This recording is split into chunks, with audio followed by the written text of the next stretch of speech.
Just a sec, sorry. We're going to have actually Councilwoman Frias is going to give some opening remarks. Good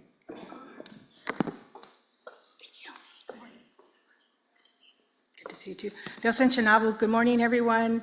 Thank you, everyone, for joining us today. I'm Councilwoman Urbina Frias with Pascua Yaqui Tribe.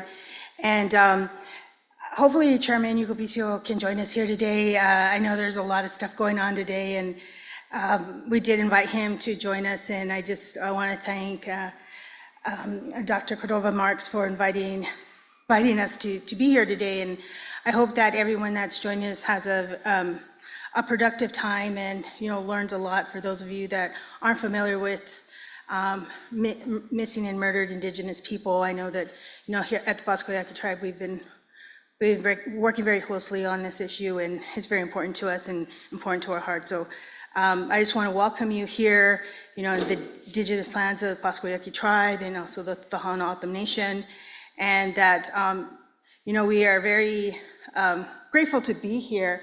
And that, I'm glad that I can spend the day with you. And so my sister's here too, somewhere around here. She got here before I did. But she always gets places before I do. She's a lot faster. So thank you, everyone. And Dios en chocotesia. Thank you.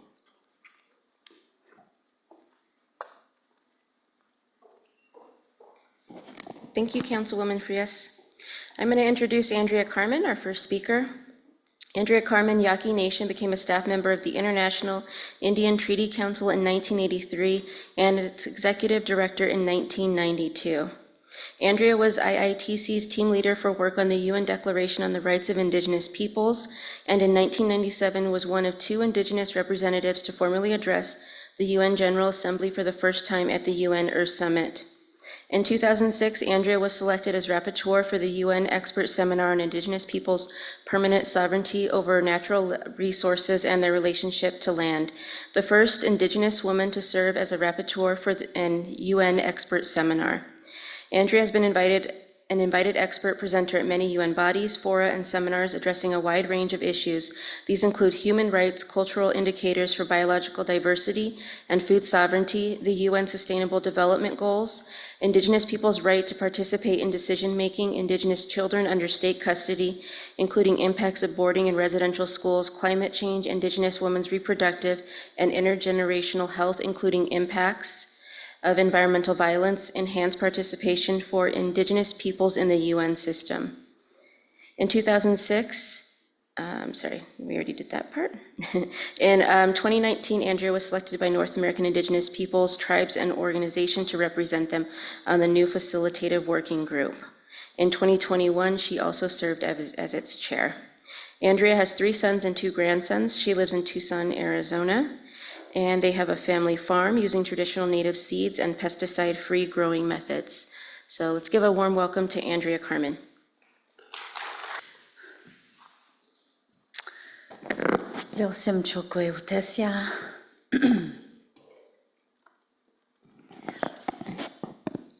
Thank you. I ask for your permission to speak this morning in a licencia. I feel bad to share some of the things that I'm going to share with you on this topic. This isn't easy, so I thank the organizers, and I also thank each and every one of you who come here today to hear these things, not just from me, but I'm sure all of the speakers throughout the day. And hopefully by the end, we'll have an idea of some solutions and some ways forward so that we don't have to continue to suffer this violence. Indigenous peoples, since the coming of the colonizers, I guess October 12th, 1492 was the day that we pinpoint. But since that time, we've continued to suffer from all forms of violence.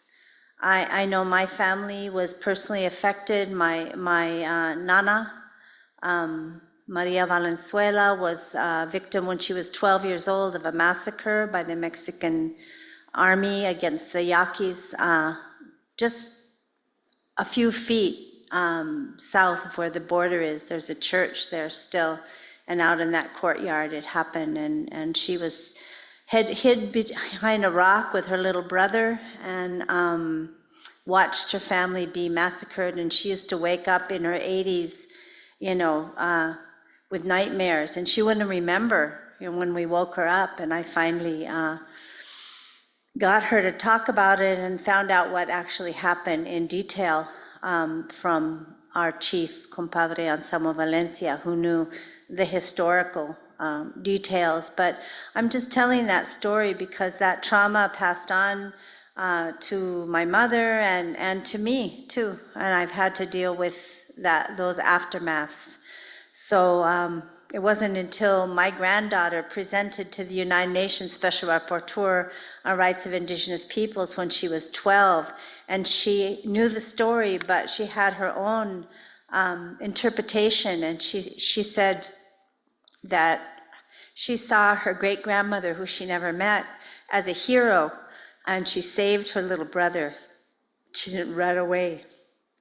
And she said, I hope I could be that brave. So she saw my Nana as a hero, not a victim. So I think, sorry, it's always so emotional for me to talk about that.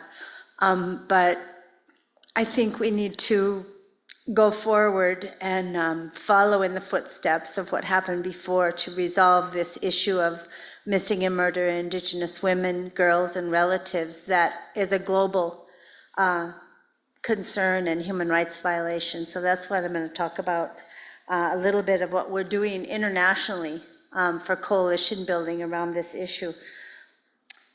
First of all, the United Nations Declaration on the Rights of Indigenous Peoples is the standard that we use internationally. It took us 30 years to get the UN General Assembly to adopt something that we could consider to be the minimum standard.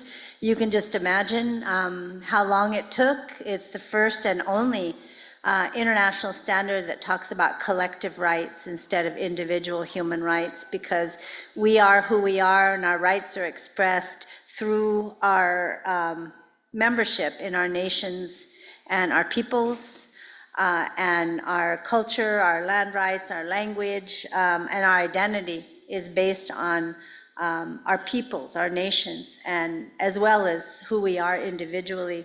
So that's the standard that we use, and it says in it, it's the minimum standard for the survival, dignity, and well-being of the Indigenous peoples of the world. I'm gonna put my glasses on to see what to push here.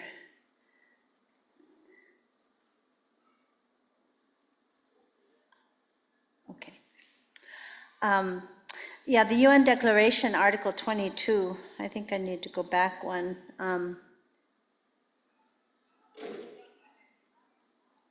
Whoops, help. Okay, come help me, please. Oh, there, okay, I got it, sorry. Technical difficulties.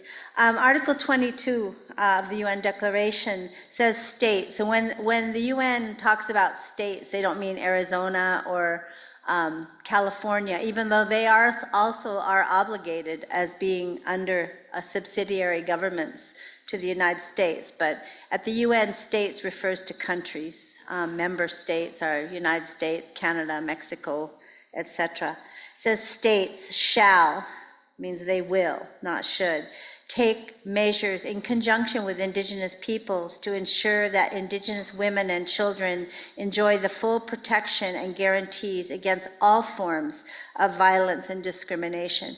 And we know that on this issue, they have fallen short. Even ones that have made a little bit of progress, it's far from sufficient to address this issue.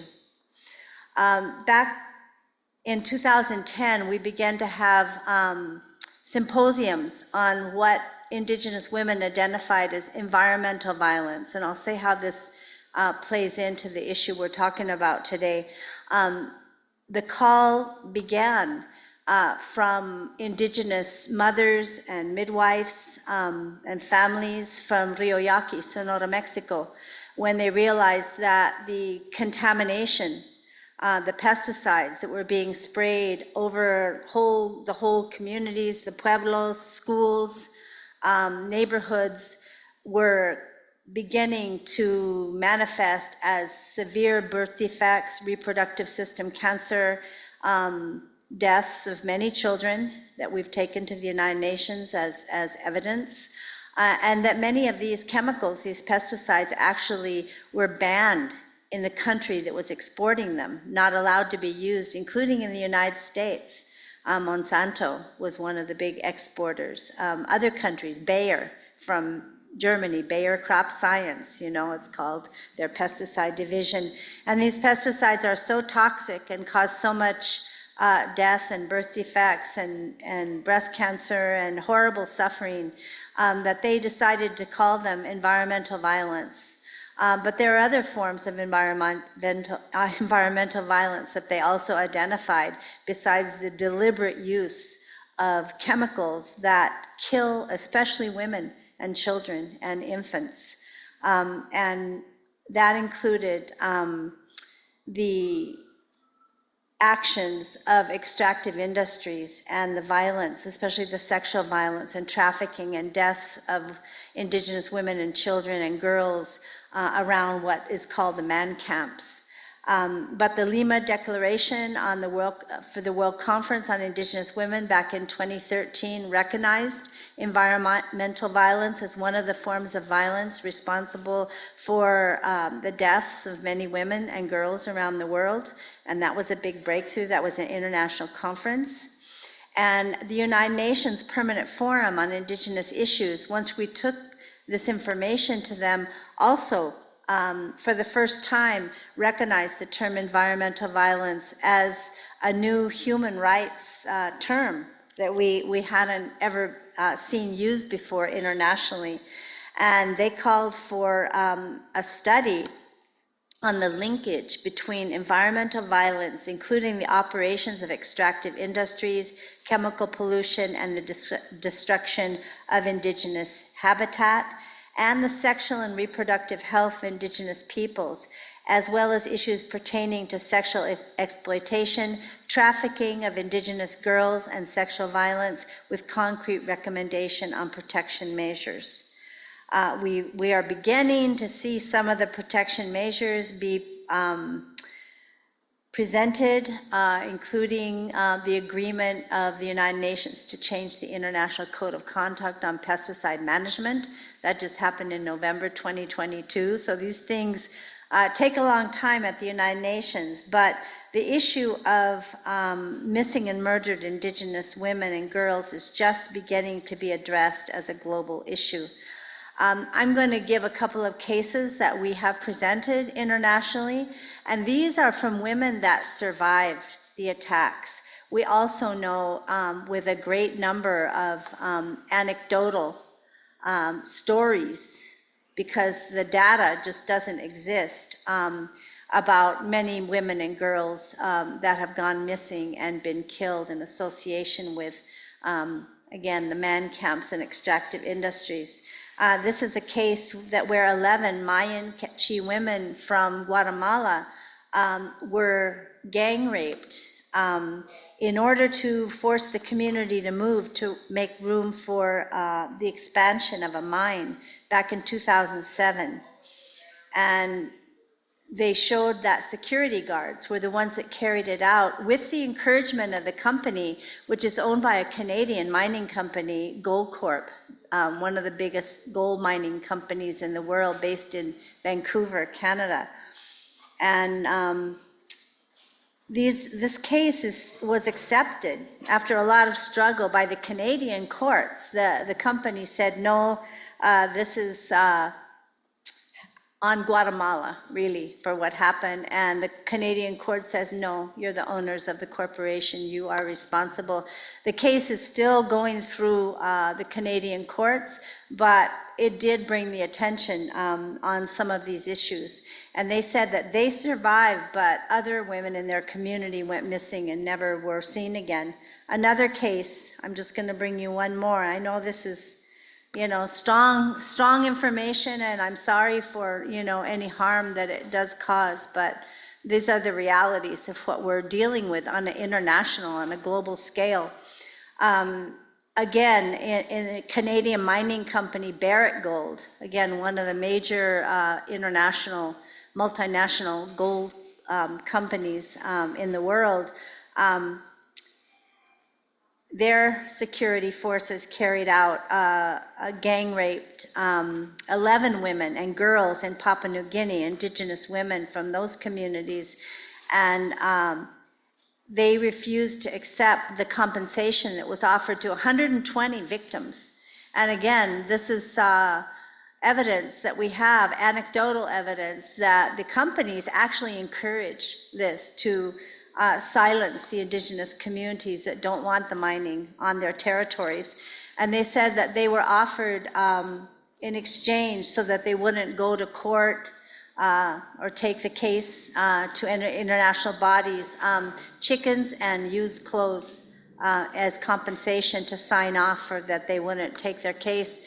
And I talked to some of the women at the United Nations in New York, and they said they condemned the women for accepting this. They said, but we don't even speak, most of us, the colonial language, you know, let alone having any money to go to court or hire a lawyer. So, you know, they accepted this as compensation for the rapes. And again, they also documented many other women that are missing and not found.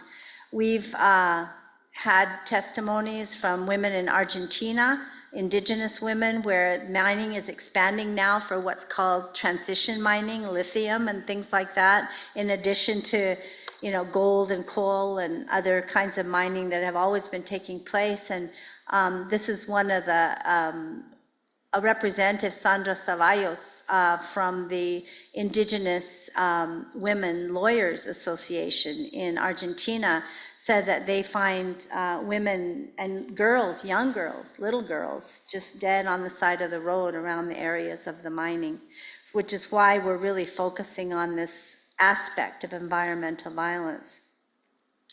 Here in the United States, we've received testimonies about the impact of the so-called extractive industries on the northern border and the trafficking that happens there.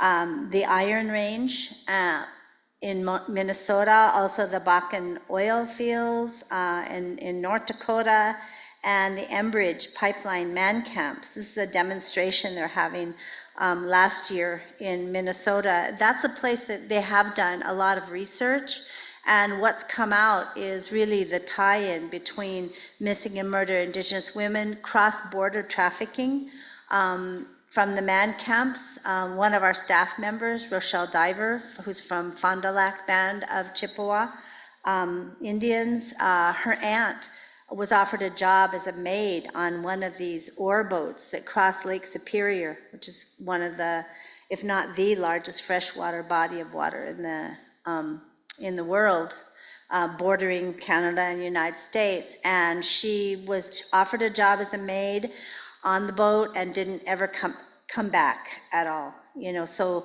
women from the US side, Anishinaabe women, go on the ore boats, some of them as sex workers, some of them as, you know, maids or cooks, and they don't come back, but she says the boats come back with a whole bunch of new women from Canada. And so the tie-in is beginning to be documented, but like I said, unfortunately, even in the United States, there's not a lot of data. It's more just the stories that people are telling. This is a picture, a map from her showing the link, you know, and Thunder Bay, and, you know, the border between US and Canada is the lakes, is across the lakes, and those ore boats that go back and forth based on the ore, iron ore mines are one of the major basis for the sex trade and trafficking of women, and many missing and murdered Indigenous women. They said they just dump them into the lake when they're done with them, and they never turn up again.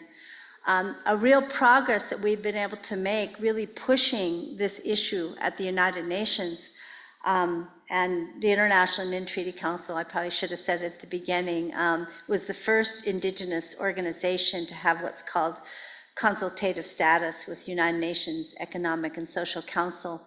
And there are several now that do, but in 2011, because of the range of work that we do in different, whether it's climate change, food sovereignty, human rights, women's rights at the United Nations, we were, I guess you could say, upgraded to what's called general consultative status. So that means we have access to a lot of different places in the UN. And by the way, I started this work as a student intern back in the 1970s. So there's lots of room if you're interested in, fighting for the rights of your peoples in any of these bodies. But the Committee on the Elimination of Discrimination Against Women, which is what they call a treaty monitoring body. That's a treaty, international treaty, and the countries sign on to these United Nations treaties. For the first time in 2022, did what's called a general recommendation, and that's a roadmap for countries to implement the Convention on the Elimination of Discrimination Against Women. And we were able to convince them to have a general recommendation on Indigenous women and girls specifically, and to include the idea of environmental violence. So you can look it up. It's General Recommendation 39, adopted on October 31, 2022. And in it, it says the committee recommends that state parties, again, state parties are the countries that have signed on to the convention, that they recognize, prevent, address, sanction, and eradicate all forms of gender-based violence against Indigenous women and girls, including environmental, spiritual, political, structural, institutional, and cultural violence, as well as violence attributable to extractive industries. And that was a huge step forward. This is a UN treaty body, way at the top. It's a legally binding convention. And they went on to say that states need to ensure that Indigenous women and girls have timely and effective access to both non-Indigenous and Indigenous justice systems, including protection orders and prevention mechanisms when needed, and the effective investigation of cases of missing and murdered Indigenous women and girls, free from all forms of discrimination and bias. And this addresses a major concern for us, because even in the United States, when women go missing, sometimes even the tribal police, I hate to say it, and I know I'm really proud of our tribe for the work that they've done, and I'm sure you'll hear about that from our Attorney General, to implement the VAWA Act. But many tribes don't have that, and those jurisdiction issues are still really muddy, and there's no action. We had one case of one of our staff member, family members on Pine Ridge, where they were waiting. They said, well, she fell in with a bad crowd, or she probably just went off with her boyfriend. And it was 3 days later when her aunties went out and found her body. And so, there's just a real gap there. And this is a UN treaty body addressing that gap. And they're listening to Indigenous women, saying that, in a lot of cases, there's no redress and no action until it is too late. And even when, that they do find our sisters, there's very little action in many cases against the perpetrators. Just this year in February, the International Indian Treaty Council here at our Tucson office, it's on 5th and Ajo, if you want to come by. It's one of 3 offices that we have. Hosted an Indigenous Peoples Roundtable on missing and murdered Indigenous women, girls, and relatives with mainly women. We did have a couple of men, but it was mainly Indigenous women dealing with these issues from Canada, United States, Mexico, Guatemala, and Brazil. And one of the recommendations, this is a picture of us. Some of you know the UN Special Rapporteur on Rights of Indigenous Peoples sitting next to me on the bench. He participated as well, because we are encouraging him to actually do one of his studies next year on this issue in particular. The recommendation was to build and strengthen cross-border relationships among organizations working on missing and murdered Indigenous women, girls, and relatives, and related issues to better address these issues and the impacts of international borders regarding human sexual work trafficking, exploitation, disappearances, killings, and other forms of violence comprehensively.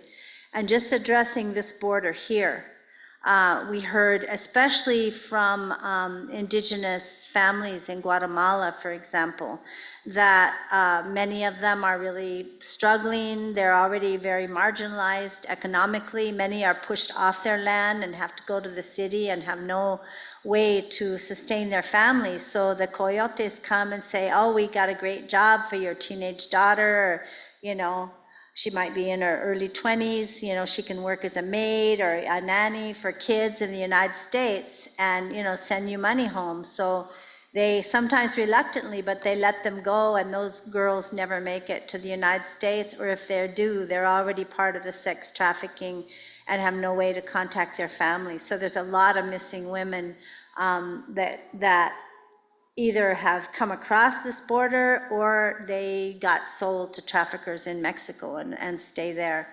And that's an issue that has received very little attention until maybe recently. So, that's another example that we need to look at, as especially my nation being a nation that's on two sides of an international border, but many of our Indigenous peoples, like the Anishinaabes, like I just pointed out, from Minnesota, are also challenged like that. A big challenge, which I'm sure you'll be talking about today, is the lack of reliable, disaggregated, and accessible data. And representative of the International Indian Treaty Council, who's now an attorney, she's a consulting attorney with us, but she worked for us in our office here when she was a legal intern through the University of Arizona Indigenous Law and Policy program. We've had 2 great interns from the U of A so far, and we're open to more. But we heard the statistic that Arizona has the 3rd highest number of missing and murdered, missing and murdered Indigenous women and girls in the United States. And she tried to approach, this was about 5 years ago, 4 or 5 years ago, the Arizona state government to find out who are these women. And they said that Tucson has the highest level of murdered Indigenous women in Arizona.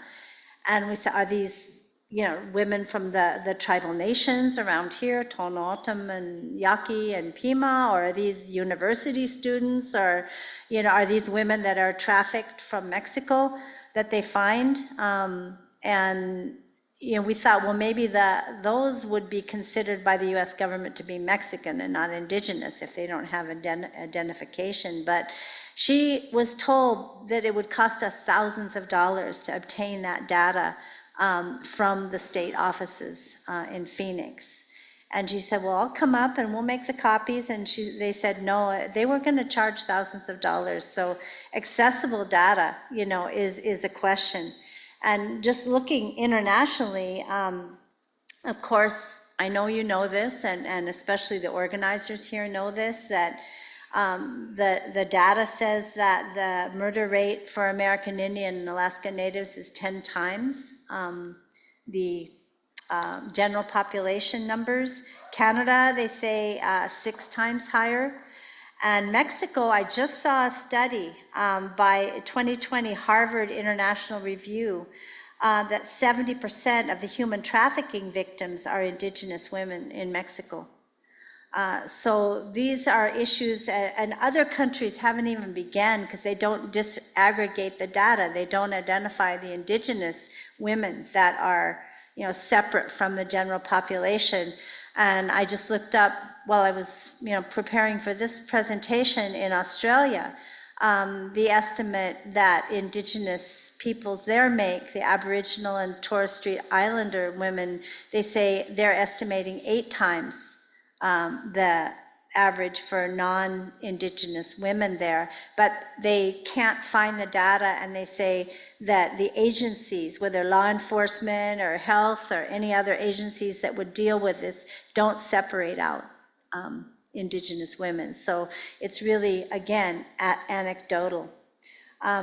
Just recently at the UN Permanent Forum on Indigenous Issues a couple weeks ago, we had a side event focused on missing and murdered Indigenous women, extractive industries, cross-border trafficking, to try to bring together Indigenous women from a lot of different countries that are experiencing these things, including the United States. And one of the participants was the UN Special Rapporteur on Rights of Indigenous Peoples, who's based here. He's from Guatemala, he's Mayan Cachiquel, but he's based here at the university for his term of office as rapporteur, and we're requesting specifically that he do one of his 2 official studies next year on environmental violence, missing and murdered Indigenous women, and trafficking, to try to pull together data and recommendations beyond what we've already been able to get from CEDAW and other UN bodies for addressing this epidemic. We say, you know, when we had the COVID epidemic, everyone had the statistics, and, you know, but this is an epidemic where we can barely get the data and information to begin to address it, let alone having commitments by countries to actually address this issue as an ongoing human rights violation. So thank you very much. I appreciate it, and I'm open for any questions. I have to go, you know, in a little bit. We have a pajo, a ceremony today on Pascua Yaqui Reservation, and I have some obligations. So, but I'm happy to answer any questions or take any comments on what I talked about. I think they have mics. You can come up and say something.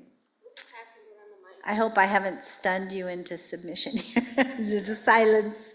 I know this is not easy to hear, but, you know, this is real, and it's what's happening. And in order for us to find solutions, whether we're talking on the tribal, state, national, or international levels, we have to understand the problem and the extent of what our relatives are going through. There's one question. Okay. Question? Black shirt in the middle.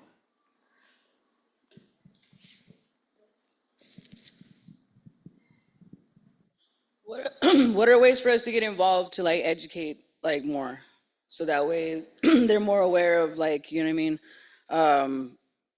like letting their daughters go get jobs that are not jobs, you know what I mean, they're gonna end up getting kidnapped and stuff like that. What are ways to educate them, or like what are things we could do that way? It was interesting. One thing we talked about at the round table, and our Attorney General, Alfred Urbina, was there as well. I think he's gonna, I don't know if he came in, but he will be a presenter here in a little bit. We actually talked about the role of casinos. And, you know, we're proud of our, you know, self-determined economic development, but, you know, they have targeted that casinos are one place on reservations where there's a lot of non-natives, and we expect them to be there, but there's nobody really patrolling. And here in the Tucson airport, on the inside of the women's bathroom anyway, there's a sign that, you know, are you a victim of trafficking? And it has a couple of, you know, because trafficking isn't always, you know, they stop on the side of the road while you're jogging and throw you in a van. There's a lot of ways, you know, people say, well, this is their boyfriend, you know, and they think they're in love, and suddenly he's, you know, parsing them out to his friends, and they can't get away then. They're separated from their communities. So one thing I was going to ask, you know, is if our casino could maybe just put a sign like that, like they have in the Tucson airport, on the inside of the bathrooms, both men and women bathrooms, you know, to kind of, and give a number people can call if they even have access to their cell phone, or go talk to security, you know, and Even like some kind of button or something might help. Yeah, there's a lot of different ideas, I think, and once we realize the problem, we can start to talk about how to resolve it. I know my granddaughter worked here at the university, and there were cases of women, at least, with sexual violence. I mean, once somebody's murdered or missing, you can't talk to them, right? At least not at first.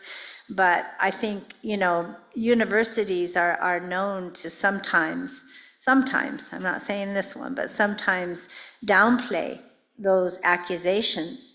Maybe it's the quarterback on the football team or something like that, to somehow, I think it's just going to be a collective commitment of Indigenous peoples, tribal nations, government institutions, academic institutions that have to come together to make a commitment to find solutions based on, whatever they can do there. But, I was thinking it'd be great to have at our casinos, even the same little sign that they have inside the bathrooms in Tucson Airport, just about, are you a victim of trafficking? And they give a couple of guidelines, I guess, like, do you feel like you can't get away from the person you're with? Do you have a way to contact your family? Those kinds of questions that may not come to mind, because sometimes the trafficking that leads up to missing and murdered isn't what you think. It may not be like a kidnap on the side of the road. So all these issues are things that women are beginning to talk about mainly, but also men and tribes and, our officials, our decision makers, our policy makers on every level need to be involved with the solutions. Families as well, of course. Thank you.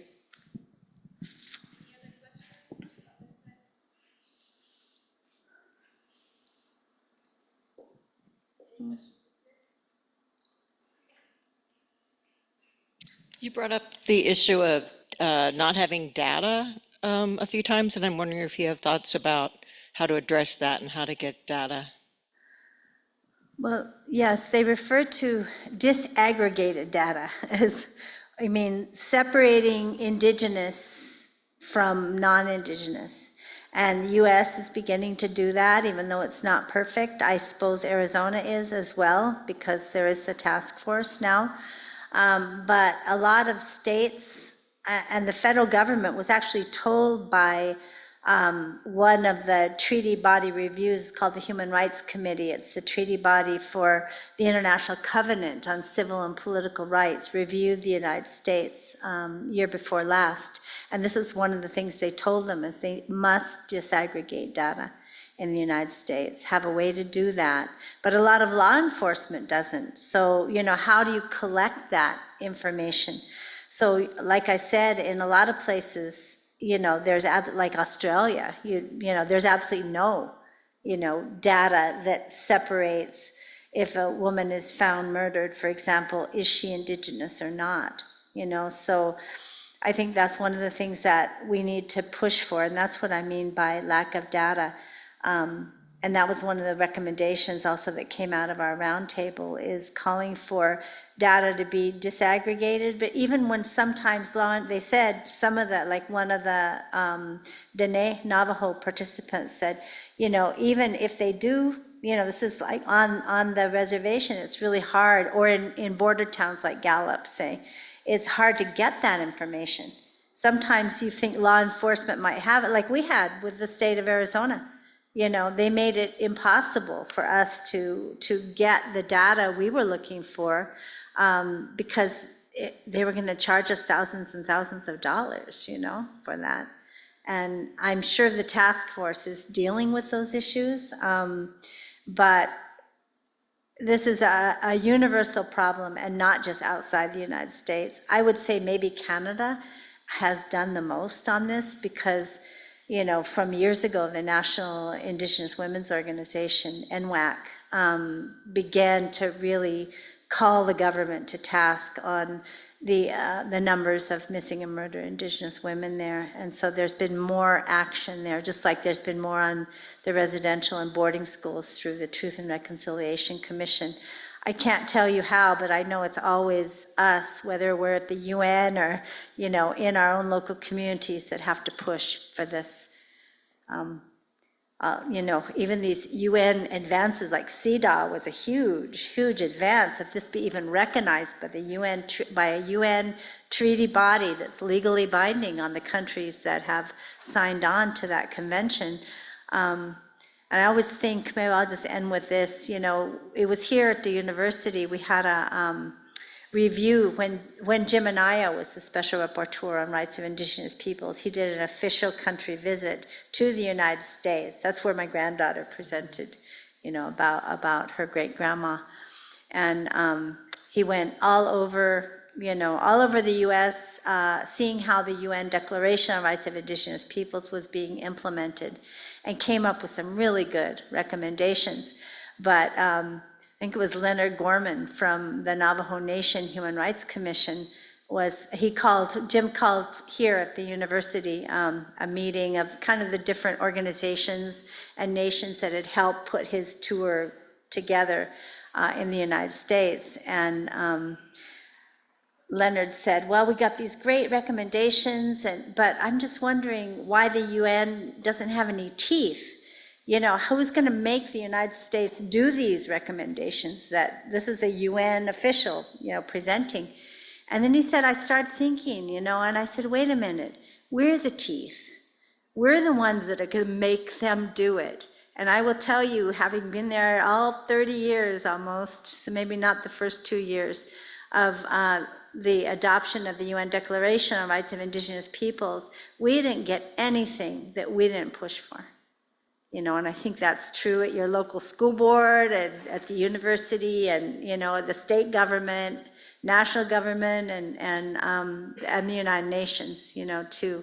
We got to figure out what we want, and we got to tell them how to make it happen. We have strong rights recognition on this issue, but the question is, how are we going to take that forward and make that into solutions and make the countries responsible for what their own body, the United Nations, belongs to those countries, how we're going to take that forward and have that have an impact on the tribal local level.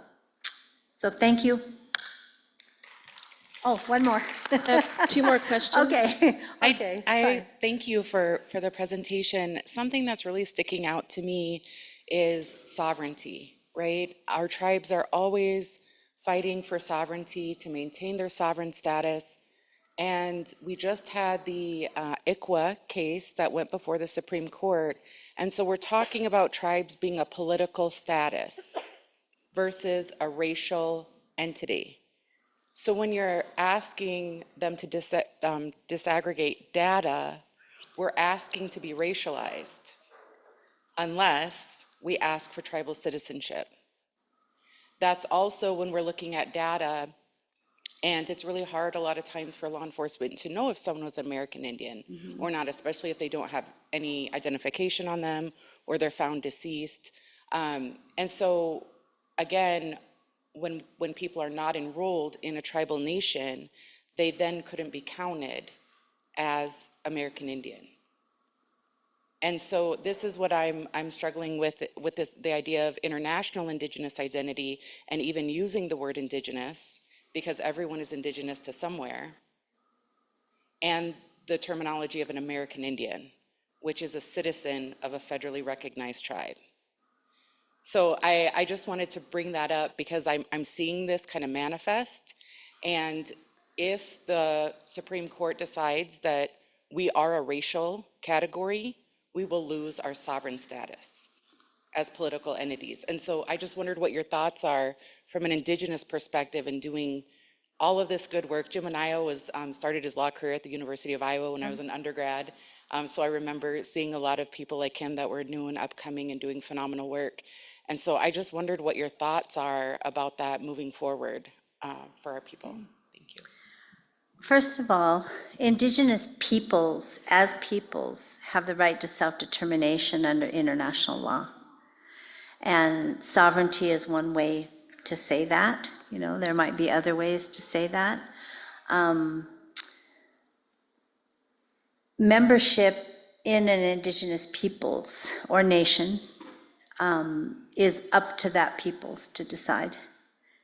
And when you say federally recognized tribe, you know, that's like, to me, that terminology from the Marshall decision, domestic dependent sovereign, you know, it's like, who decides who's recognized and who's not? We say the nation, you know, is, and as the International Indian Treaty Council, we also look at the phrase our Canadian affiliates say, you know, that treaties don't make nations, but only nations make treaties.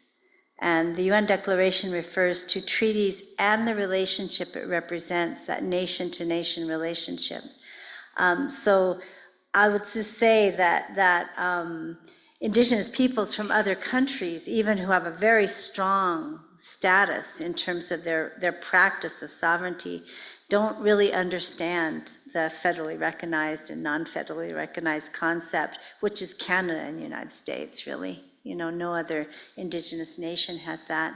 And the UN Declaration doesn't give authority to any country or state to decide who is an Indigenous people or not. And then that people decides their membership. So, you know, it's one of the rights having to do with self-determination. And there is a working definition. We've never agreed to have a legal definition at United Nations of Indigenous peoples, because the states would control it and someone could be left out or included who shouldn't be. You know, I was at the United Nations when the Boers, after South Africa, you know, went back to the run by the people from there, you know, instead of the Boers, and said, well, now they're the Indigenous peoples that are oppressed from South Africa. Everyone said no, because the working definition is a common history, identity, language, governing structure, and ties to a pre-colonial land base. So it's not just self-identification. You were there before people came, other people came there. So it's not a racial, the UN Special Rapporteur, Pancho Kali, was the president of the UN Committee on Elimination of Racial Discrimination. And he always used to tell us, there are no races, there's the human race. There are peoples with a distinct political identity. So I don't think that answers your question, maybe, but you know, I know the ICWA case and you know how that's going on, but it is a sovereignty and it's a government. We are governments. And we are working right now at the UN. One of the main initiatives is enhanced participation for what they call Indigenous peoples representative institutions, which are governments, parliaments, traditional authorities, like we have in Mexico. And they would be recognized as governments with a standing, you know, not just as organizations. Right now, you can be a non-governmental organization. That doesn't really work for our governments. I mean, they do it, you know, to be able to go, but I think, you know, sovereignty would be the key, and, you know, not so much racial identity, I guess. You know, I look at the Samis, they're an Indigenous people, they're from Lapland, they're, you know, white-skinned, and I mean, so it's, the whole racial thing, in a way, is a construct of colonization, I guess you could say, you know.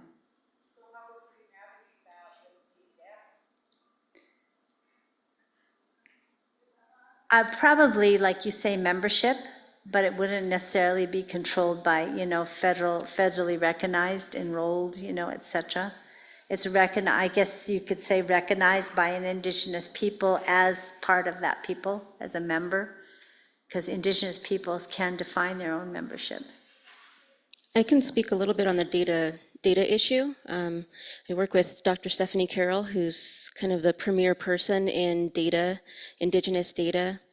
And so Indigenous is used for our group in all of the work that we do, so that it does include those that are federally recognized and non-federally recognized tribes as well. So that's kind of where that comes in. And if we're going to be collecting data at the tribal level, if we're going to be asking people tribal affiliations, you have to have approval from that tribe to even collect that data. So just an FYI for anybody I'm a researcher, so I am very, very cognizant of data sovereignty and governance. So if at any point any tribal affiliation is going to be asked at all, you have to get tribal permission to do that. That's my understanding of how ICWA works too. Whether or not that child is enrolled or not, if they're an accepted member of that tribal nation by the tribal nation as a sovereign entity, then they're considered to be, within the parameters of a child that ICWA would. So I think, going back to sovereignty and getting away from federal recognition maybe is the key. Some kids are definitely part of a family from that nation, but maybe through intermarriage, or they just didn't get enrolled, they were born off res or something, So I think we really need to uplift the sovereignty, part of it.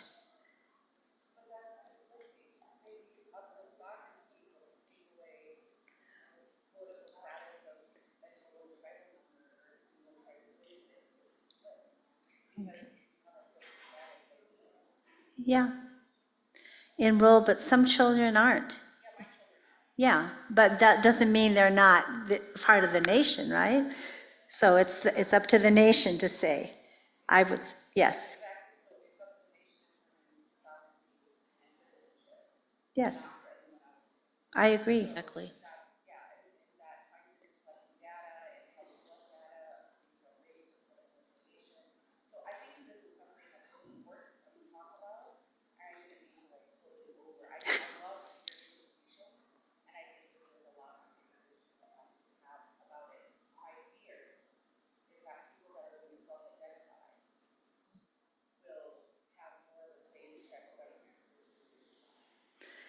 Yeah, I don't think there's anything, this came up at the permanent forum 2 weeks ago. Some of the young people, we have a strong youth caucus there, were saying that self-identification was the criteria for Indigenous peoples. Nobody says that. We have a working definition that includes, ties to the pre-colonial land base, that collective identity. And the UN Declaration, I think it's Article 31, I don't remember exactly, but it's in there, 3031, says that Indigenous peoples, recognizing there is a people, Indigenous peoples have the right to determine their own membership and the obligations of their membership to the collective. So, there's nothing about self-identification, that I know of, at least in the international, discussions. Yeah, that's a really good point, especially with a lot of people doing the 23andMe. That's something that we're seeing coming up in the data sovereignty groups and discussions, is people that haven't culturally or ever identified as being Native, and now they're saying that they're Native. So yeah, it's something to keep in mind for sure. And maybe we can ask Mr. Urbina when he comes up here to talk about any kind of potential restructuring or restructuring and guidelines when it comes to updating the blood quantum rules or who is a member. So keep that question in mind. That'll be good for Mr. Urbina. It's a good question, and I think everybody's dealing with it, especially in other countries where you don't have that, the federal stamp of, on your head of Indian, enrolled Indian, it's in fact, a lot of them would think that was, a sovereignty question in itself, so I think, and especially like for Yaquis, too. And how the enrollment process back, in the late 70s, and that so many of our peoples are from the Mexico side, our 8 traditional governments are there, and, how that interplays. I think, there's interesting questions around that, and I hope Fred can maybe, be asked some of these things too as well, but, self-determination means the right to under international law, the right to determine your political status. And that's an internationally recognized rights of peoples, including Indigenous peoples. Freely determine your political status and freely pursue your economic, social, and cultural development. Remember, development is not just economic, it's social and cultural. Okay? Alrighty. You probably Thank you heard so enough from me. much, Andrea Carmen. Thank you. We're going to ask for Brianna and Joanne to come up. Okay. family were Inupiaq, and her hometown is a super small town in northwest Alaska. But I grew up here in Tucson, and I'm extremely proud of that. My Inupiaq name is Sukraluk, which means good for nothing. But I don't take that personal. I hold it with pride. And yes, I work for the Hiapsi Devi. In Yoeme, it means heart healers. Our focus is around domestic violence, sexual assault, and victimization. Good morning, everyone. My name is Brianna Valencia. I am a tribal member here for the Pascua-Yaqui tribe. I was born and raised here in Tucson. Both my families come from Old Pascua and New Pascua. My family name, I honestly just found this out not that long ago. Our family name was called Masawel from the Valencias, and that means big deer in Ueme, and I thought that was really pretty. So I've been working for the tribe for 2.5 years as a care specialist for Sewausim, and I work closely with youth groups. I work with a youth group on my own, well, with help with the other coworkers. And sorry guys, I'm very nervous. It's my first time doing something like this, so if I'm a little choppy, just yeah. I have my notes too.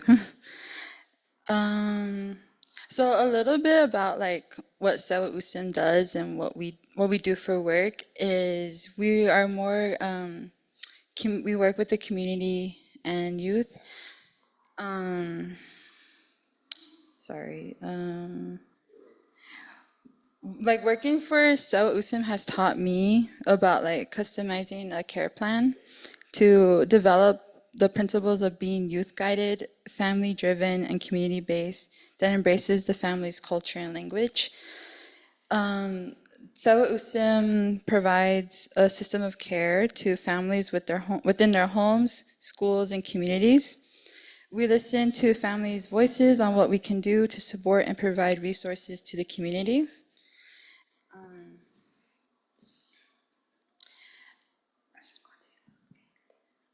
Oh, okay. And so for what I do for work too is I work with Youth Move.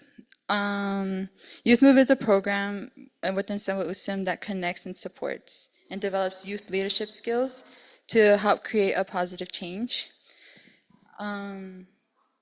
Youth Move has definitely been involved in a lot of projects and events in the community, as long as also working with the Missing Murdered Indigenous women and girls awareness campaigns. We worked closely with the Honor Collective.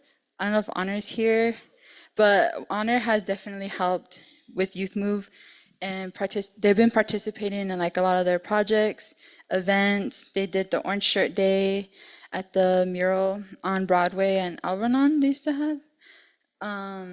They're just to honor the people from the residential schools, and they definitely have been a part of that and help with the healing from Honor that they had offered.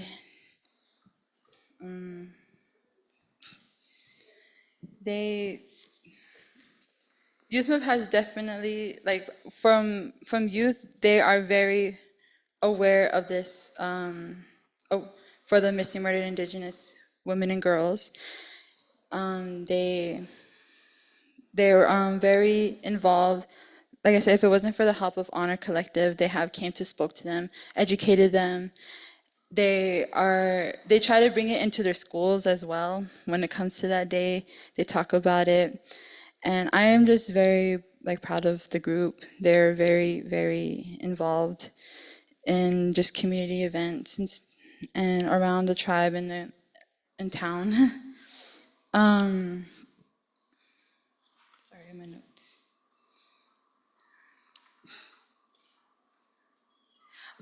What the youth have also done last year in the fall, they hosted a youth summit, which was youth-led about trauma and healthy relationships. The healthy relationships. Oh, and the gender fluidity and LGBTQ plus. There are, when they led that conference, it was very youth led. A lot of youth came from the community, and they were very open. They wanted to create a space for the youth to talk about the LGBTQ plus and have a talk about like healthy relationships. And we definitely have incorporated like culture with the youth, and like within the tribe with when we did the youth summit, we did an activity once that was really awesome. I think from one of our instructors, his name's Joe Costello. He helped them do like they played like a game where they all circle around and they had like a yarn, and then they talked about all the things that they have been they connected with within the culture, within trauma, violence, healthy relationships, anything that they could think of. They all work together, and in a way, it just shows that we're all connected. We're all in this together, basically, and they all helped each other out. They were all very supportive of one another, and sorry.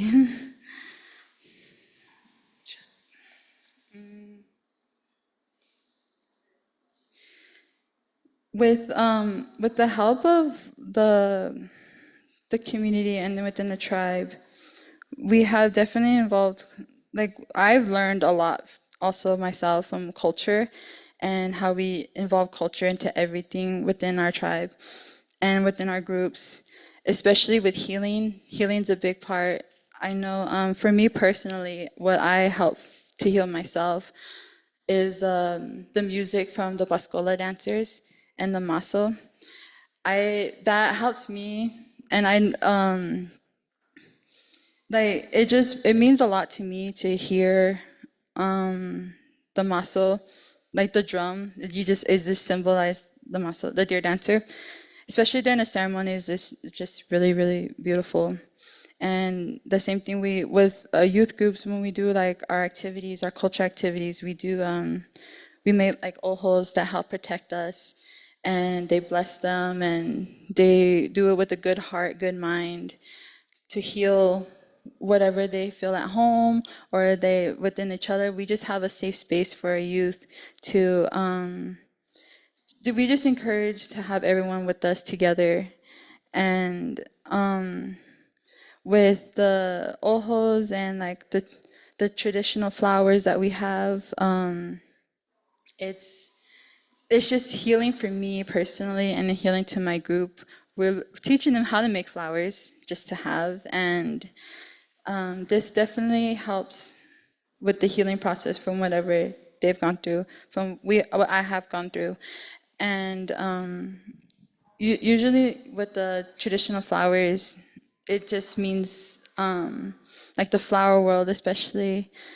And what's really cool about it is we have this campaign coming up for the missing murdered Indigenous women and girls for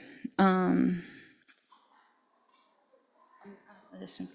We're bringing up we have like traditional art into this campaign that really means a lot to me personally.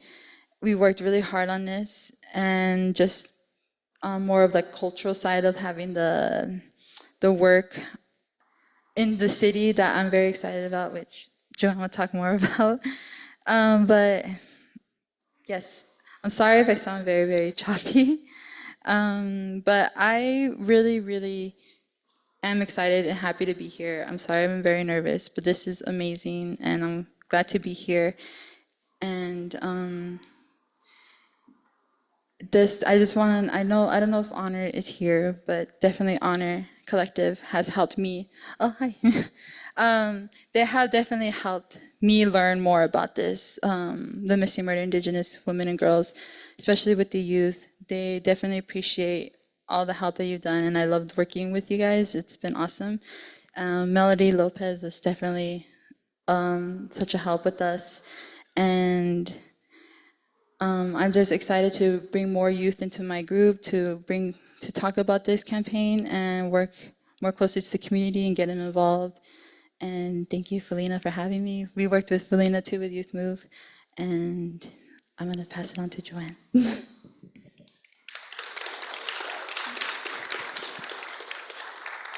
Thank you, Brianna. So to highlight a few points that Brianna shared.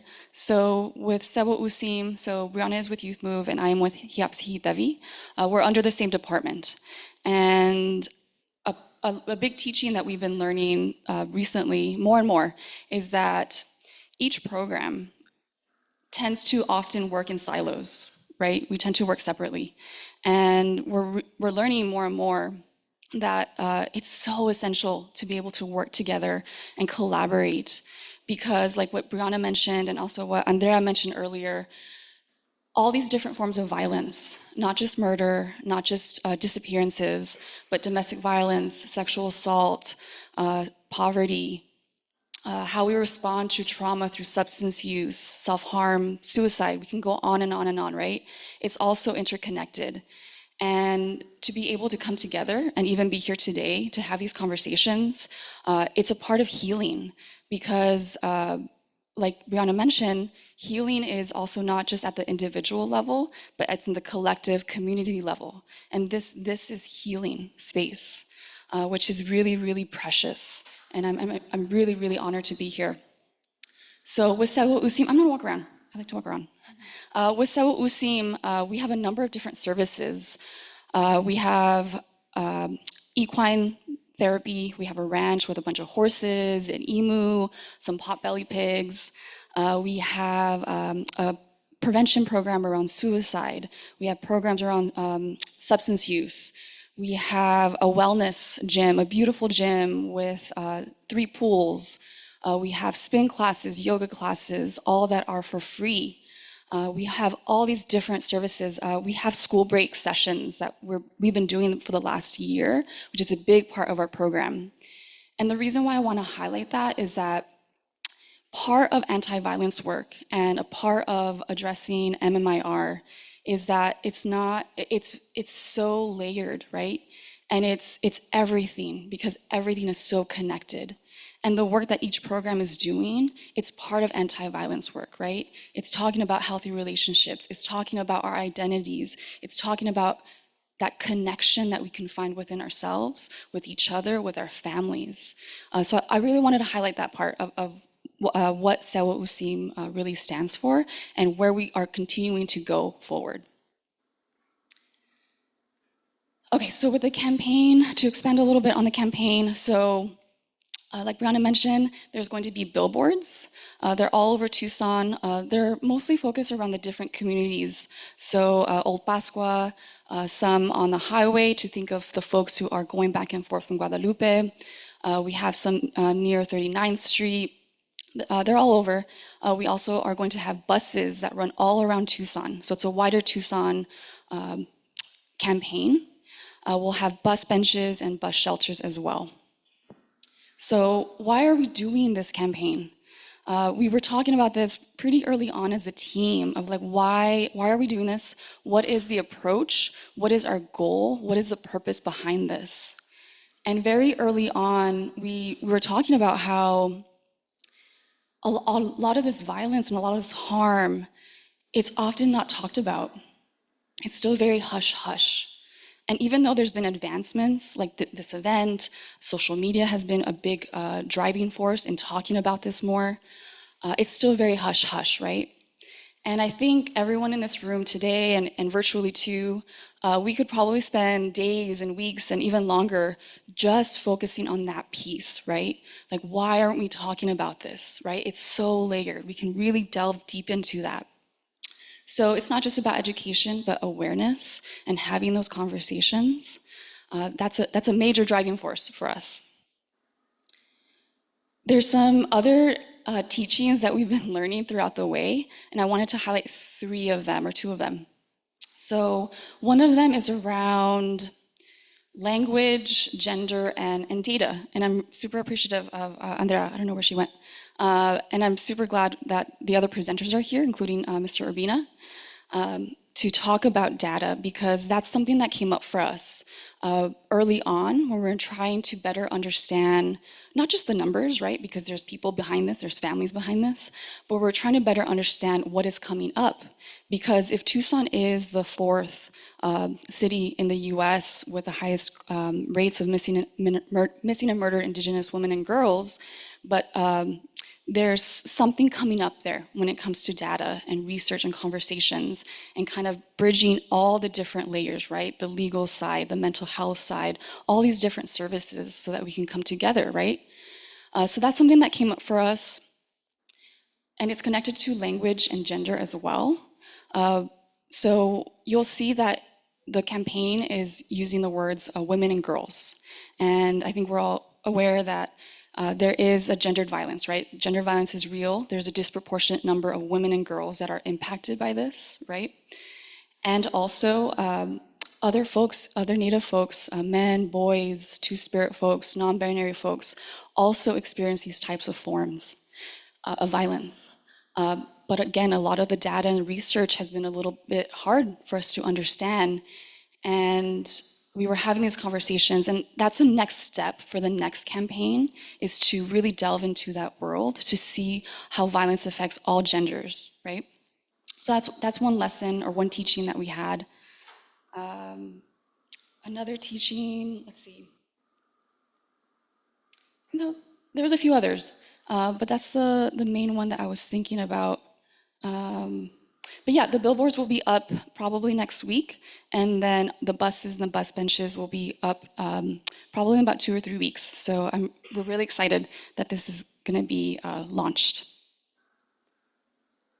When it comes to Hiapsi there's a few different pieces that I wanted to highlight, also teachings. So the other piece is that another piece that we want to move forward with Hiapsi and violence is understanding elder abuse as well and familial abuse. That's a whole nother area that I think we need to work on more collectively.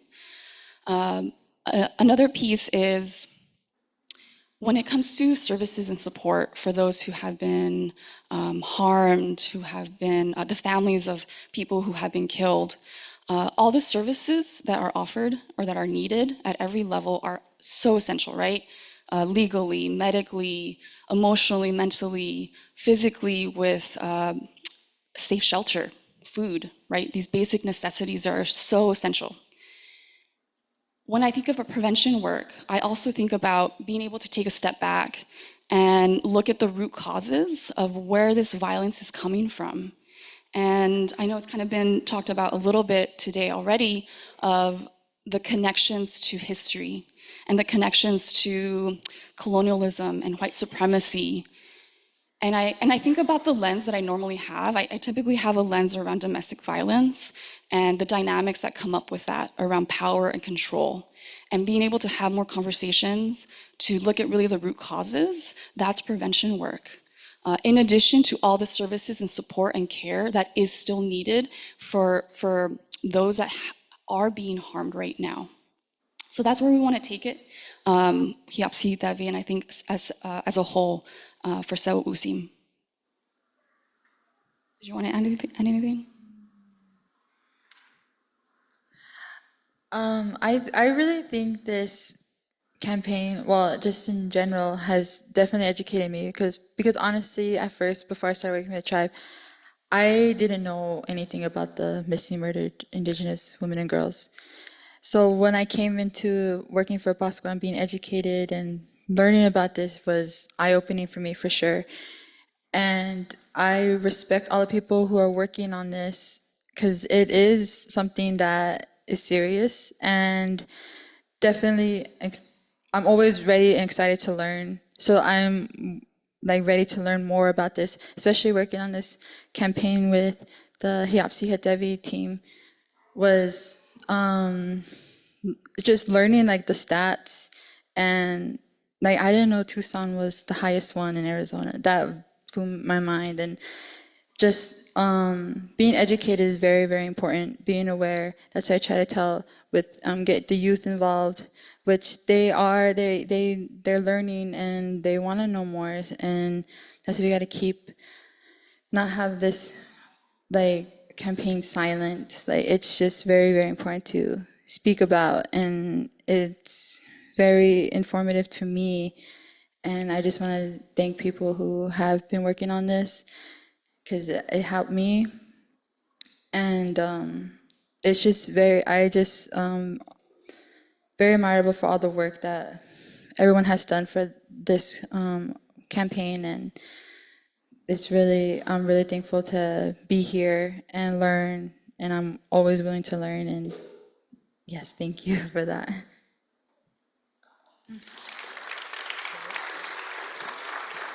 I think I still have some time, right? Okay. So I wanted to end on one last thing. It should take maybe 5 or 10 minutes. So I've been thinking about what draws me to this work, and I wonder what has drawn you all to this work. And I can't help to feel that oftentimes it's very personal why we're drawn to this work. You know, many of us here may have experienced some type of harm throughout our lives, or we have loved ones who have been murdered or who have been harmed. And that's a lot to take on, right? That's a lot to think about. I know just earlier, I was already feeling it in my body. I could already sense what was coming up for me. And I think that's important to acknowledge. And I also wanted to share the community resiliency model. Has anyone heard of it? No one? Okay. So the community resiliency model, so typically we can share this presentation in a good 2 days or longer. So I'm just kind of summarizing what it's about.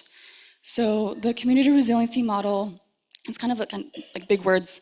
I'll call it CRIM. We normally call it by that acronym, or the abbreviation, the acronym.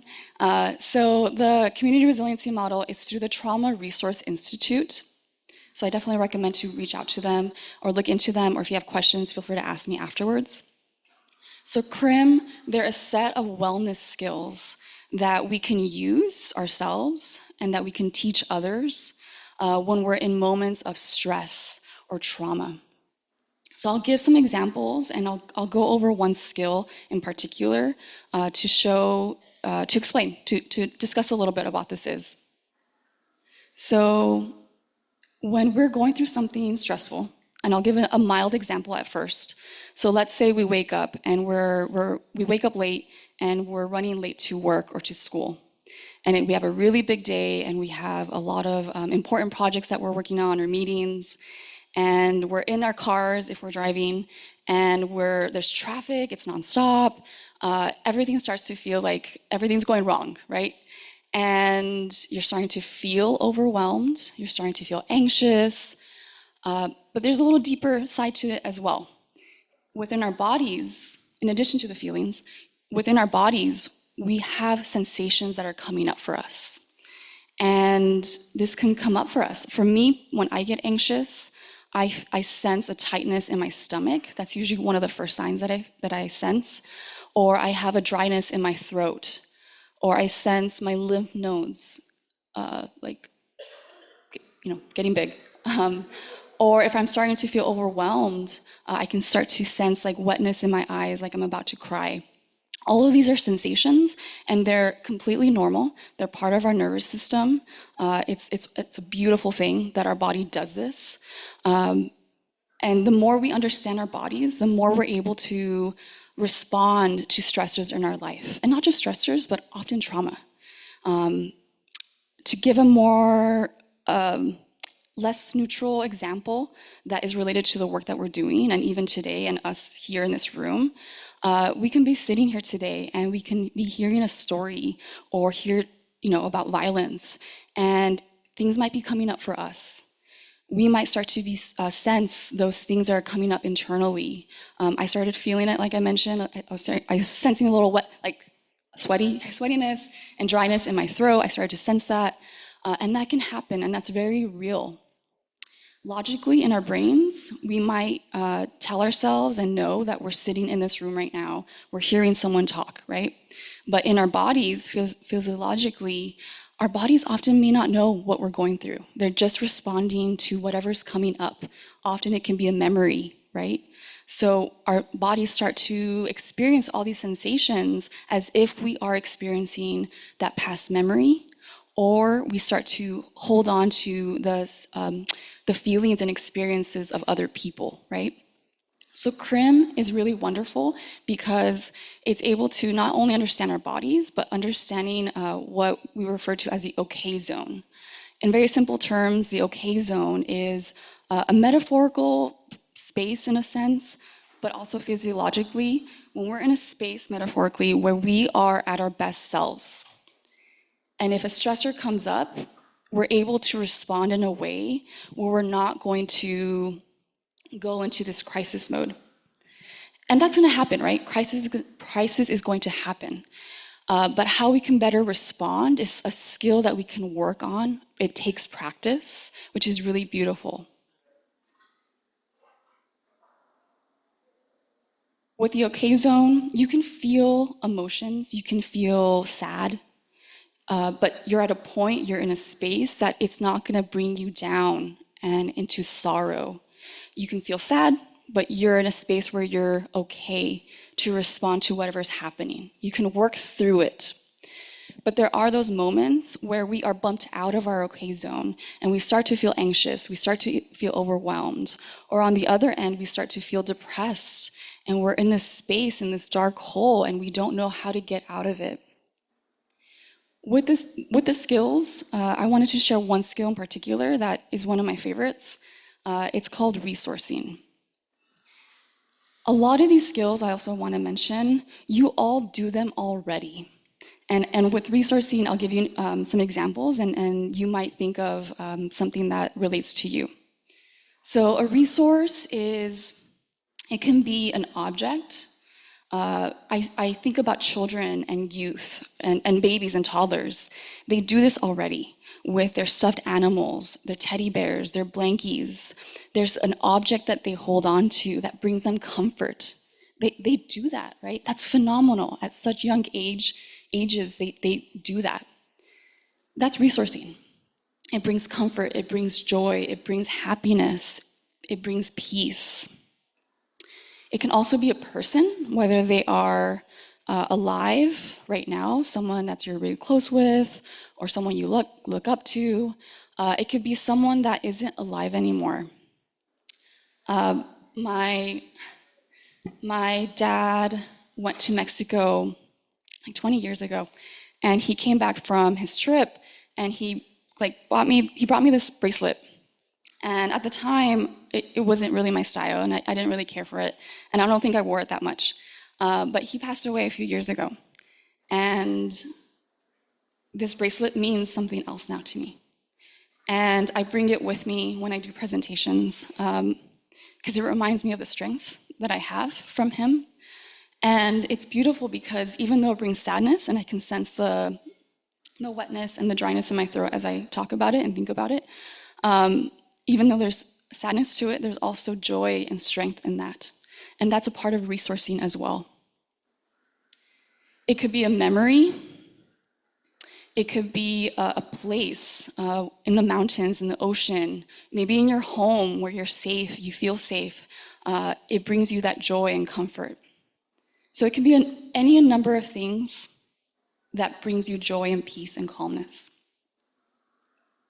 So I wanted to take a moment to invite you, and you don't have to if you don't want to, but to take a moment to think about a resource of yours, a person, an item.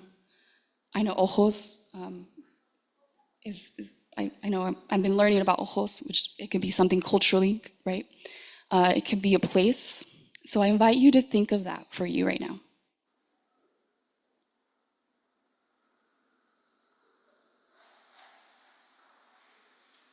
And as you think about that person or thing or memory or place, I invite you to take a moment to notice anything that's coming up for you right now internally. Are there any sensations that are coming up for you? Where are they coming up for you right now?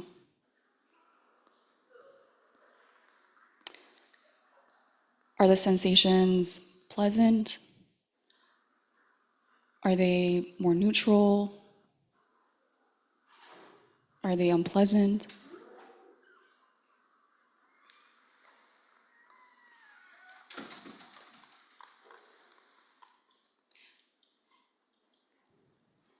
I'm curious if anyone was interested in sharing what their resource is.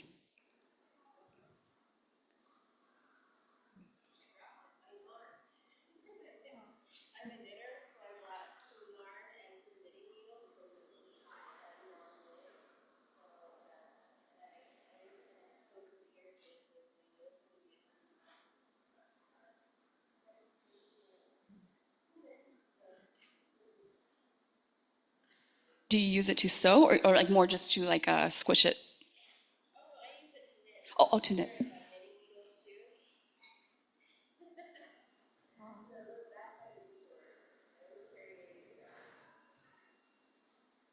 It's wonderful. When you, just noticing you talking about it, like I could tell, like your face lit up and you're smiling and you can feel it, that it's something that's very dear to you.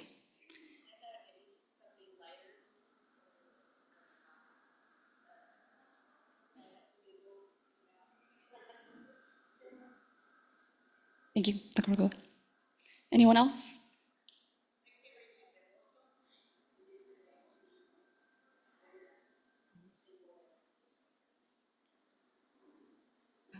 It's very beautiful. When you were thinking about that, did you notice anything come up for you as you were making those connections?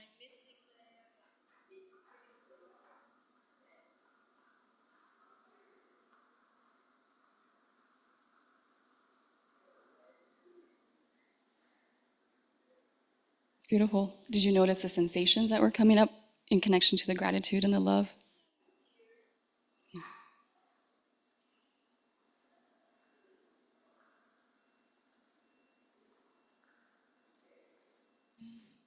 Were they pleasant or neutral or? Thank you for sharing. Yeah, you're tracking, you're doing it.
You bring us so many beautiful points.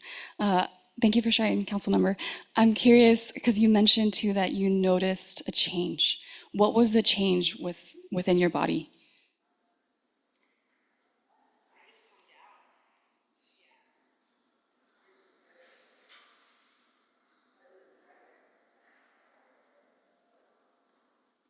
The calmness felt, did it feel more pleasant or neutral or?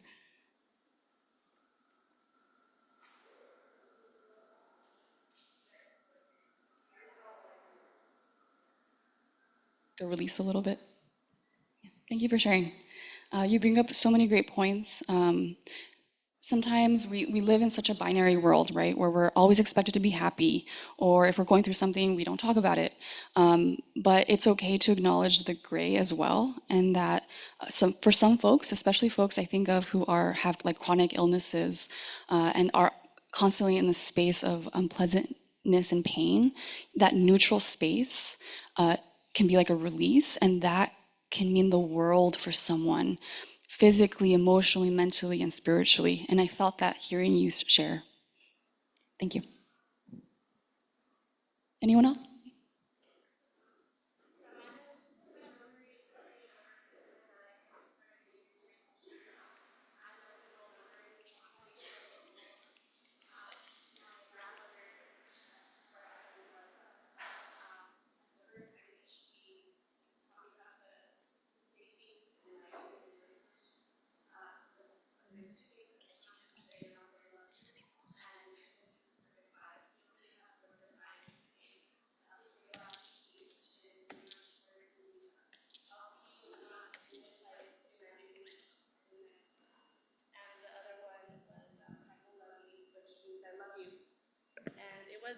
It was a very pleasant memory for me, and it brought tears to my eyes, but it was like I felt like a warm sensation in my chest. So I appreciate that you were able to educate me on resourcing because that was extremely calming for me. So thank you.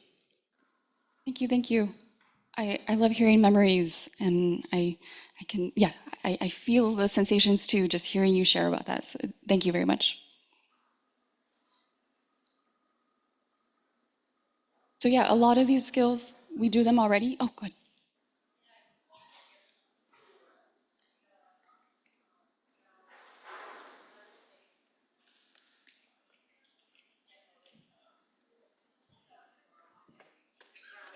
And aunties and all that, and you know, and I just feel sometimes that I mostly have my mom's jewelry, so it kind of like when I wear her stuff, it makes me feel that I have that touch with her, and it's a special feeling, and I just feel that I know I come down to about talking about it, and so I kind of feel more stronger when I think about her, not letting myself go down or anything like that, because I know she lifts me up, in a special way. That's how I feel about her, and all my grandmas and my aunties. Mostly, I think, mostly every one of them have passed away, and it was kind of hard too with the COVID. I know we lost a lot of our family back home, so it's, those things, kind of like brings you back to these things. And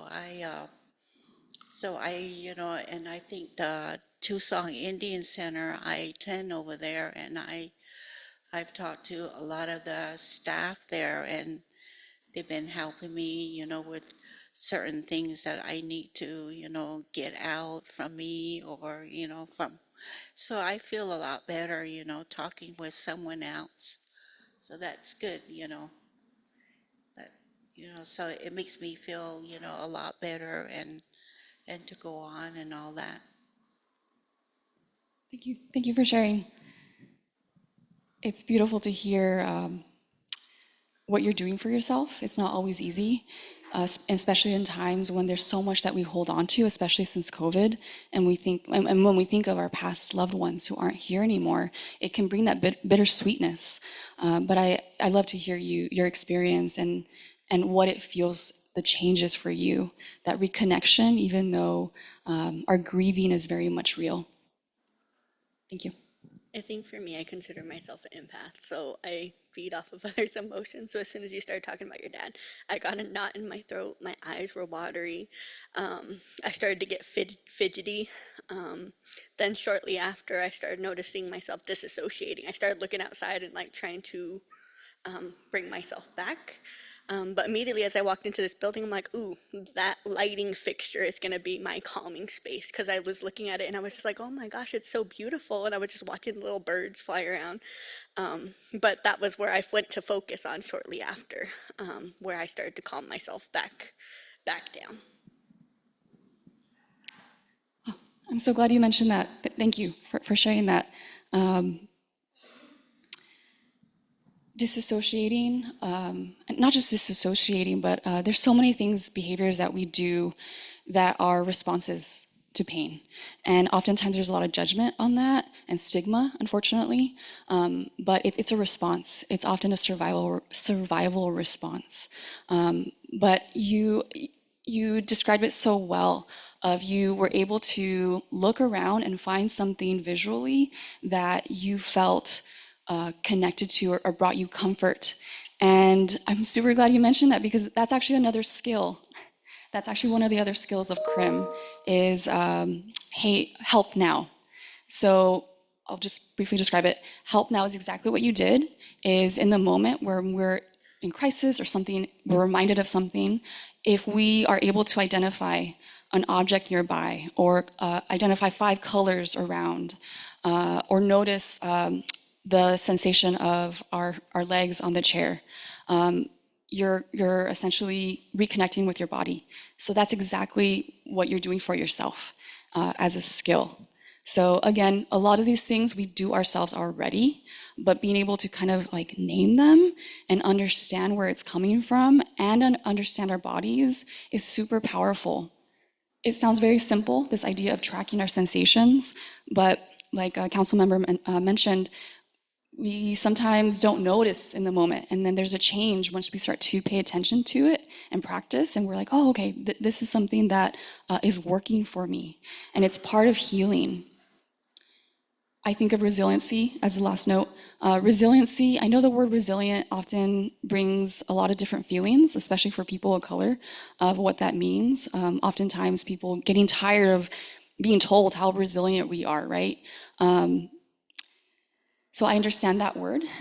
With CRIM, it's about that community healing and understanding that despite pain and traumas that we've been through individually, collectively, that there is strength within us and that there's things that we do already to help ourselves and that you're not alone. And this is a part of collectively coming together. Any questions? I just want to say thank you guys for having us here. I apologize if I was very rusty, but thank you, Joanne, for being here with me, and just thank you for my team up here too. Thank you again for having us here. Any questions? We have time for a question or two. Anybody have a question?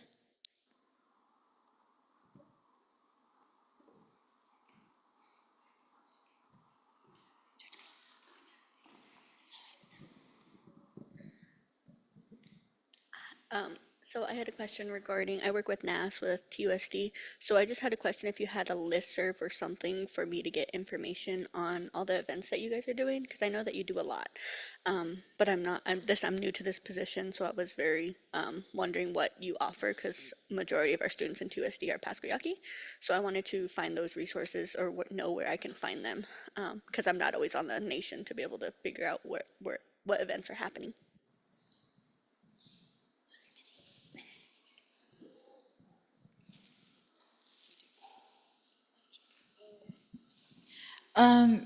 For more information, we have in the tribe we have our new health building there within Symposium. We can have someone there for resources.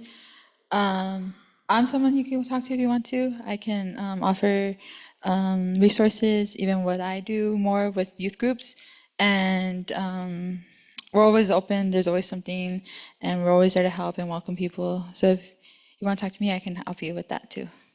Thank you.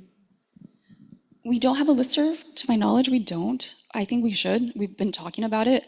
And our social media, we have a Facebook and Instagram page. We might have other pages too, but we often post a lot on the different events. Any online questions? No? Okay. All right, thank you so much again. We'll take a 3-minute break while we get Mr. Urbina set up here. Feel free to go get some water, some tea. All right, we're gonna start in a minute. If you all can make your way back to your seats, please.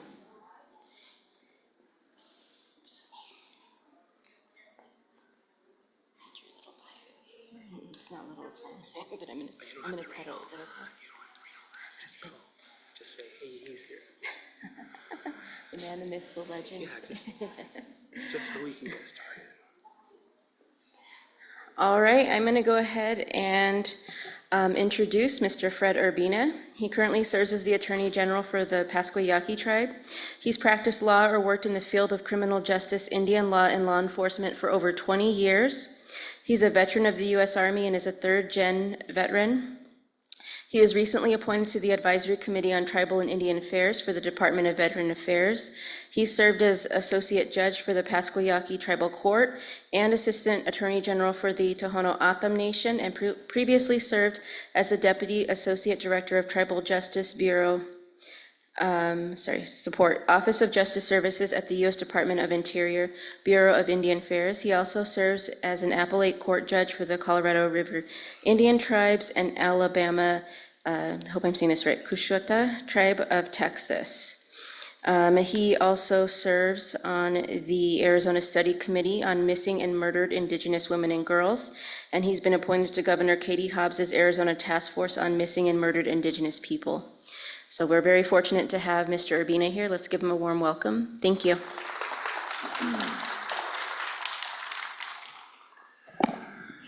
Oh, thank you, Dr. Cordova Marks. Thank you very much for that introduction.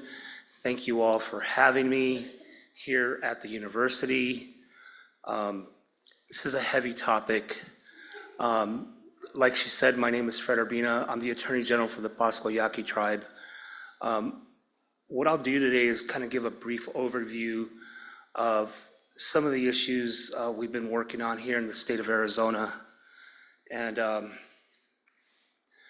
of give an update on where the task force stands currently, but also give some history and some information about some of the study committees that came up prior to the current task force.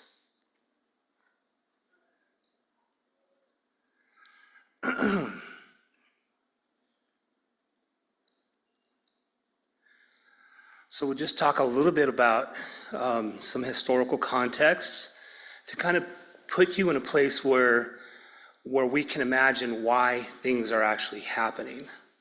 And the historical context should actually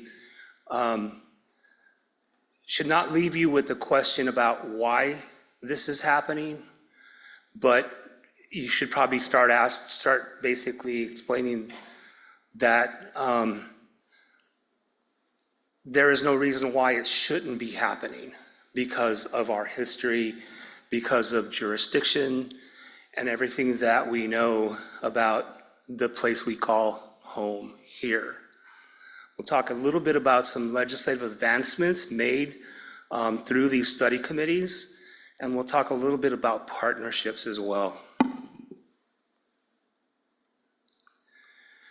And I'll kind of frame it in the context of my tribe, the Pasquayaqui tribe. Our first contact with non-Indians, with colonists, was in 1533 with the Spanish. And so it's been 500 years since the tribe has been dealing with these issues, protecting our way of life. And that's true for all tribes here in Arizona, as well as tribes across the nation. And so this story does not start here, but it's certainly a flashpoint in history.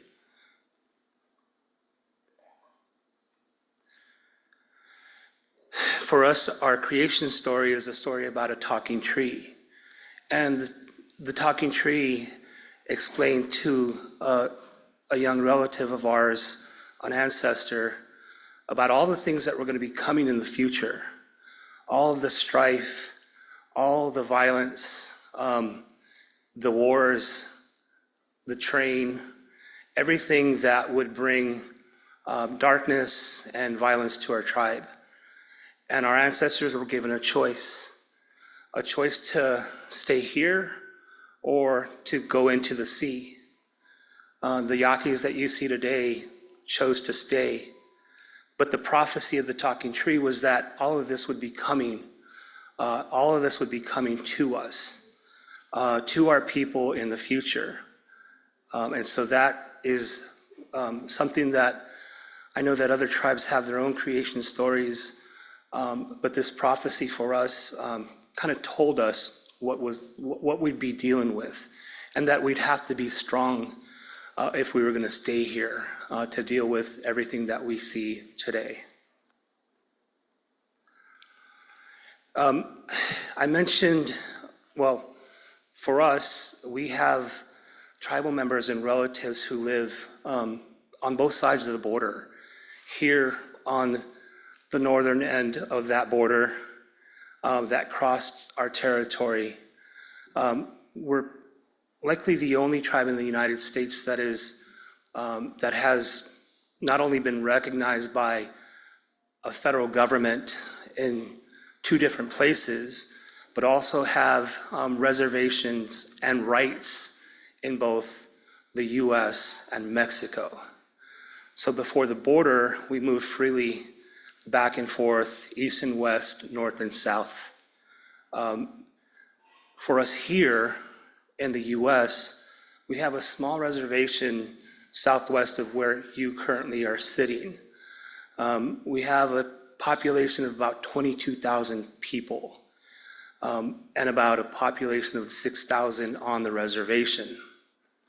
The US Census tells us that there's about 500 non-Indians who live with us, and then about 900 folks that work in our government and our casino operations.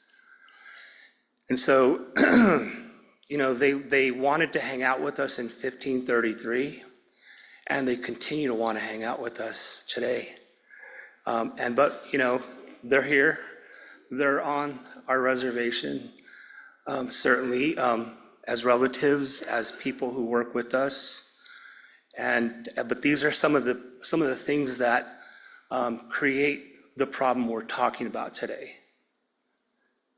And of course, this would be the same for other tribes based on their own history. So I talk about colonial flashpoints to give context to what we're talking about, because it sets the stage for what we see and for why we ask the question why. So it's very important to understand that when you're asking about reasons, we already know what they are. Just some historical context about where we are today. Here, in Tucson at the University of Arizona, historically, this is where Indigenous people lived. Throughout history, you had several things that were happening: the coming of the Spanish, the development of the missions, the presidios. If you think about just east of here is Fort Lowell. And most people know that as the park, right? Fort Lowell Park. But that was a presidio. And presidios and missions were not just outposts or historical ruins. They were places that were created to subjugate the population. And so they were bringing war along with other reasons, taking resources, claiming land here in the desert Southwest. So we think about this in terms of history, but sometimes we disconnect that history from what is happening today. The US policy of manifest destiny, the Treaty of Guadalupe Hidalgo, the Gadsden Purchase of 1854, those all started the actual exchange of Spanish land grants to US land grants for parcels of land here in the Southwest. The problem was there was still people here. That is a problem, especially if they're on choice land next to the flowing Santa Cruz River or the flowing San Pedro River. And so what do we have to do? we had to move these folks east, west, north, in order to claim these lands. That was done through federal policy. That was done by settlers here in the Tucson and Pima County region as they set up their own governance, their governments, and as Arizona became a territory. So, you know, when you pass these historical markers, think about the connection and the reason why they were there and how that impacted what we're talking about today. This is just a depiction of what things looked like in that time period and what it looks like today, the dispossession of Indian land and resources. The Homestead Act of 1862 and the Morrill Act of 1862 created a situation where former Indian land was basically given to universities. The University of Arizona is a land grant institute. And so the land that a lot of the different colleges sit on, they're there because of these federal acts. But they're also there on former Indian land, right? Indigenous land. The US president at the time also had a policy of moving people onto reservations, both by peace and also by war. And so if you weren't going to be peaceful and move on to a reservation, then that process would happen by war. And thousands of people died during this process. These reservations were not created to build thriving communities or even safe communities. These reservations were created to move people and to assimilate them into the larger population.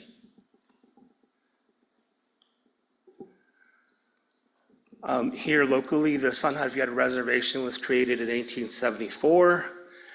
And then during that time period, from the 1850s through the 1910s, other reservations were created here in Arizona as people were moved off different areas of land. Around the same time frame, you have the boarding school era. You have boarding schools that were created, as many as 408 boarding schools created across the nation, where Indian children were removed from their families and placed in boarding schools. Many Indian children died during that process or while they were at the boarding schools. Here in Arizona, there was as many as 51 boarding schools. If you drive west of here onto Ajo Road, there was a boarding school there underneath the Fry's Shopping Center at the corner of Ajo and I-19. There was a boarding school here locally that would take children in. So you start to kind of see a through line of federal policy and history and the displacement and movement of children in conjunction with the theft of land and resources. And all of this was done by federal policy or military conflict. You had the ending of the Apache Wars in the 1920s. At the time, there was still war happening in Mexico on the Yaqui people. And so there was movement of people. There was still war happening just south of here, south of Nogales, in Sonora. And so things didn't end there. It continues through the boarding school time frame and into the period of time where the removal of children was done by state agencies through child welfare departments. That is continuing. That's continuing to happen. In 1978, because of this problem, the US government created the Indian Child Welfare Act to address this issue. Many of you might have heard of the Brackeen case that recently came out favorably for tribes. However, that was a direct result of this policy and the Indian Child Welfare Act that was put in place in 1978 to protect children, to keep them reunified with tribal families. And so all of these policy issues are connected historically to what we're experiencing today.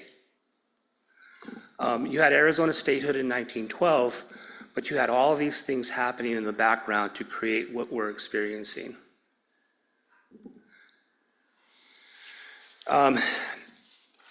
So you might see different definitions of missing and murdered Indigenous people. When people started to address this matter in 2016, 2015, the focus was on missing and murdered Indigenous women and girls. And so here in the state of Arizona, we have legislation that created a study committee in 2019. That study committee focused on women and girls. And so there's a definition for missing and murdered Indigenous women and girls, and then also there's also developed after the fact in 2020, 2022, realization from tribal communities that men were also going missing, and LGBTQ relatives as well. And so the definition has shifted to include everybody that might be missing. And so the first part in 2019 was done through legislation. The next piece that we'll talk about was done through an executive order. We ask, why is this happening? I think the better question is, we know it's happening, and why wouldn't it be happening, essentially? Because of all we know about history, jurisdiction, and the setup and makeup of how people address crime, missing persons, sexual assault, violence against Native women and men. When those things aren't addressed comprehensively by any jurisdiction, we get what we're talking about today.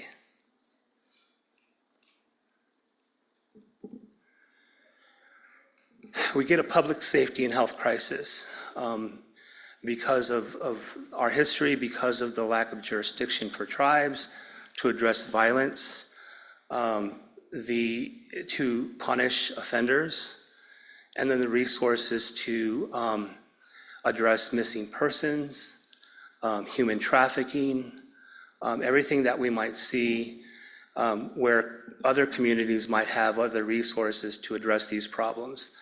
They're simply not available across Indian country and across the US. I talked about the study committee that was created in 2019. This was done after grassroots efforts created. We actually had, I want to say, 3 or 4 Native American legislators that were working at the Capitol in Phoenix. They were elected and they were in their positions. An attorney who works with me, her name is Winona Benally Baldenegro, here in Arizona, basically saw these bills that were being created in places like Montana and other states. And so she worked with her colleagues, other Native American legislators, to draft a bill, HB 2570, to create this study committee. This study committee, when it came to a hearing, you had a lot of grassroots organizations that showed up and testified to these various House and Senate committees at the Capitol. This bill passed unanimously out of committee. It was signed by Governor Ducey, but it was created by tribal grassroots organizations along with tribal people who were working at the legislative body at the time. So the study committee was not funded as it probably should be, but it created what the current task force is currently doing.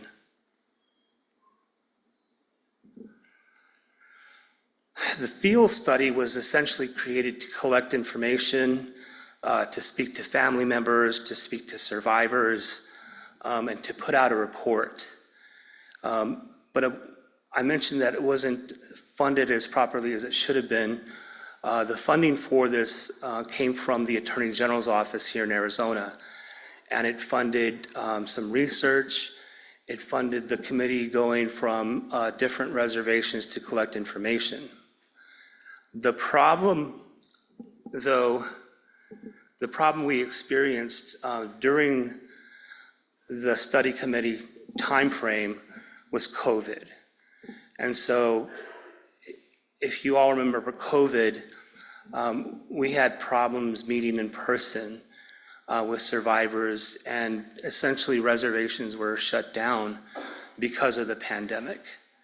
And so for us, for members of the study committee, it was difficult to touch base with survivors. It was difficult to touch base with tribes because of the respect everybody had for the pandemic and the devastation it was having across each community. This is basically a timeline of what was, how the process went. LMA is a local research organization called LaCroix and Milligan Associates. They're located just west of here, but they essentially received funding to help the committee put together the report. Also, while we were thinking about moving out and talking to tribes, we had to have like an agreement, a data agreement, an agreement between the state and the tribe to collect information, to talk to survivors, and respect the data sovereignty of those tribes.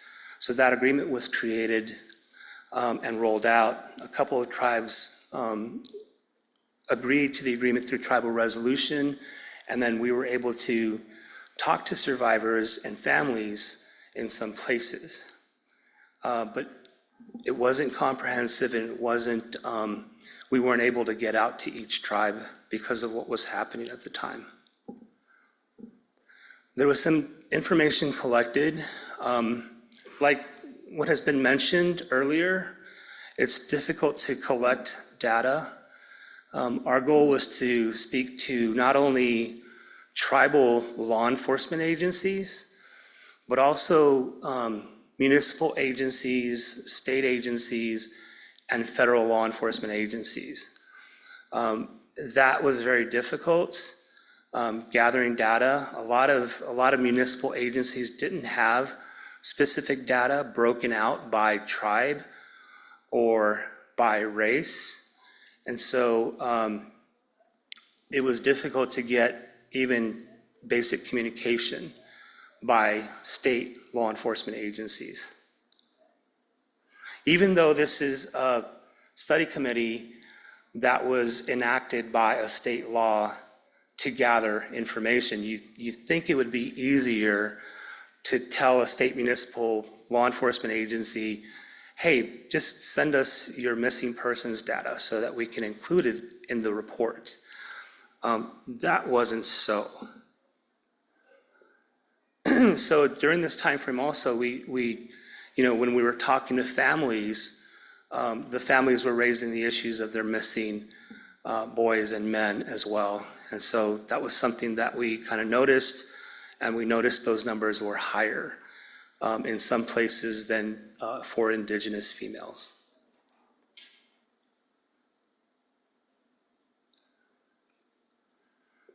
So we contacted all 22 tribes to enter into MOUs. We attempted follow-ups. This was pandemic timeframe.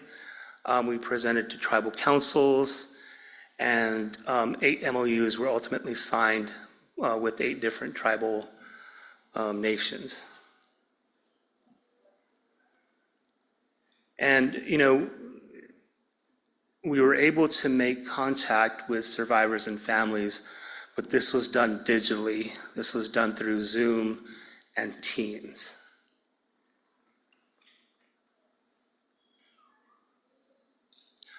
These are all the law enforcement agencies we made contact with. And interviews that we were able to obtain from these law enforcement agencies.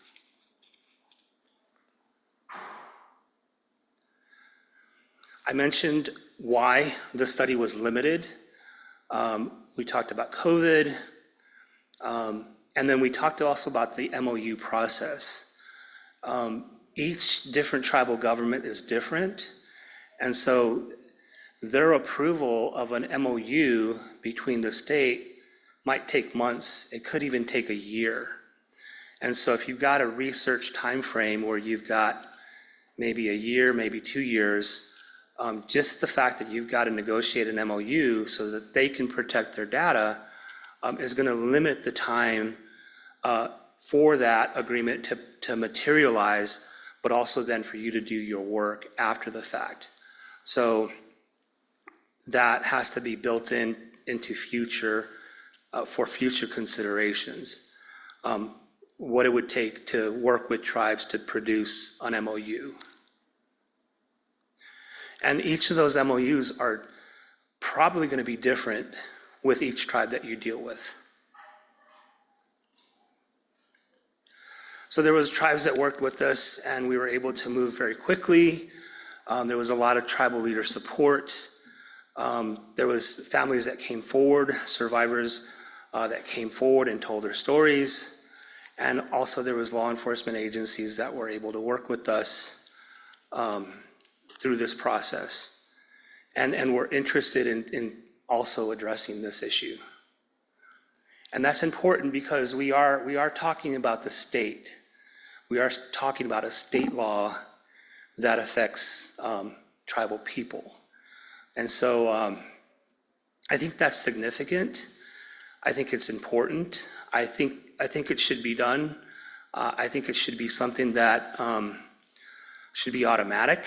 It shouldn't require a law for this information to be shared or programs to be developed to address these problems.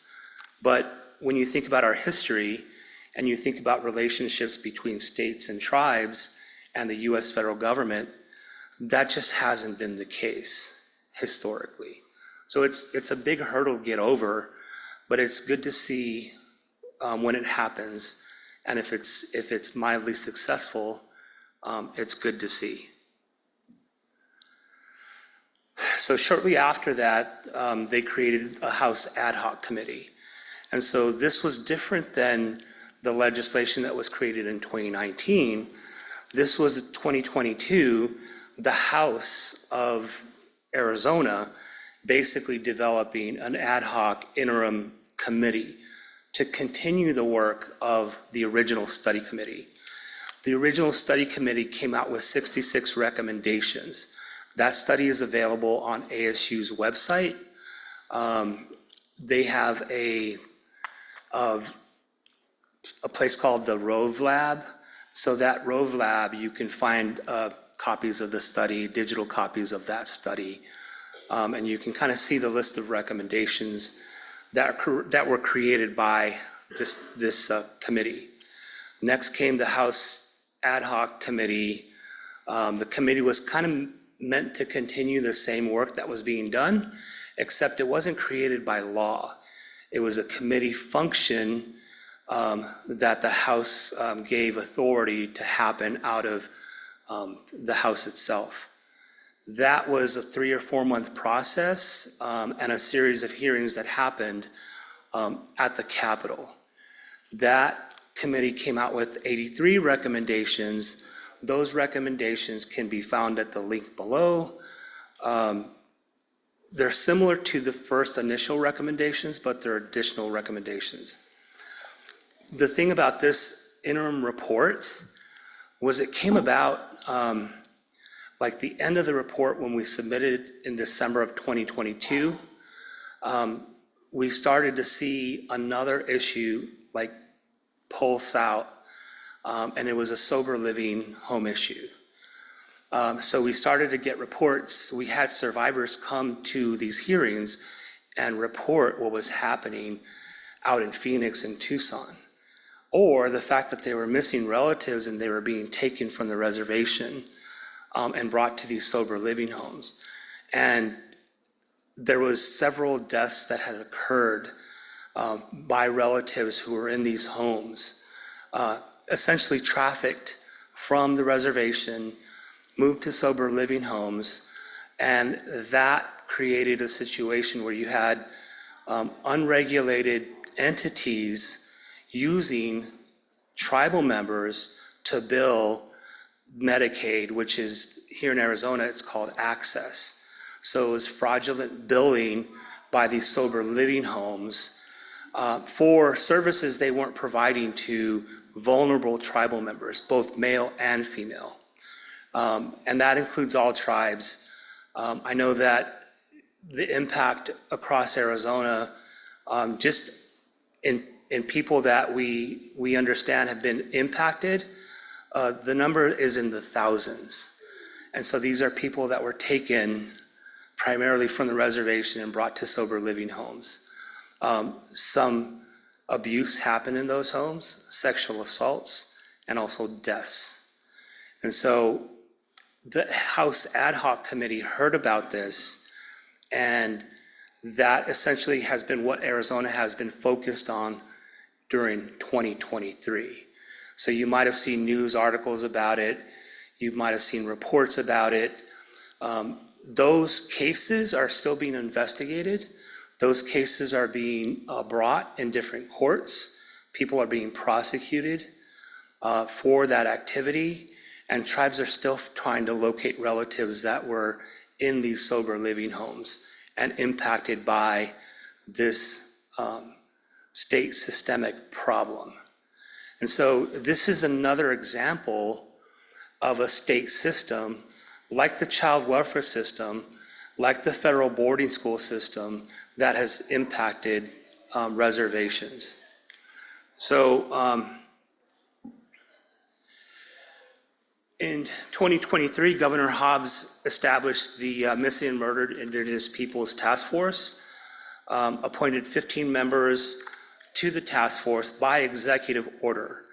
And so this was a recommendation from the previous report that went out so that she can continue this work for the next few years. I mentioned it's a 15-member task force made up of community members, tribal leaders, law enforcement personnel to continue this work up to 2026. The objectives is to continue to collect data, review policies, and make recommendations. The committee is broken up into working groups that are health, judicial, policy, and tribal components. Each of those working groups are responsible to collect information and to develop policy recommendations for the governor so that a report can be generated here in the near future. This is another step, an executive level step that Arizona is doing to address MMIP.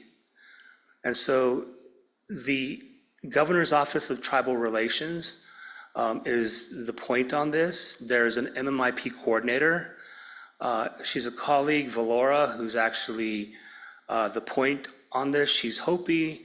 Her background is she's a former victim advocate for the BIA, working violent crime in and for metro and rural tribes in Arizona.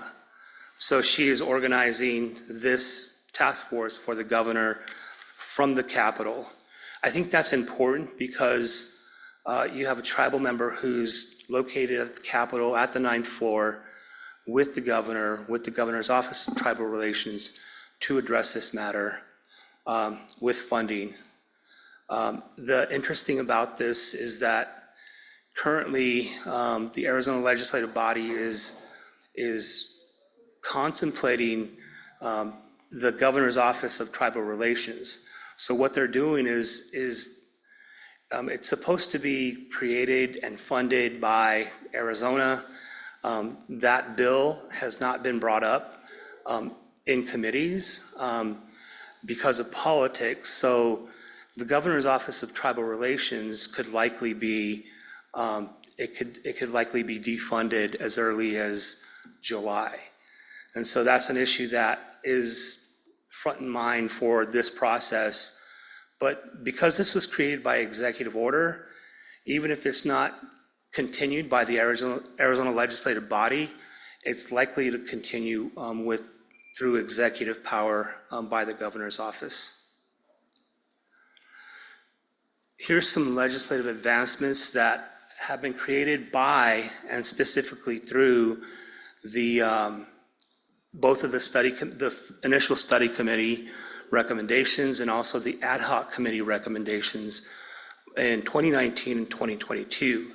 So all of these things have happened because of the efforts initially by grassroots organizations in Arizona.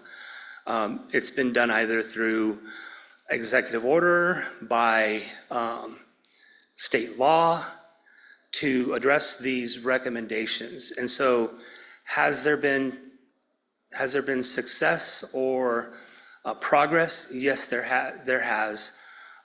Obviously, this isn't all of the 66 recommendations or the 83 recommendations, but it is progress in a time where it's difficult to get two political parties working together on issues that are important. And so this to me is progress. It's not enough, but there has been some actual reforms. Most recently, the sober living home issue, there was a bill that was drafted and that went through both House and Senate and was recently signed by the governor to address the sober living home issue. And so that is another legislative advancement that has happened in the past few months. So even though there's political strife and disagreements on everything, there are still some things that people are agreeing on and actually working on so that we can address this comprehensively. There's some efforts that are happening federally. Operation Lady Justice, Savannah's Act, and the Not Invisible Act are happening on the federal level. They have produced reports and recommendations as well. These efforts were started in the Trump administration by the leadership of Deb Haaland, and there's been some significant developments and work that has been done federally and reports that have been created. Probably not enough, though, in my humble opinion. The DOJ Missing and Murdered Indigenous Persons Initiative was created in 2019. You see William Barr up here. He went up to Alaska. This is at the Flathead Indian Reservation in Pueblo, Montana. There are MMIP coordinators, federal coordinators here and across the country. You have FBI rapid deployment teams, and you have data that's being crunched, programs that are being changed. A program called NamUs is where you report missing relatives. That program has been modified, and additional missing people have been submitted through NamUs through the work that's being done federally. There's coordinators, like I mentioned, in different states. From the task force perspective, from the perspective of tribal prosecutors, this isn't enough. For us, what we've seen here is we've seen some focus on cold cases. We've seen focus on cold cases, but not really everything else. And so there have been success in finding some and actually prosecuting some cases, but it's not enough for the numbers that we're talking about across the country. There's these FBI rapid deployment teams are supposed to help tribes create what's called CARTs, and that's when a person goes missing. These teams would actually be developed at the grassroots level with the tribal government to create a mechanism to find and search for people. Here in Arizona, there's only one team that's been created. That's on the Navajo Nation. I don't know of any other tribes that have developed these teams just yet, these CARTs. And this is the Tribal Community Response Team. This is what I was talking about. This is how it would work. This is how it would be set up to find missing people. This was supposed to be rolled out and essentially led by the Department of Justice. Here locally, it would be the U.S. Attorney. That hasn't happened across Arizona Indian Country at this point. For us, on our reservation, you would have different law enforcement agencies that we work with, that we have agreements with. Some of the things we'd have to think about is working with our federal partners, the FBI, the BIA, the U.S. Marshal Services, even CBP because of our connection with the border and our relatives in Mexico. And that's basically an overview of what's happening in this space. From my perspective, the problem that I see happening is essentially the lack of jurisdiction for tribal courts and tribes generally. Right now, there's 3 tribes in Arizona that are prosecuting non-Indian offenders of domestic violence. Pascua Yaqui, Salt River, and Gila River. The other tribes are not exercising jurisdiction, valid jurisdiction to prosecute domestic violence cases. Domestic violence cases, if they're not addressed properly, they fester, they become more violent, and they lead to cases of missing people and homicide. And so if you're not protecting people and you're not addressing low-level violence, domestic violence, harassment, and you're not enforcing orders of protection, this causes the problems we currently see. Part of the issue is and the problem with jurisdiction being restored, it's a federal issue. The federal government in 2013 and also 2022 has expanded tribal restored jurisdiction. Pascua Yaqui is exercising that jurisdiction currently, so we can address this problem locally on our reservation. I talked about, there's federal case declinations, there's inadequate sentencing authority for tribal justice systems. If the tribe does not address these cases, it's not going to be addressed by the federal government, and it's not going to be addressed by the state. And so ultimately, if it's not being addressed by either jurisdiction, we're seeing these problems, and the problems grow, and the cases grow, and the impact to the community and our public health is damaged. And that has been happening for decades. So imagine where you live currently, whether you live off reservation or on reservation. Imagine being able or not being able to call the police and knowing that there's going to be justice for you or your family. Imagine your sister or your daughter or your mother being sexually assaulted and that case never having any type of justice.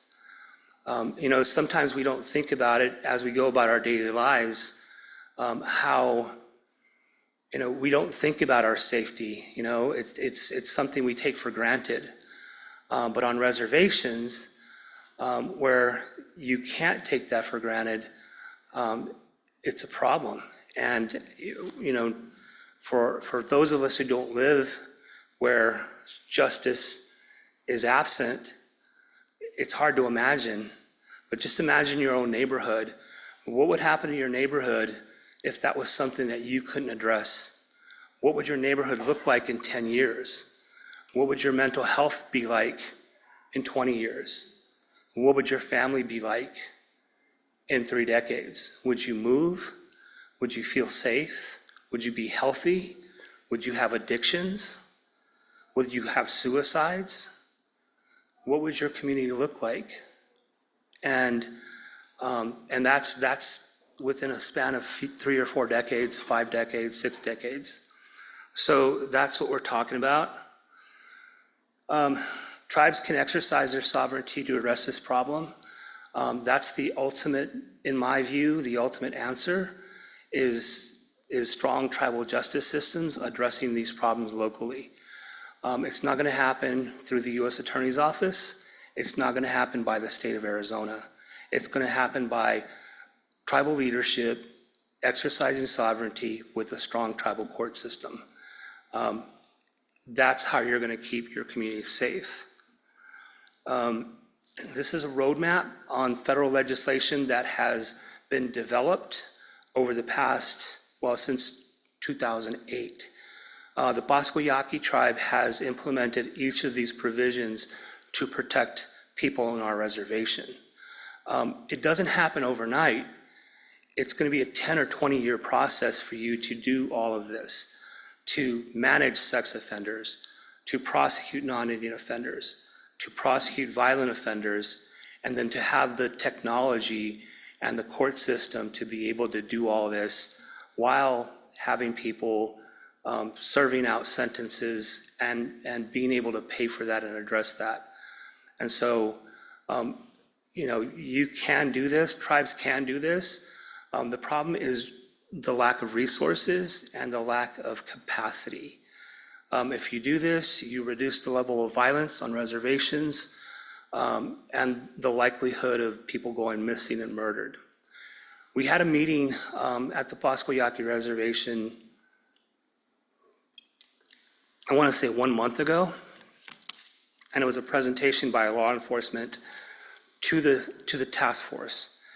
And essentially the task force heard that the Pascua Yaqui Reservation, the Pascua Yaqui tribe, do not have any currently listed persons as missing. And that includes several different databases. That's not to say it hasn't happened in the past or is not likely to happen in the future, but that's presently what is happening on our reservation. We do have the occasional homicide that happens on our reservation, but those homicides are investigated and prosecuted. And sometimes we get the outcome we want, sometimes we don't.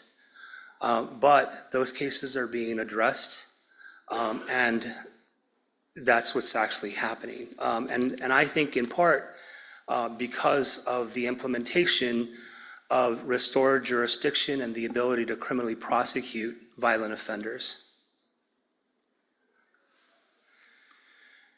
There's a lot of factors that we need to think about when we're thinking about this issue. When we talk about housing and we talk about the ability to house people on reservations, families, live in multi-generational households. That's not always because of culture. It's because of the lack of housing also. And so you have people moving from reservation to the county proper because of the lack of housing.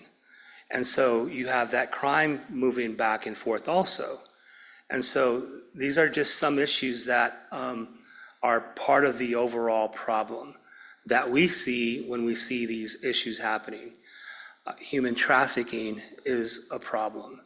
Human trafficking is something that people know it's happening.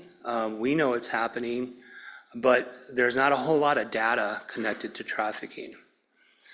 2 days ago, I got a frantic phone call when I was on my way home from work, and it was a colleague from the Tanatam Nation, and she said, "Hey, I just talked to a mother.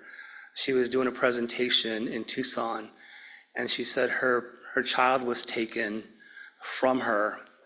And this happened while she was in treatment.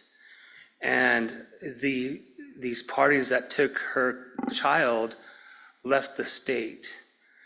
She tried to report this to Pima County, to the city of Tucson, and also to the tribal nation, through child welfare authorities, and to everybody she could think of, and nobody could help her.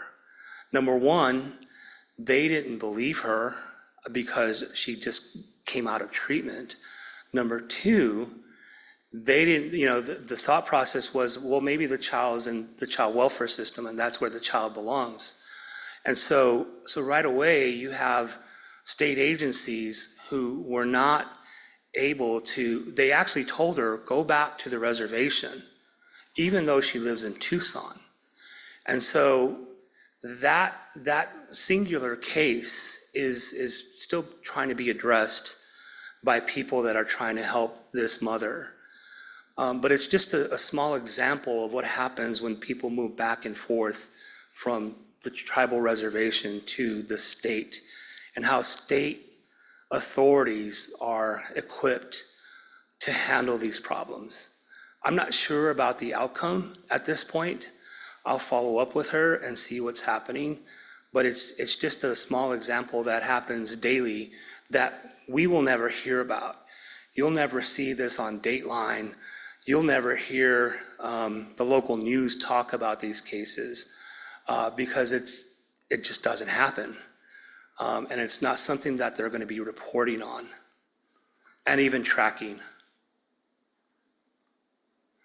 And so this is essentially how tribes are addressing MMIP.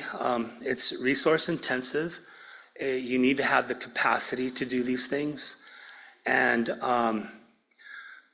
some tribes are able to do this. Some tribes just don't have the capacity to put programs into place to address this issue comprehensively. So you're going to see, basically some tribes doing it a little more because they have additional resources. Some tribes just aren't going to be able to do this, and they're going to be relying on the federal government or the state of Arizona to address these problems as their people go missing and as people are murdered. These are our VAWA cases. I talked about non-Indian people who live on our reservation. So our tribe has been prosecuting non-Indian offenders of domestic violence for 10 years. 10 years, it's been 100 plus cases. This data might be a little stale, but for us, we knew that this was a problem. And we knew that this problem was happening. These non-Indian offenders were violently attacking tribal members on our reservation in tribal housing. That was identified. We've addressed it. We're able to address it every single day. They're prosecuted, they're investigated by tribal police, they're prosecuted by tribal prosecutors, and they're sent to jail by tribal judges. Our tribal judges, our justice system. And so I tell people to take these, we have a small reservation, small population on reservation. What if you took these cases for 22 tribes and multiplied these cases for each tribe in Arizona? I'm not a math major, but extrapolate that out to Arizona for 10 years. What does that number look like? Those are victims, those are families, those are people that are dealing with this every day. Because we know it was happening on our reservation, it's likely to happen on those reservations. And if you do the math, this is what it looks like in Arizona, especially on tribes that aren't addressing it. So just to kind of to give like a snapshot of what might be happening when you think about non-Indian offenders. So this is a subset of our DV cases. And then we have another set of cases that are produced by tribal males and females, tribal violent offenders, tribal male and female violent offenders. This is a subset of non-Indian offenders. So it's important to make that distinction that it's not only happening by non-Indian offenders, but also tribal offenders. You know, people ask about all the different factors that we should be thinking about. What is the biggest factor when we talk about this issue? What is the biggest factor? My question to you.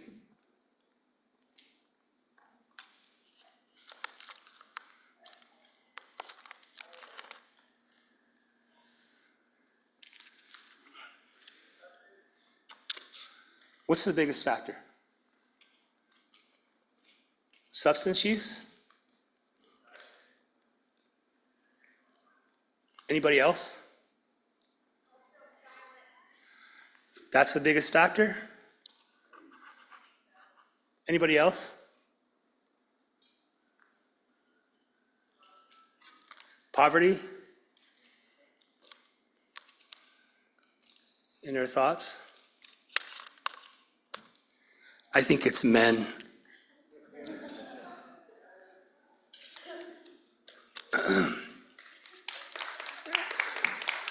I think it's men. We don't talk about it. I look at the audience and I know that there's men in the audience, but I know that a lot of the leaders who are trying to address this are women. A lot of the survivors that are speaking for their family are women. You know, men aren't talking about this and men aren't changing it or working with grassroots organizations to do this. There are people out there that are, but I think it's the biggest factor. I grew up in a household where I watched my mother assaulted nightly, and you know the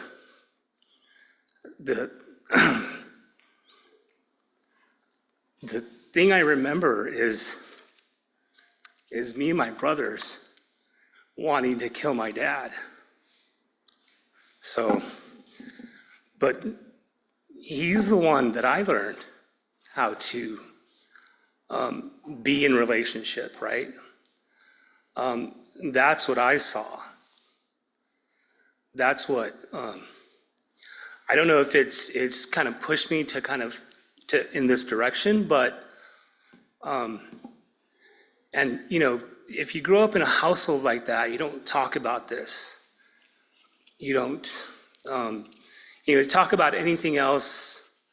My mom, she's now suffering with dementia. And she's lost a lot of her memory.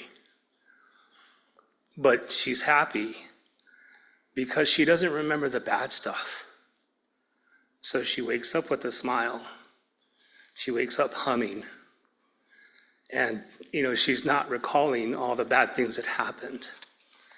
Maybe that's the good thing about Alzheimer's, or I don't know, that she has maybe a window of time where she is, you know, she's at least got some semblance of happiness when she wakes up in the morning.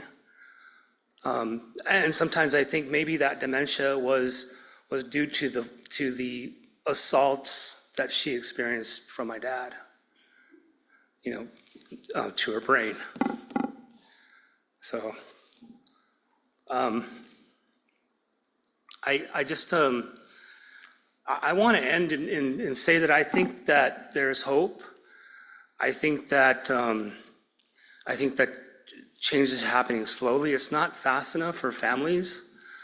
It's not fast enough for survivors. It's not fast enough for people who are missing relatives. I think it's an injustice to our communities. It's an injustice to our families, and I think more needs to be done. But I honestly believe that things are happening here in Arizona on the task force. I'm happy to serve on that task force, and I believe that we'll be able to make additional changes here in the near future. And I want to thank Dr. Cordova Marks for inviting me today and giving me the opportunity to speak to you. And talk to you a little bit about what's happening. I'll entertain any questions you might have about what we talked about.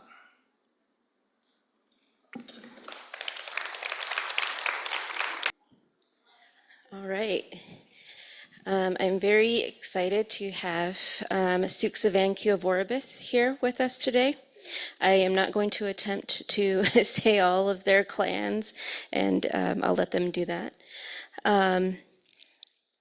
So Suki is Dene, second generation, Laotian, queer, trans, and two-spirit, originally from Chinle, Arizona.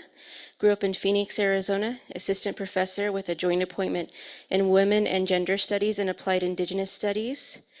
They finished their PhD in Women, Gender, and Sexuality Studies from Oregon State University, with a minor in Queer Studies, a concentration in Indigenous Urban Studies, and a certificate in Geographic Information Science. And they are currently finishing their second PhD in Indigenous Studies from Macquarie University in Sydney, Australia. And thank you so much for being here, Suki. And yeah, welcome. Thank you. Hello everyone. Yat A Sha'e Souksavanh Keovorabouth Initiate, Kia Ani Nishle, Nuts Uzi Bashashin, Ashia Tishache, Nuts Uzi Dashanella. As said, my name is Souksavanh Keovorabouth. I don't have any slides because I have some ideas and thoughts prepared. So I kind of feel like a host right now, which is kind of exciting. But as said by Felina, I am an assistant professor at Northern Arizona University up the hill. So I drove down and it was good. Of course, before we begin, I want to, of course, recognize the lands that we are on.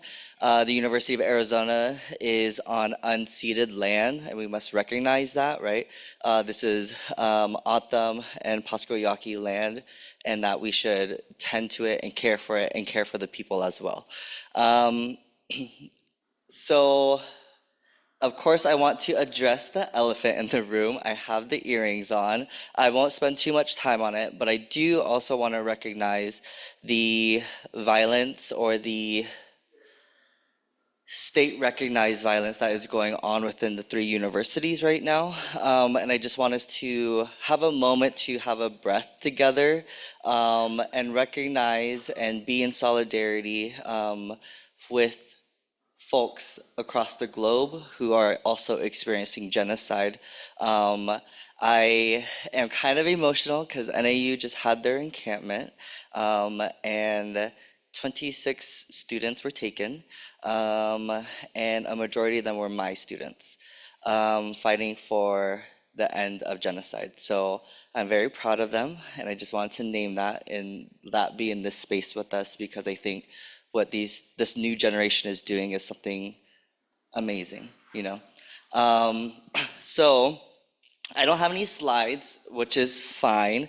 Yesterday we actually had our missing and murdered Indigenous relatives kind of symposium at NAU, which was really great.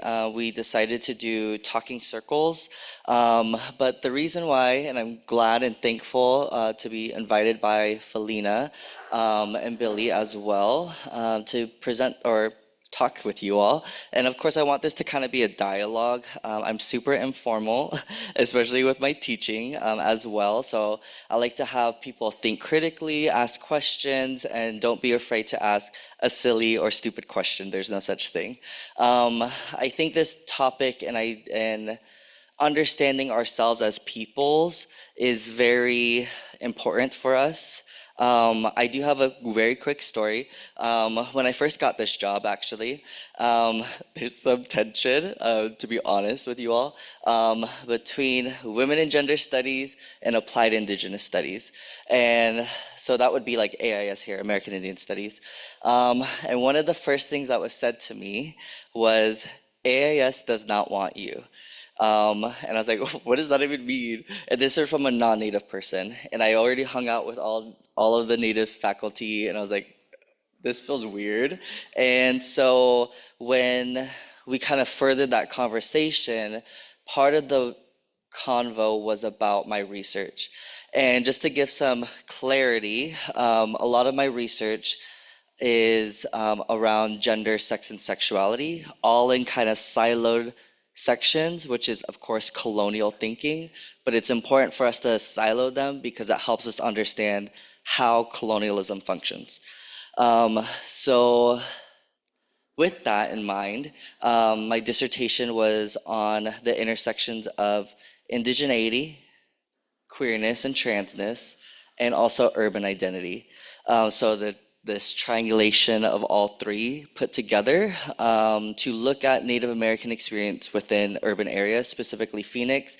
Kind of biased because I'm from there, but also, fun fact, Phoenix is actually the third largest Native populated city in the United States.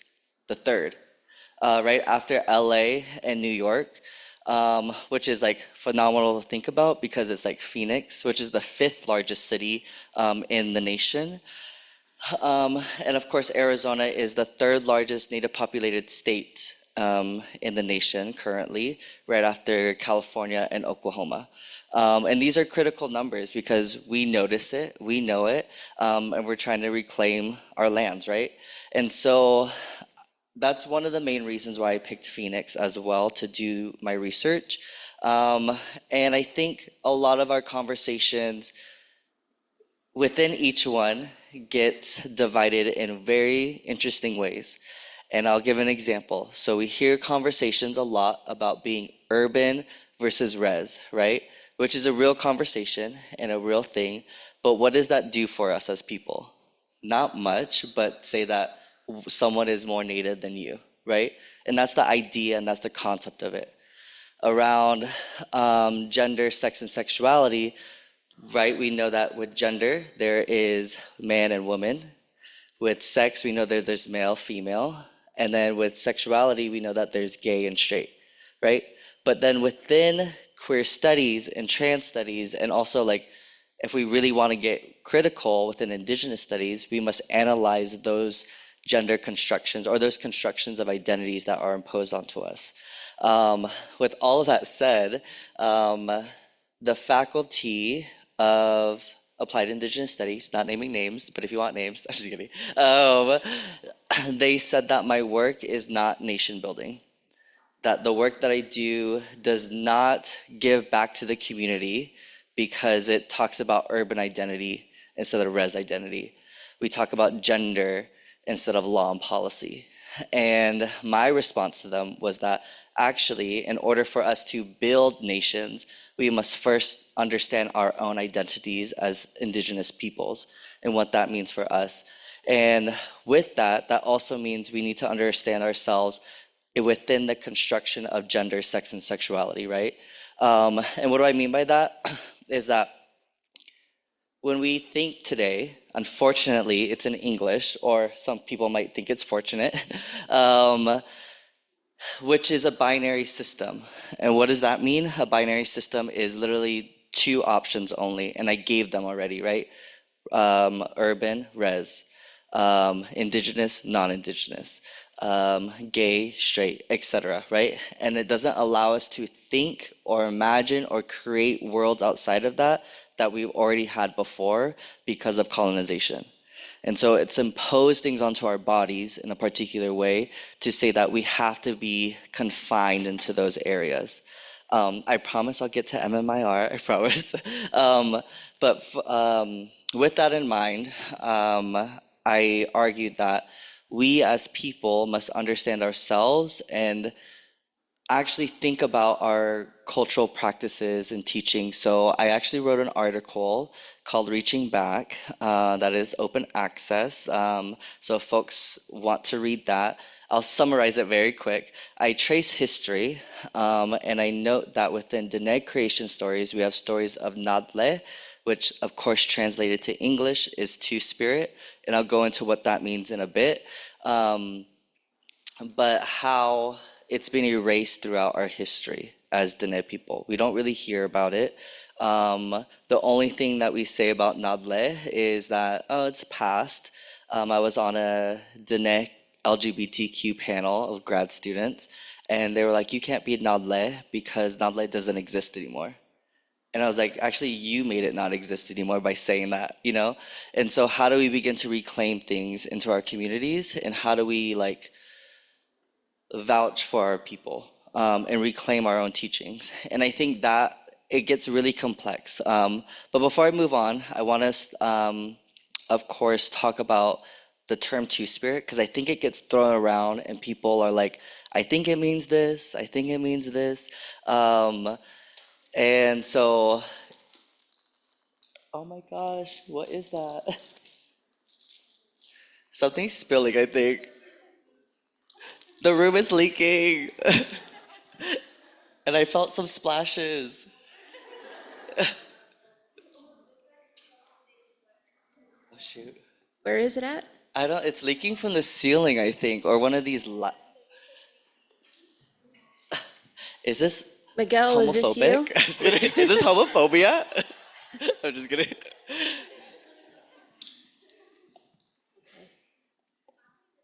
Oh my gosh, that's so fun. Right. What is it? Miguel, you made it rain in Oh, here. at this point, I'm just like, who knows? And isn't this a new building? I'm just kidding. I'm just kidding. It's really nice, just letting the architect know if he's here or they're here. Okay, so Two Spirit, for folks who might know or want to know more, is within the 60s. 1969 is when the gay movement, which is the term at the time, started with Marsha P. Jensen, and Sylvia Rivera, who basically advocated for gay rights. And of course, right at the time, it's gay rights. We use queer rights now. And over time, that gets co-opted by white, gay, cis men in particular. Within that movement, a lot of people of color, especially Indigenous people, get excluded. And then we know at the same time, AIM is coming into play, right? American Indian Movement.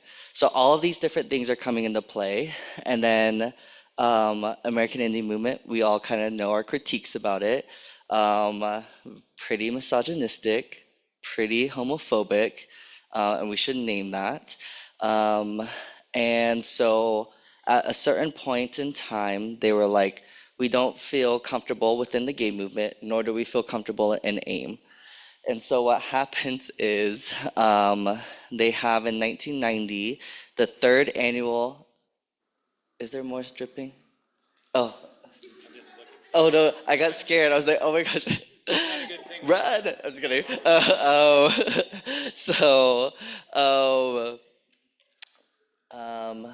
I lost my train of thought. Okay, so what happened was they had the third annual Gay and Lesbian First Nations and Native American conference in Canada. And they analyzed an example from Anishinaabe communities on their term and creation stories about queerness. And so they were saying that we don't need those two groups. We don't need the gay movement and we don't need AIM because we always know and have known within our bodies, within our stories, within our communities, that queer, this word queer or gay or whatever we want to call it, has always existed within our communities. It's always existed. And we can trace it back through creation stories. Or if you lost creation stories, you can trace it back to when colonizers literally erased your stories. What do I mean by that? Colonizers love to document shit. So if you look back, you can literally see, and actually it's actually a useful tool for Indigenous studies and also gender studies to see policy and their diaries of them writing about what they did. And one example from Deborah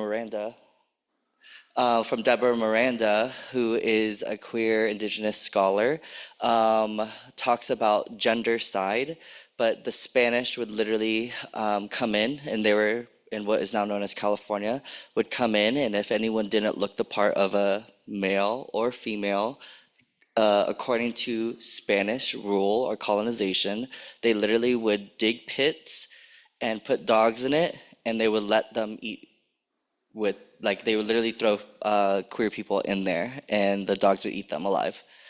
And these are actually documented accounts of what they would do to queer people, or what we would now know as queerness, right? And so of course there's this level of conformity for surviving.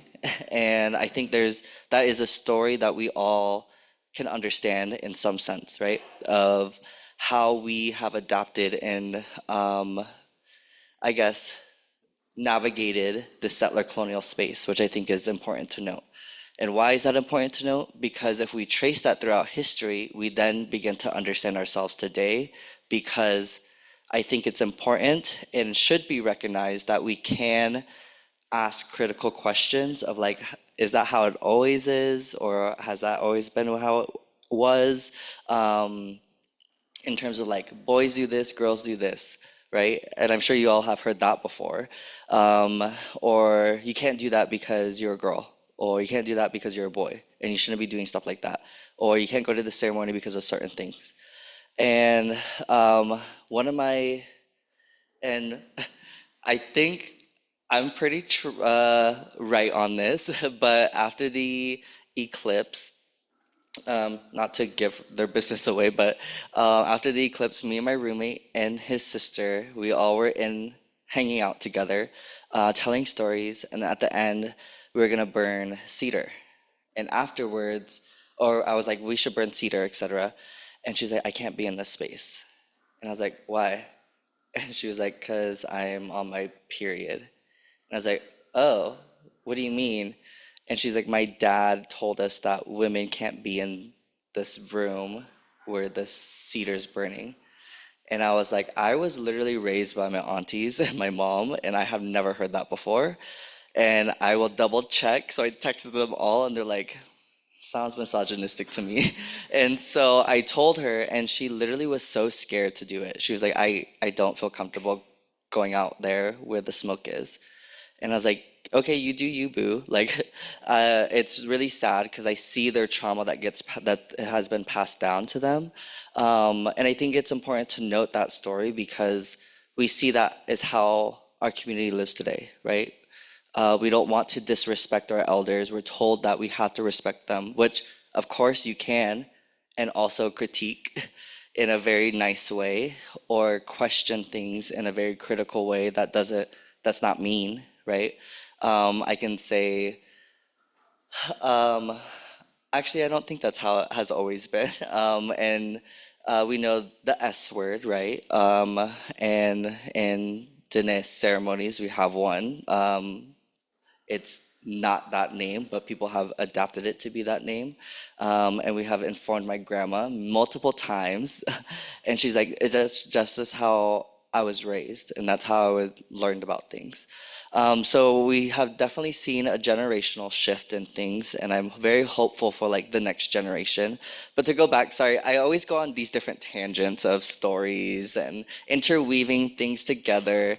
But within Two Spirit, right? If we think about queer, so let's start there first. So I already defined what Two Spirit was, is like we know that queerness existed before settler colonial contact. Queerness is a colonial construction, right? It defines people based on their sexuality, their gender, sex, etc. And then, of course, we know trans, which they kind of go hand in hand. They're colonial terminologies to define people's identities imposed on a social hierarchy. And so, to understand it a little better, it would just be queer, trans, an umbrella, and then underneath would be LGBTQ, if that's helpful. So if you ever hear both, you're like, oh, okay, I know where it goes. And what Two Spirit says is that it's basically this over here, but for Indigenous people, recognizing that Indigenous people have always had diverse gender, sex, and sexuality within our communities, whatever form that comes in, and we must recognize that as Indigenous peoples. And so, of course, it's been co-opted by some folks because I think people think it's a decolonial term, but it's actually not. It's like an indigenizing term for Indigenous peoples to reclaim our identities and our place in our communities. But I wanted to get that out of the way because I think There's a lot of confusion around it. I teach the Indigenous Feminisms class at NAU, and super excited teaching a gender and Indigenous representation in the fall. I also teach a masculinities class, and that one's fun too.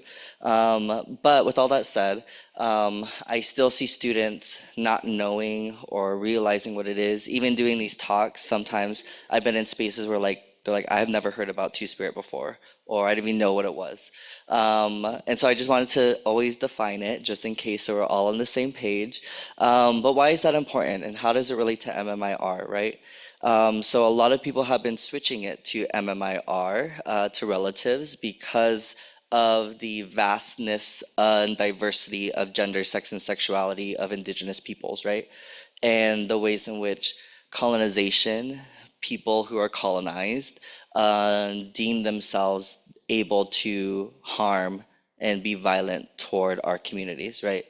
And so all Indigenous peoples, unfortunately, are targeted by this. Everyone in this space, not to scare anyone and not to say that we're a vulnerable population, because we're not. I don't like that terminology. We're very resilient. It's the system that has created tactics to make us vulnerable in a particular way. And I'm trying to think about, so yesterday we had ours, and there was a lot of great and critical questions that were asked within our panel about what does it mean within the movement and recognizing, right? And I do want to honor Next Benedict, who recently, what was it, 2 months ago maybe?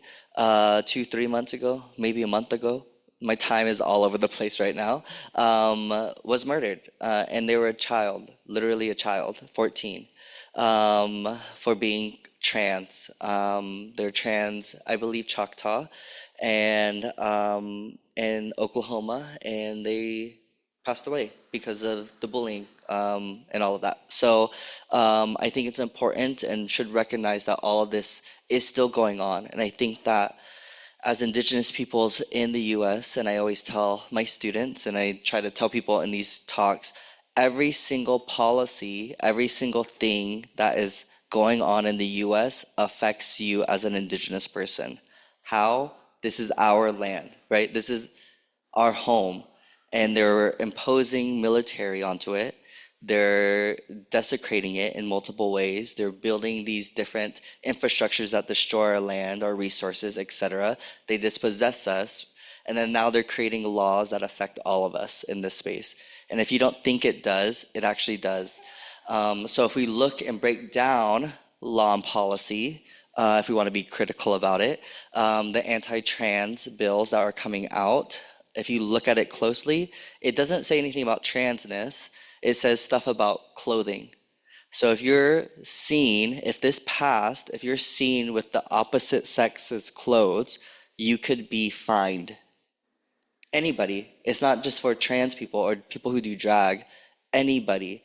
And people, of course, it is a target to trans and drag queens, of course.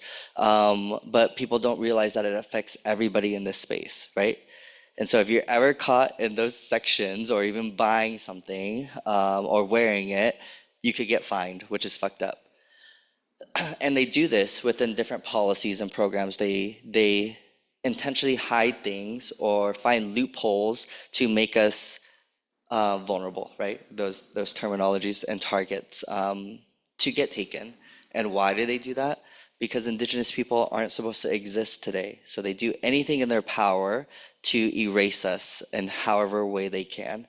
I like to tell people that as an Indigenous, queer, trans, two-spirit person, not so fun fact, but also a kind of fun fact, I am the only Indigenous, queer, trans, and two-spirit studies scholar person in the state of Arizona. And so that's pretty exciting and a great honor to have, you know. And so I feel like it's been a lot of my duty, which I also have been very cautious and mindful of my time, to spread this awareness, because this is my community. Arizona is my home, born and raised here, so I want to give back in any way that I can. And it's been an honor to be working back at home on Dineta, which is Flagstaff, if folks didn't know, is Dineta, or part of not Navajo Nation, but it's our traditional homelands as Dene people and other tribal nations around that area. So it's been quite an honor. But so I say that I'm an Indigenous, Queer, Trans, and Two-Spirit Studies scholar, but I think when it's broken down, a systems of power scholar and how it operates and how it functions. And so if we look at an institution or a system of power, right? We already know what settler colonialism, and I always tell my students, don't get caught up in names, just always think about settler colonialism. So about capitalism, settler colonialism, imperialism, settler colonialism, right? Neoliberalism, settler colonialism, just refer back to that. I was like, people try to use this to throw you off, and it's a tactic to make people of color, people who aren't able or can afford education, because these tuitions are fucking high and bizarre. There are tactics to make us feel like we don't know what we're talking about when we do. So overarching, and we know it's a structure, and we all can be complicit within the structure if we want to, and that trickles down. So what are parts of settler colonialism? It needs enslavement of people to work for it for free, right? We see that with prisons, and we know that we had enslavement before. The second part is genocide. So they need to erase anybody from this land in any way possible. And then third, we need to dominate the world, right? We know that's happening now with war efforts. If folks didn't know in this space, the military budget is the highest budget the US has. The highest. Military. Why? When we could have free healthcare, when we could have free education, we could have all these different things, but they want to do it to military to keep that top tier status of we are superior and everyone must obey us. And so when we break that down, it goes into institutions. What are institutions? It's leaking again. It's leaking again. That's so funny.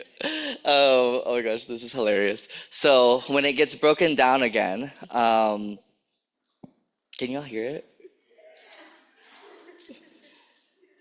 Barry, It's so if you can hear me, it's leaking even more now, wherever you are. There you are. It's okay. This is Thank you. our awesome No, IT specialist thank here. you. It's so fun. Yeah. My apologies for the interruption. No, Is it's it leaking okay. on you? No, I could just hear it, and I'm Yeah, just. yeah. Yeah. All right. Well, No, it's okay. Thank you. I just want to let folks know in this space. Thank you, Barry. And so when it gets broken down from those three things, right, it goes into like institutions. What are institutions? We can think about it as structures. So like genocide, enslavement, and war kind of aren't like very tangible things, right? They're thoughts and ideas that should be implemented, but they need tools for it to function, right? They can't just have it. And so what do? They create institutions that support it. So think about it as like a house. Settler colonialism, those three things, and then they need institutions to uphold it. What are those institutions? Education, prison, healthcare, and we can go on, right? And we see how that structure works, and it's like the legs of the machine. So NAU or U of A, not me getting mixed up. I'm all over the place. I'm at all three all the time. It's so funny. So U of A functions off of that as well. So within education, they have and abide by ABOR, right? Which is the top tier people that make the final decisions on everything an institution can do, education in particular. And that's why we call this an institution too, because it is an institution. And then how does that get broken down? There's a president, there's a provost, there's the workers for them, the cabinet, whatever we want to call them, and then it trickles down more to the dean, faculty, students, who pay the machine, right? They're the ones that pay it, while everyone else benefits, mostly the president. And that's a known fact. The president gets the most money out of anybody in an institution. And then Below that are like essential workers, whatever we want to call it, right? And they deem it as that. And so they function off of that because they create it internally of a hierarchy to train people to believe and think about things in a certain way. And education functions across kind of three pillars or three institutions of like higher ed, and then grade school, etc. I wanted to break that down because now if we think about, and this is what one of my articles is about, if we think about it in that way as a machine or a system, we now know that sometimes we cannot rely on systems that replicate these systems. What do I mean by that? We talk a lot about tribal sovereignty. We talk a lot about having our own native governments, native nations, etc., right? Which I think is great and empowering and all of that. And also can be limiting if they replicate this system, which some do. And the article that I wrote is about the Navajo Nation in particular, my home, which I'm proud to critique. If we look at the Navajo Nation system, there's a president, there's a vice president, and then everything below. What does that replicate? The US. And so my main argument of that is like, if you replicate a system of violence, what are you gonna do? Be violent to your own people. How is the Navajo Nation violent to their own people? They create laws or acts or policy that say queerness can't exist here. The Dene Act of 2005 says that they do not recognize same-sex marriage within the boundaries of the 4 sacred mountains. There's a lot of work to repeal it. And the president at the time, the Navajo Nation president at the time said that, 10 minutes, okay. Okay, great. The Navajo Nation president at the time said that that's not our top priority. Not their top priority, right? We also, if you're Dene, have heard multiple times that women can't be president. What's that same replication of? The United States, right? And we know that women and queer people have led our nations before through our stories, through documentation, etc. We only know that Chief Manuelito and Chief Barboncito signed the treaty because they're men, right? The US government isn't going to sign treaties with women and queer people at the time in the 1700s and the 1800s, right? That's when the treaty making era was. So if you think critically about 1868, which is when the Navajo Nation Treaty was signed, women didn't have rights. Women weren't people at the time. Only men were people. And they did that same thing onto our communities. And so I'm working on a project now that looks at law and policy of Native American law and policy that actually documents how gender, sex, and sexuality have been inscribed within our communities through law and tactics of that nature. And so our perceptions of ourselves is unfortunately based on the settler colonial notion of ourselves, which is kind of scary to think about, but also kind of empowering at the same time. Anyway, I will pause there because I have 10 minutes left, probably like 8 minutes left, but I wanted to open it up because I talked a lot, and then we also had a lot of distractions behind me. On any questions, comments, concerns, I could also just talk on as well. But I want to open it up for any questions so far. Any questions for Suki? Yeah, remember, there's no such thing as a silly question. I promise I won't make fun of you. Or I might. Melody. Oh, thank you. I'm getting my exercise in. Hold on. Good. Almost. Yeah, thank you.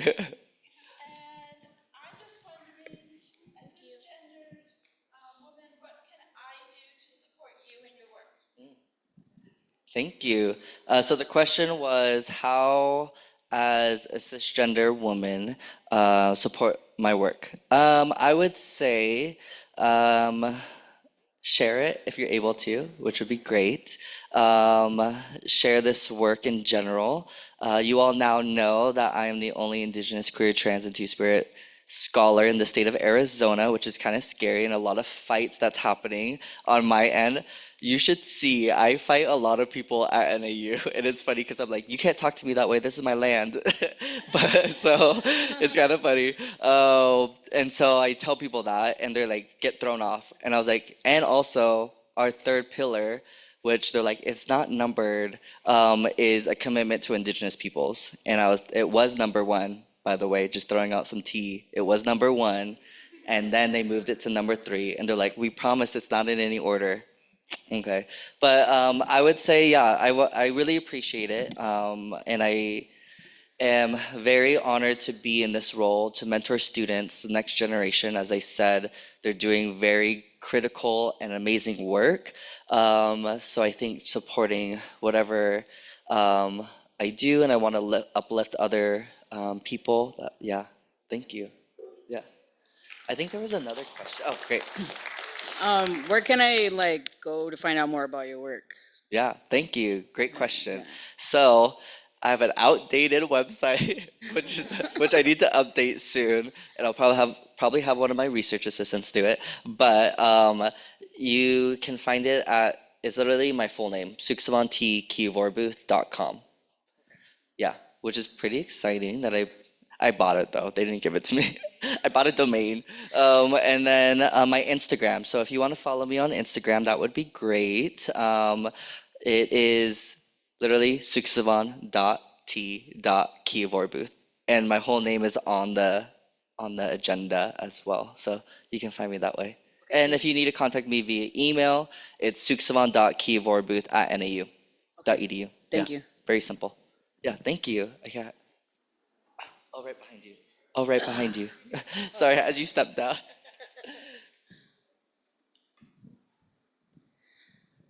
Just want to say that you're awesome. Thank you for nurturing some radical students, and thank you for bringing that up. I got here a little bit late, and I wasn't sure if anybody had mentioned the violence that's happening in these institutions, and that just happened here recently, but so thank you for bringing that up. Yeah. So do you find spaces, because I know for us, and when we think about ceremony, you know, we're using a very colonizer lens to kind of identify people's roles within ceremony and who should be taking care of what responsibilities and all of those things. Do you have spaces in your community where people are challenging that?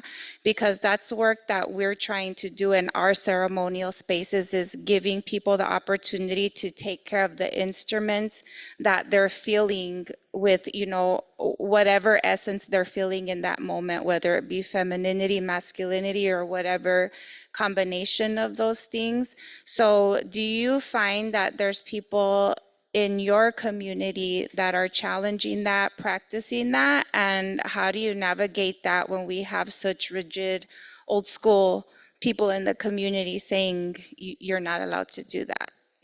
Yeah, that's a great question. And I think an important one too.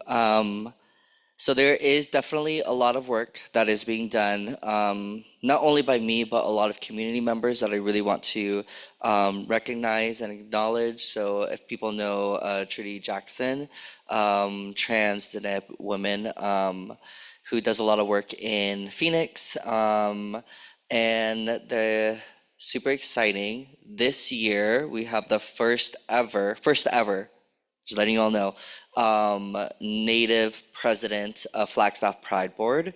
And so that's really exciting, and there's a lot of things happening and movement happening there.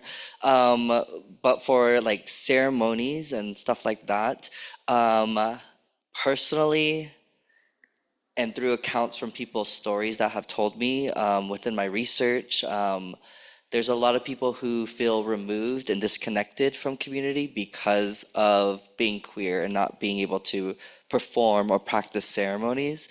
And then there's a lot that who are reclaiming it, right? And so there's a lot of people within my dissertation work, which super exciting, I got a grant to turn it into a book, that they are in Indigenous spaces, they don't feel welcomed at all, even though they're Indigenous, right? And we see this concept with like the idea of mixed blood or urban identity, and now we're seeing it with queer and trans identity, right? And these are all just tactics of colonialism to separate us and claim indigeneity. So if we think about where that stems from, we look at policy. So if people know about the one drop rule, the one drop rule said that if you're one drop black, you're black. And they also used it for Native people, by the way, if you didn't know that. If you're one drop Native, you're not Native. It's their logic, which doesn't make any fucking sense, right? But they used it to, as I said, to keep that idea of we need more enslaved folks and we need less people to have claims to the land. And that trickles down throughout history.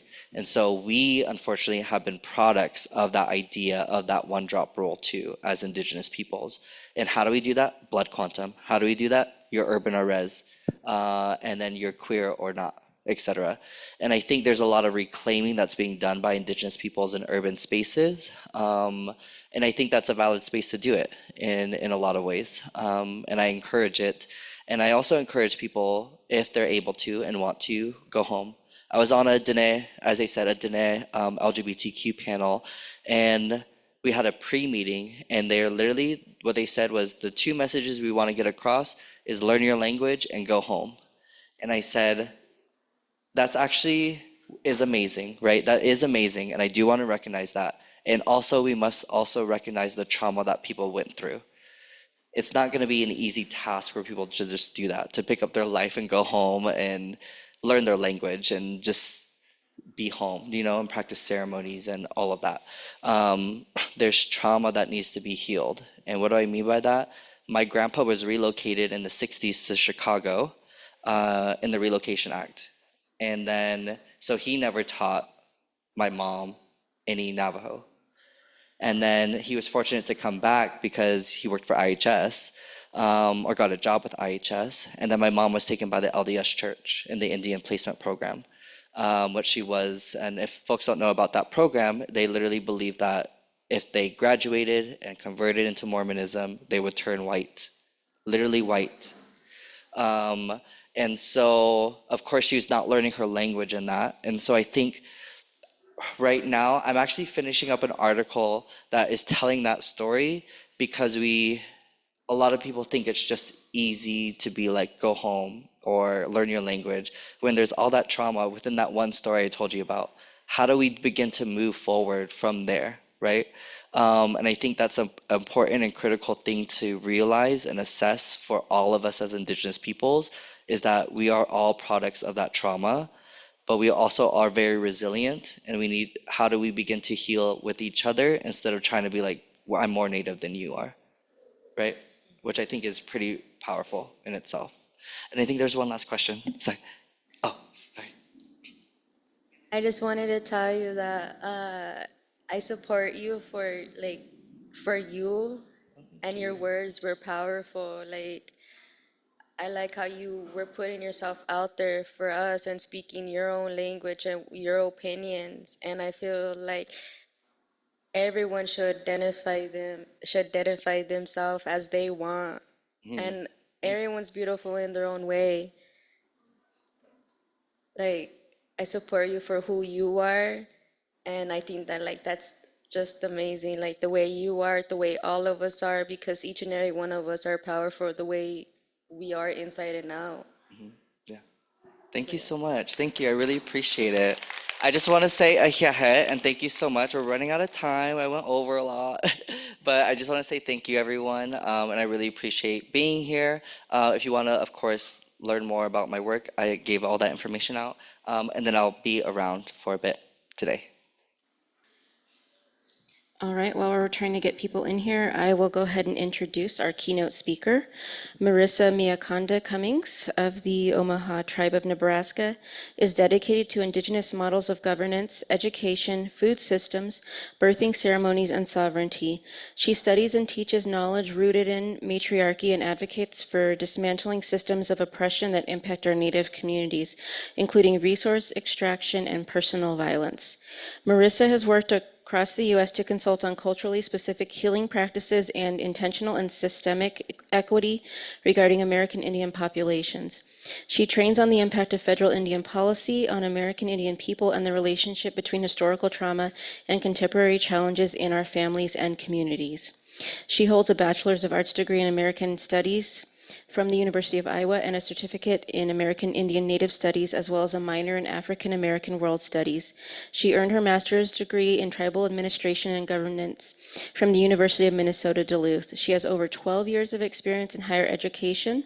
She has served her people as a CEO of the Omaha Tribe and most recently served as the president and CEO of the Minnesota Indian Women Resources Center in Minneapolis, Minnesota. She was born in Winnebago, Nebraska, and raised in Sioux City, Iowa. She belongs to the Buffalo Tail Clan of the Sky People, as well as the Walker and Springer families, and the eldest of 8 children. She is the mother of 4 adult children and grandmother to 1 grandson. And she enjoys teaching traditional food practices and spaces where culture and traditional ways are alive and thriving. Thank you very much. Let's give Marisa a big round of applause for coming all the way here to Tucson, Arizona, to give this talk. Thank you, Marisa. Hello, everyone. Can you hear me okay? Okay. Thank you for coming back to lunch to hear this presentation. I want to start out with an introduction in my language. So, Ambate uda wangle latite uda, umaha jaje wibita te Miakonda, te sindawa ubli, ishta sunda nikashingawa ubli. So what I just said is it's a good day today, and I'm glad that each and every one of you are here. My name is Marisa Cummings. That's my English name. My Umaha name is Miakonda. And as was stated in my bio, I am Umaha and belong to the Buffalo Tail Clan. And you heard a lot about my background and the things that I have done and continue to enjoy doing, rooted in our traditional ways of being. And yet I'm also here representing the Administration for Native Americans and the Administration for Children and Families today. We're going to go over a few things. I serve right now as a senior advisor to the Administration for Children and Family as a MMIP subject matter expert. And we'll go over the missing and murdered Indigenous peoples crisis and how it relates to social determinants of health, vulnerabilities, for Native people, and I use the word vulnerabilities because these are systemic vulnerabilities that have been created that put us in positions where we may experience violence. Protective factors, ACF, MMIP action plan, which we have in full effect right now, and the Not Invisible Act Commission, which I served as an alternate on. So we'll do a brief overview. So in terms of the Administration for Children and Families and those that we serve, which also include people that are Indigenous to the Pacific Island, as well as American Indians and then Alaska Natives. And so when we use this phrase, MMIP, we're referring to the population that includes American Indians, Alaska Natives, Native Hawaiians, and the Indigenous peoples of Guam, American Samoa, and the Northern Mariana Islands, who have all been victims of violence, homicide, human trafficking, and sexual exploitation. And we'll talk more about how this interfaces with generational harm as well. Social determinants of health. How many of you have heard of this term, social determinants of health? Okay, about half of you. So social determinants of health affect an individual's functioning, quality of life, patterns of social engagement, and a sense of security and well-being. So essentially, social determinants of health are what we're born into in our families. They're the housing that we live in or we come home to as babies from the hospital. They're the dynamics of our family unit that we're born into. And they also include the health care that we have access to, the foods that we eat, and access to education and workforce opportunities. So when you think of our population of American Indian people, we have to look at how federal policy has impacted the lives and well-being of our people at that very foundational level. So, and I give some examples of social determinants of health and health outcomes. Vulnerability factors that lead to MMIP. So one thing that I say often is that our people are not deficit-based. Our people, there's nothing wrong with our people. We hear that a lot. Well, you have the highest rates of this and the highest rates of that and the highest, yes, that's true. We're on the highest disparities of everything, but we weren't always that way. We had our own forms of government.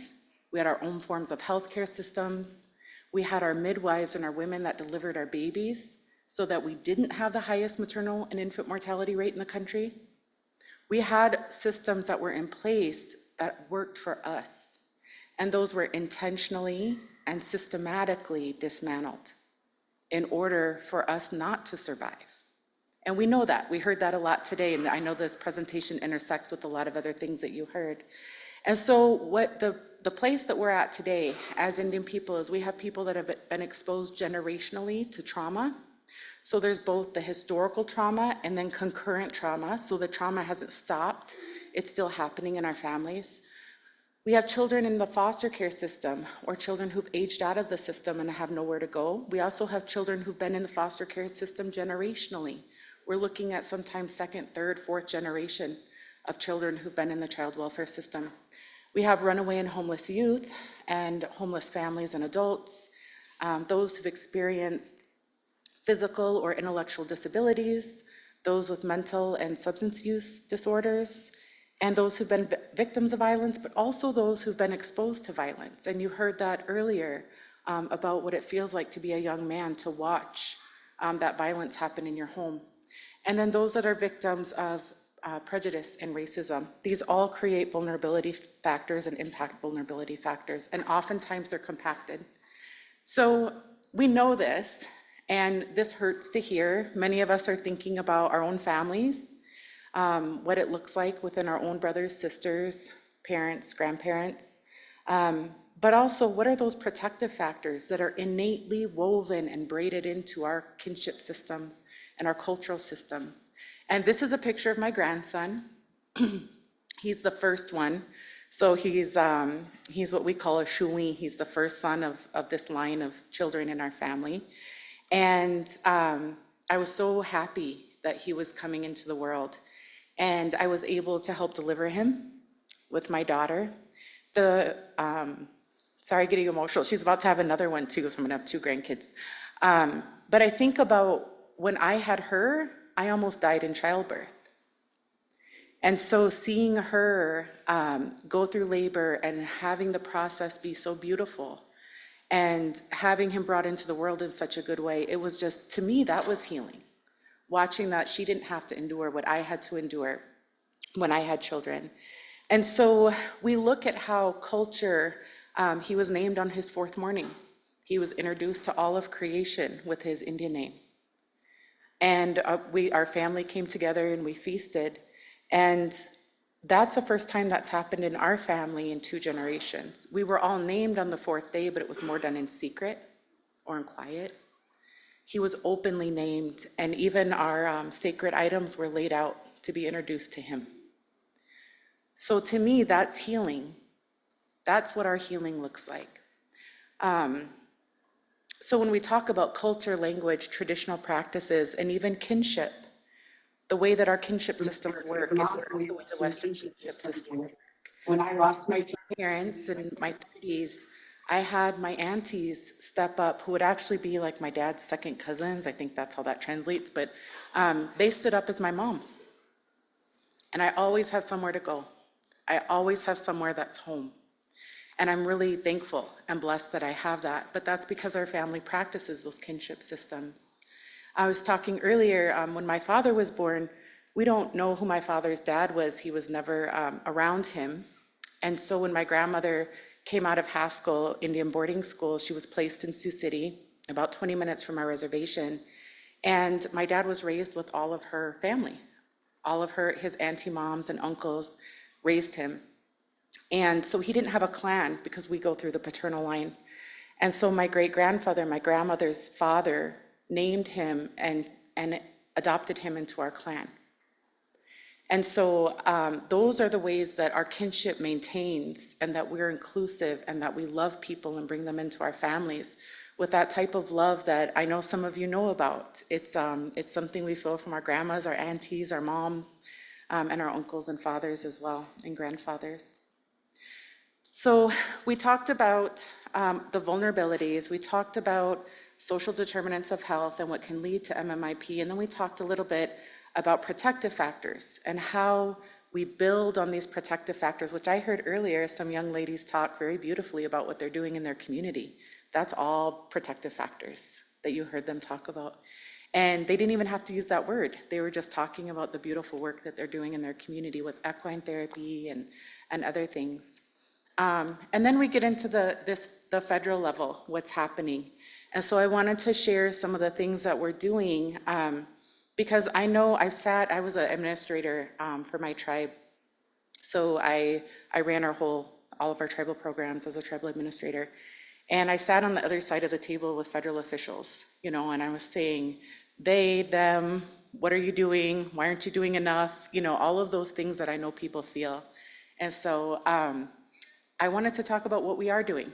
And I wanted to talk about it in a way that hopefully makes sense, but I also want you to feel open to asking questions at the end, because I really want to leave room for questions, because I feel like real learning happens through dialogue and exchange and not just people being talked at. So in 2020, ACF developed what's called the Missing and Murdered American Indians Framework for Action. So this is all available online, and you can link on this presentation. As you can see, they're hyperlinked. So that framework was the first time that it was looked at, this crisis of MMIP, what we call now, as a public health crisis. So we looked at those public health factors. Like, why is this happening? Jurisdictional issues. There's other federal agencies that work with that, with law enforcement jurisdiction. We work in health and human services. So we're the HHS umbrella. And within that is public health, mental and behavioral health as well. And so in 2020, this conversation started happening along with our Tribal Advisory Committee, which is comprised of tribal leaders in their communities that help inform this process. And then Executive Order 14053 came out, and you can read the long title there, but essentially it was a very detailed executive order on how we're going to address this crisis from President Biden. And then in 2023, ACF TAC requested additional resources. So I was brought on as an MMIP subject matter expert and to assist in writing this MMIP action plan, which is a very detailed document that incorporates equity, self-governance, Indigenous knowledge, as well as program enhancements such as leveraging grant funding and opportunities, and rulemaking authority. So rulemaking authority is when the federal government says, we mandate this happens for ACF, this ACF program, and then it comes down the program line to the services that you receive. So recently, there was a rule that was made about anyone that now has foster children foster children that identify as LGBTQI, Two-Spirit, has to go through a training on how to take care of those children in a way that's meaningful for those children. So that's a rule. So that means that anyone who receives child welfare funds, including our tribal programs, has to make sure that they're doing that. So if that makes any sense. And you can find all these rules online, not that you would ever want to search them, but they're all online. And then in November of 2023, the NIAC final report was submitted. So the NIAC, I'll talk more about what that commission is, but DOJ and DOI were then required to submit a response to that report.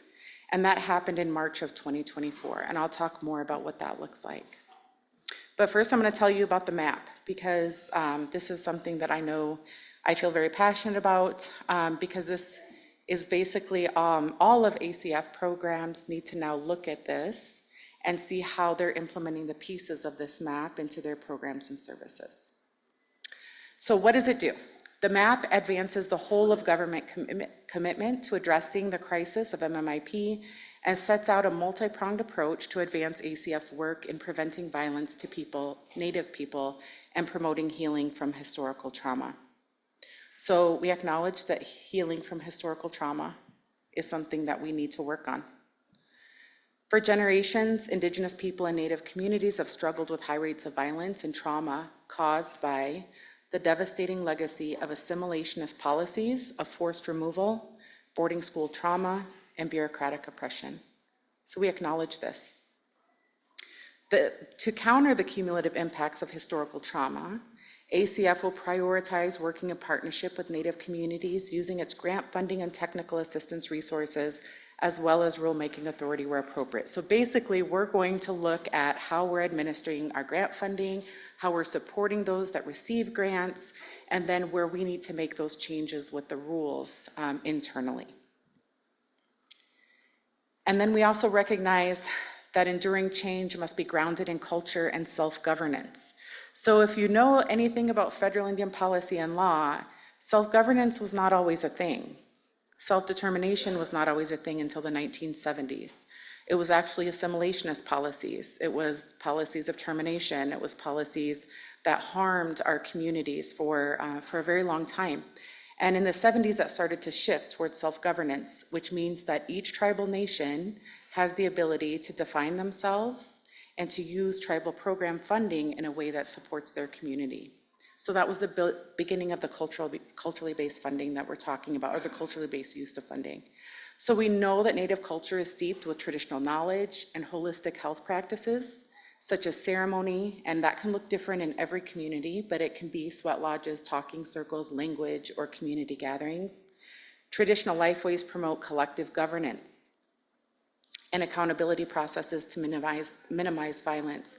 So if you think of any time that your community gathers, so it could be to harvest corn for certain clans, it could be to gather for a dance or a ceremony, and think of how people are interacting with each other in a way that those people might not even like each other outside of that specific space, but at that time and during that time, they're interacting with each other as they're supposed to in kinship relationship with one another. And so we know that those traditional lifeways also enforce accountability processes that we already had. And you heard a little bit earlier, people talking about, what we've adopted from colonial ideologies and what we've accepted in some spaces as colonial ideology. And then also, but we've kept a lot too. And if we sit down at the table and listen to your grandmas and you listen to your grandpas talk, you'll find out that we've kept a lot. And so we need to look at what we've kept and make sure that we're continuing to tell those stories, even if those stories conflict the majority. When I was growing up, my dad was my hero. My dad was the most amazing person in the world to me. He was first generation to go to college.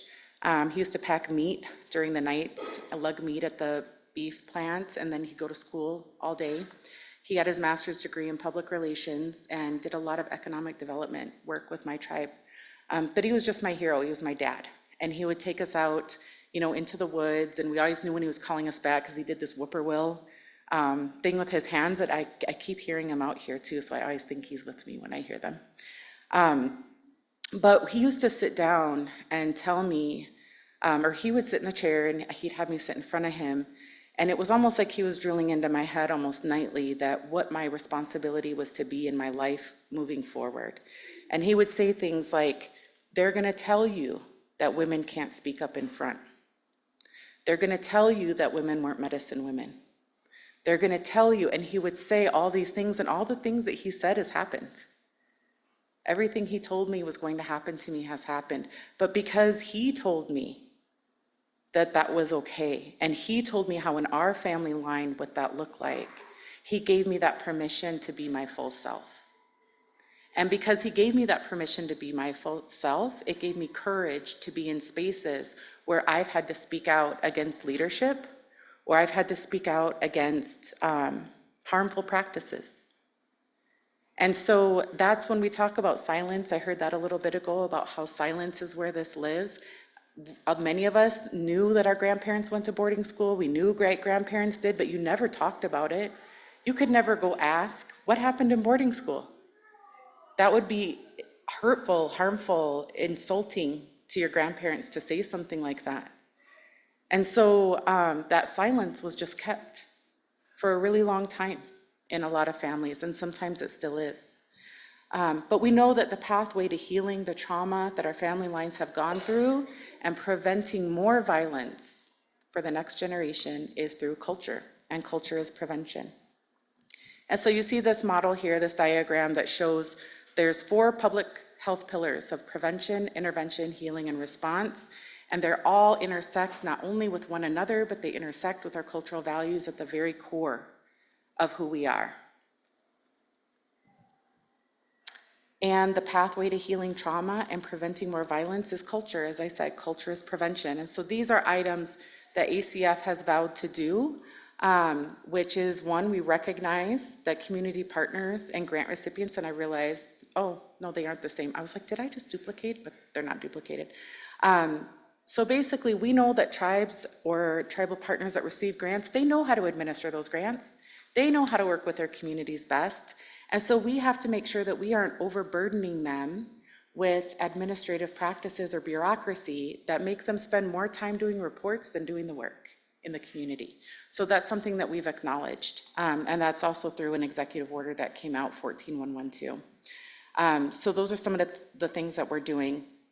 These are all of the ways that there's a whole of government approach, and there's more than this, but this is just in my world, of collective legislative and policy actions to addressing the crisis. So we had the Not Invisible Act Commission, which I'll talk about shortly. We've had the framework that I just talked about. There's the Federal Boarding School Initiative that was initiated by then Congresswoman Deb Haaland, who is now our Madam Secretary of the Interior, Deb Haaland. We have the President Biden's Executive Order 14053. There was also guidance that was issued by President Biden and the White House telling federal departments and agencies how they should be incorporating Indigenous knowledge and practices and supporting that within their programming. And then there's the action plan that I had just talked about. So the Not Invisible Act Commission, how many of you have heard of it, or NIAC as it's called? Okay, just a few. Okay, well, this is really important. This commission had to do, I'm going to break this down really simple.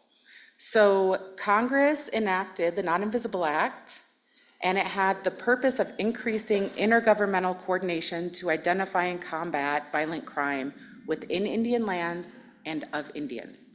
So what this means is they wanted the government to talk to each other across departments and programs, and that's a lot harder than it sounds, but it's happening. First, it specifically directs the Department of Interior to designate an official within the Bureau of Indian Affairs to coordinate prevention efforts, grants, and programs related to missing Indians and the murder and human trafficking of Indians, because those can be separate and the same. Second, it charged DOI and the Department of Justice, or DOJ, with 2 responsibilities. 1, to establish the commission, and 2, to submit a written response. So the commission gets created, and then there's a response that that commission sends out. So what did this commission look like? Because how often have we heard of commissions happening, being established where we don't have a voice? We hear of that a lot, right? Well, this commission was different. It was the first of its kind that was congressionally created, advisory board, and it had federal and non-federal members.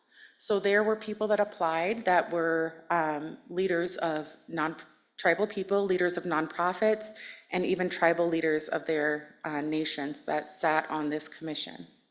It was unique because it included representation from all of these factors: law enforcement, tribal leaders, federal partners, service providers, family members of missing and murdered individuals, and survivors of human trafficking. So you had all of these voices sitting at a table together. And then there were 6 topic areas that I'll talk about in a little bit that this entire group addressed, and also broke into subcommittees to address. And then 4th, the commission was charged with developing those recommendations for an intergovernmental coordination that would be best practices for state, tribal, and federal law enforcement for the epidemic of missing persons, murdered persons, and trafficked American Indian Native Alaskans. So how many people have heard of like the jurisdictional issues that can happen?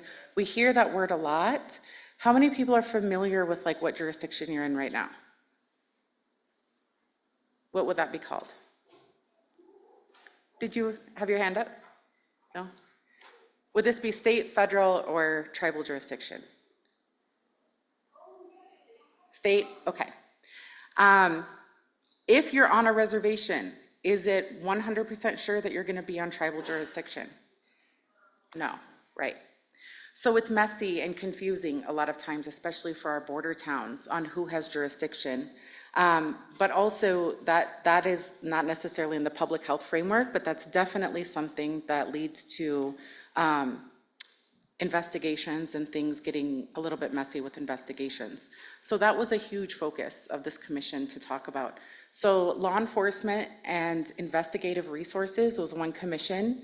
So they were identifying, responding to MMIP and trafficked persons. There were policies and programs subcommittee reporting and collecting data on MMIP and trafficked persons. Recruitment and retention of Tribal Bureau of Indian Affairs law enforcement. So there's a huge deficit of tribal law enforcement. We need more people going into the law enforcement field. And I'm sure we can all imagine why people don't want to do that in our tribal communities, right? It's a very, very difficult job, and they see some of the highest amounts of trauma. But that's something that we need to look at. Are we paying them equitably? You know, so all of those things were discussed in that commission. Resource coordination.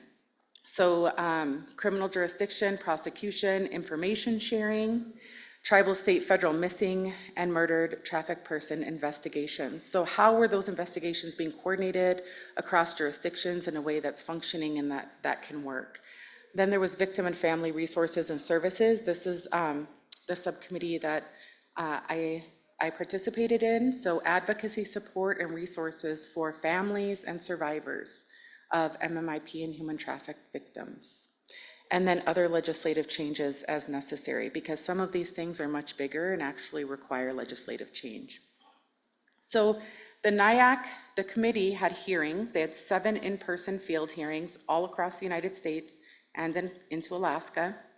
And it used those hearings to inform the recommendations. And overall, almost 600 people attended the hearings, and 260 witnesses gave testimony to the commission. The commission came to Minneapolis when I was there, and before I was in the position I am now, and I also testified at the hearing. And I realized how emotional and difficult that is for families of survivors and survivors themselves to stand up to a commission and have to testify to that trauma, and it's that re-traumatization that happens. So there are major themes that came out of these hearings, including funding, accountability, returning jurisdiction to sovereigns, Alaska requiring tailored solutions because it is unique, data and coordination, communication, law enforcement shortages, the media's role, addressing vulnerabilities, trauma and resilience, and victim and family support. So as I said earlier, the report, the commission came together, wrote this report after many, many, many drafts, submitted it to DOJ, DOI, and Congress on November 1st, and then DOI and DOJ submitted a response back on March 5th. All of this is online, and no formal response was required by Health and Human Services, but we are definitely looking at all of the recommendations and filtering them through internal processes to see how we can respond to those in the best way possible. And most of the recommendations were really rooted in social and medical services, specifically prevention, intervention, healing, and response to violence and trauma. So how do we take care of people after they go through that trauma? What does that look like in our communities? So the conclusion is that the same thing we know, it requires the whole of government response, and even outside of government, it requires nonprofits, community members, it requires everyone to be involved. And we know that these recommendations are critical to an HHS and ACF specific response to the crisis. And an interagency approach is needed to effectuate lasting change. So if we're just in silos, and it's the same in our tribal organizations sometimes, it's the same in urban areas where we operate in silos and we aren't coming together with a comprehensive response plan. And this is a quote that came from the Not Invisible Act Commission.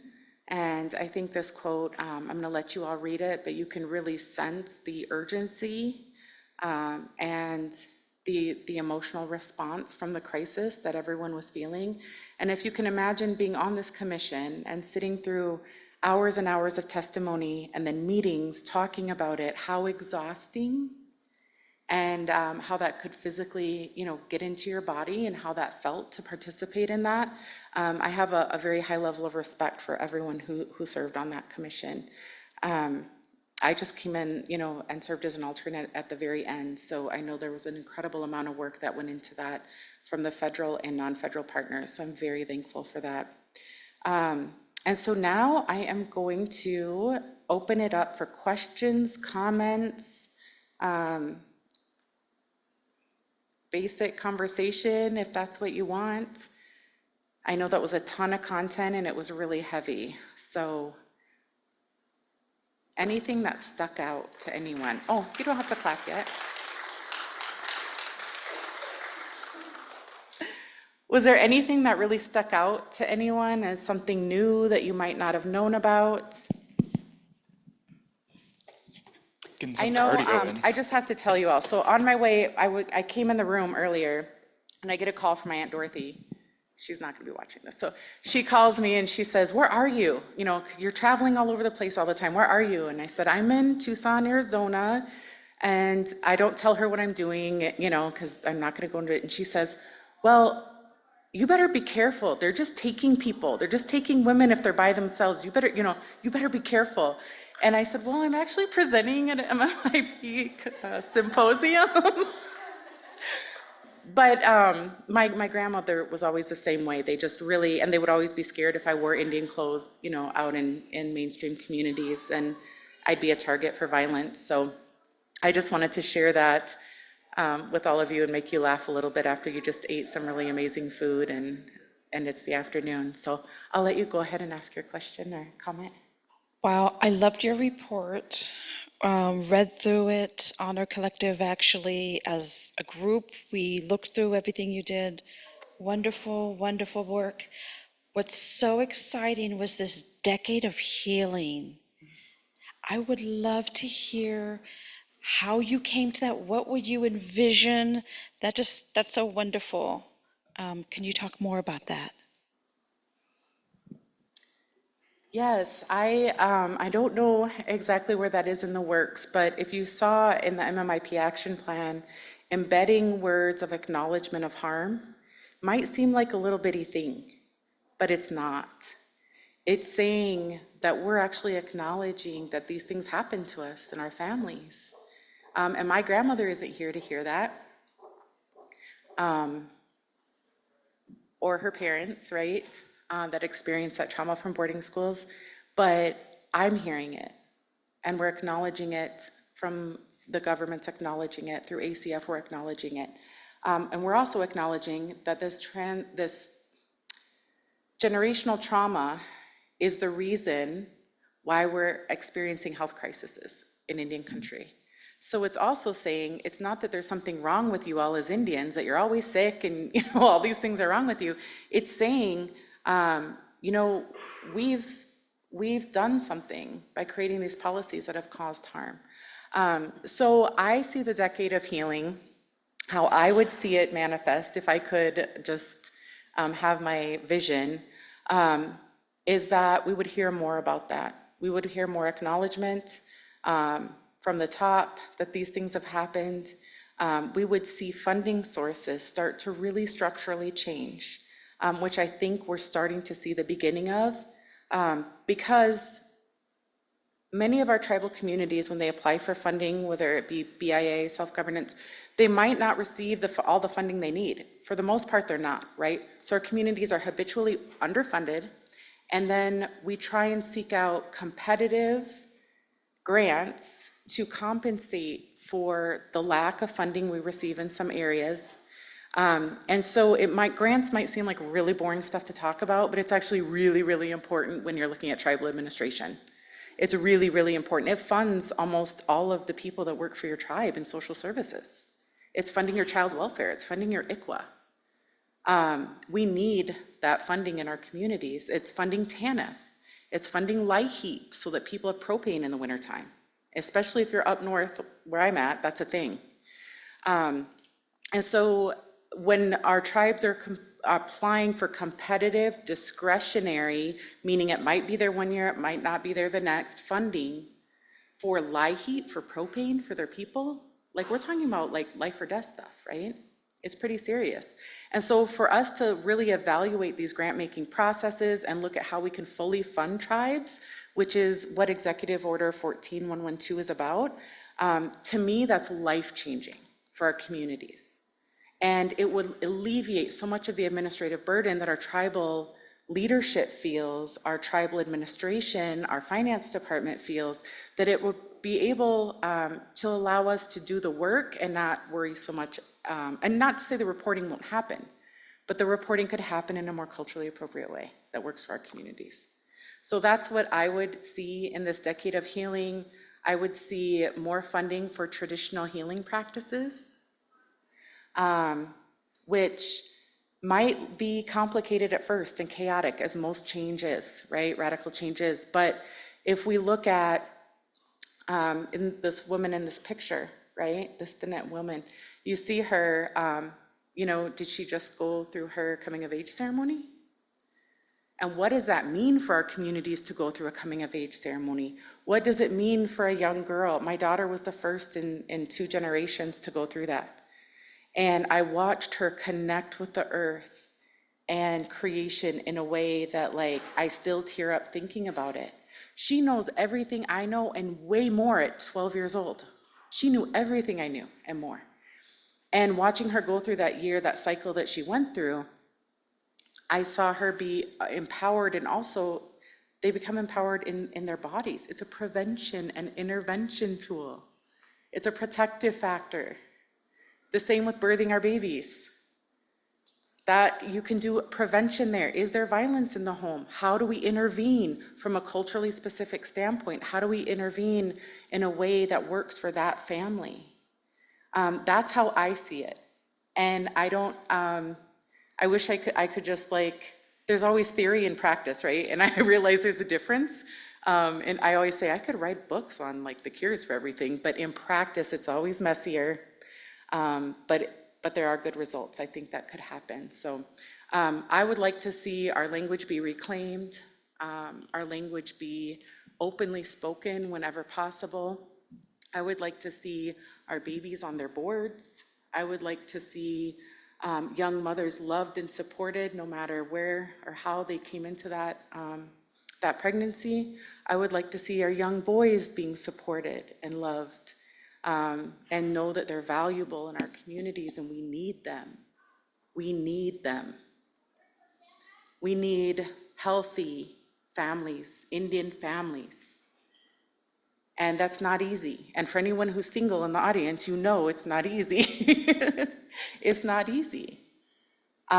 We need people that are sober. We need people that are culturally centered. We need people that are family oriented, you know, to get back to those traditional roots. And that helps rebuild nations. That is nation building to me. And it starts with each of us. And it starts with reconnecting. You heard earlier, everything starts with us. And I feel like that even when I hear the word decolonization, I'm like, I don't understand that word because I don't, like, you can't decolonize this place. It's a colonial institution in its founding. You can't decolonize it. You can indigenize it, but you can't decolonize it. But what you can do is work on yourself, reconnect to the land, the water, the spirits, community, your relationships. We can do that. Each of us can do that. And we can watch how we treat each other. That's something else that I think all of us are human beings and we make mistakes, but we can watch with how we engage with one another in a good way and make relatives. Because that's what we do in Indian country. We make relatives. Like, who are you? Where are you from? That's the first things we ask, you know. And that we don't lose that sense of who we are moving forward, I think. To me, that's a decade of healing. And that I can see my grandson and my granddaughters that are coming down the line, that they're gonna remember who their grandma is and what she said and what she did. And they're gonna be doing the same things that I wasn't allowed to do when I was little. that they openly carry that forward. That would be, to me, that would be magic.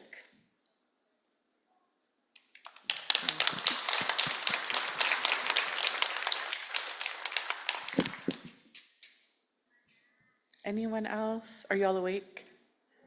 I saw some of you sleeping. It's all right, though. Anyone on this side have a question or comment? Over there? No?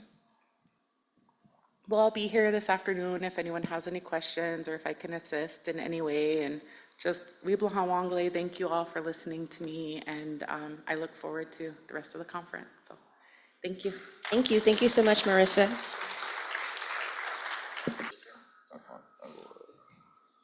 I'm going to go ahead and introduce Lori McPherson.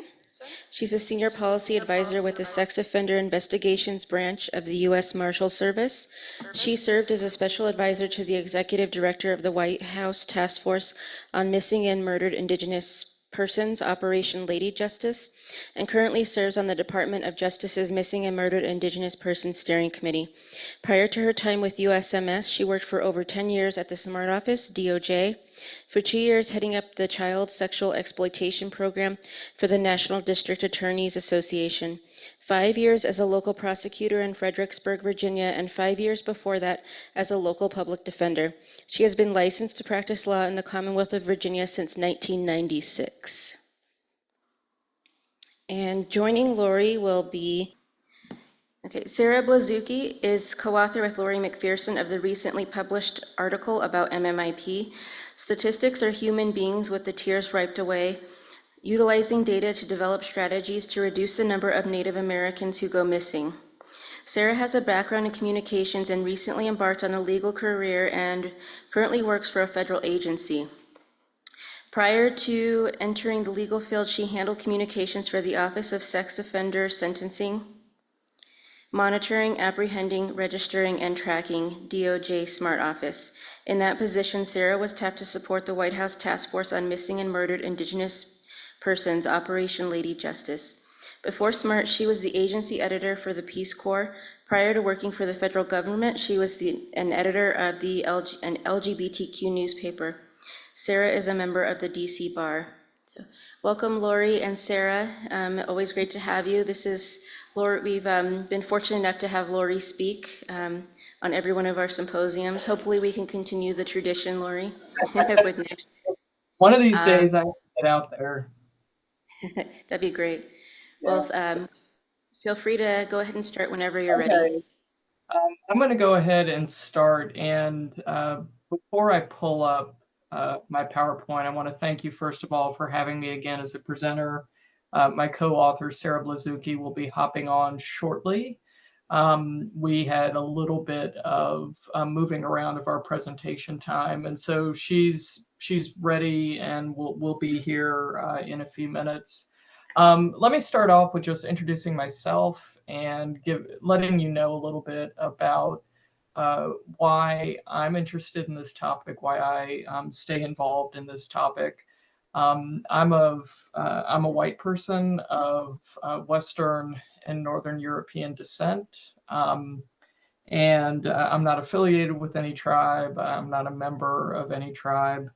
But there are really three big reasons why I'm invested in this work and stay involved in this work. And, the first is that, I'm not going to say a lot of folks talk about this, but at least on kind of my side, but I really do believe in the treaty responsibilities of the federal government to American Indian, Alaska Native folks. And that's something I'm really committed to in my professional life. And to become a student of how the law and how law enforcement interacts in Indian country.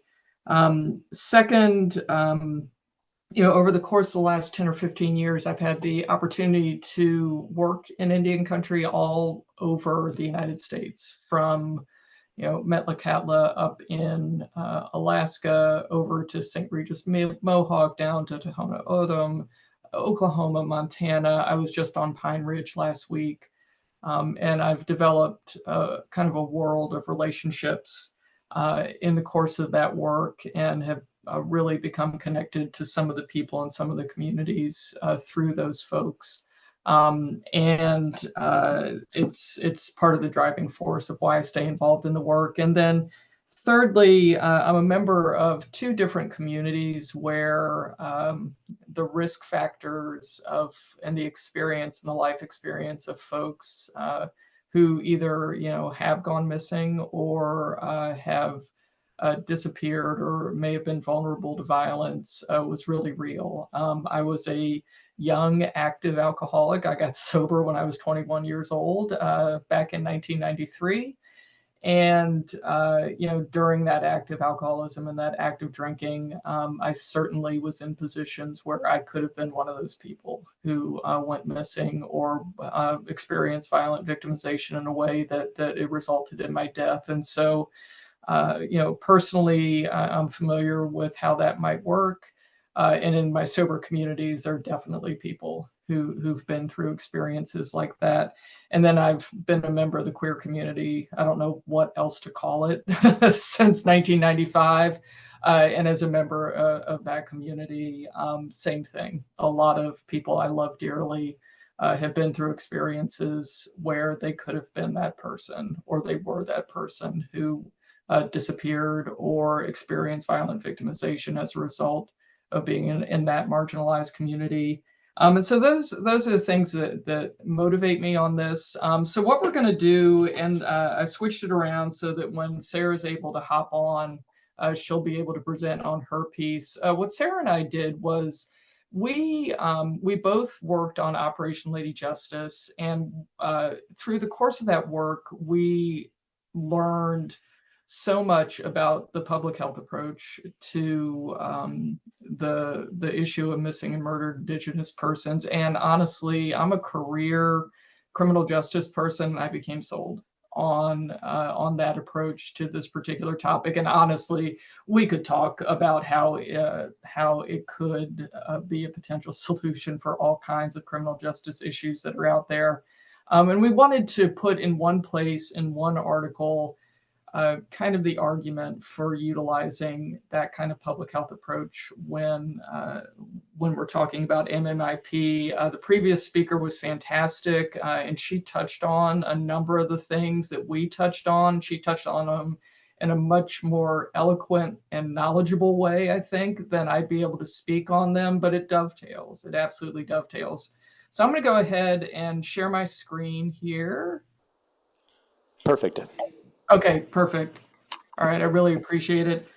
This was our thesis on this piece, and it looks like Sarah just joined us. So before I even get started, Sarah, since you're on, why don't you go ahead and introduce yourself, and then we can take it from there.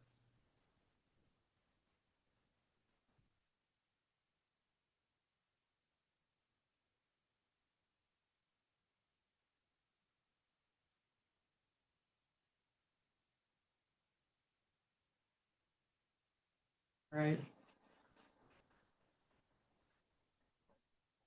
If the tech folks could work with Sarah so that we can hear her, I'll just go ahead. I don't see an additional person that's signed on to Zoom. Okay. You may need to, and I apologize everybody for doing this out in the open in front of everyone. You may need to send her that panelist link so that she can sign on through that.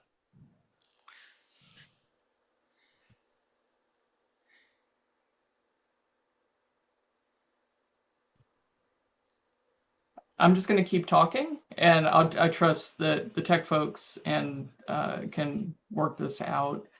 So this was the thesis that we went with, that it is possible to reduce the number of American Indian Alaska Native persons who go missing and to reduce the amount of time that they are gone. Do we have it squared away, tech folks?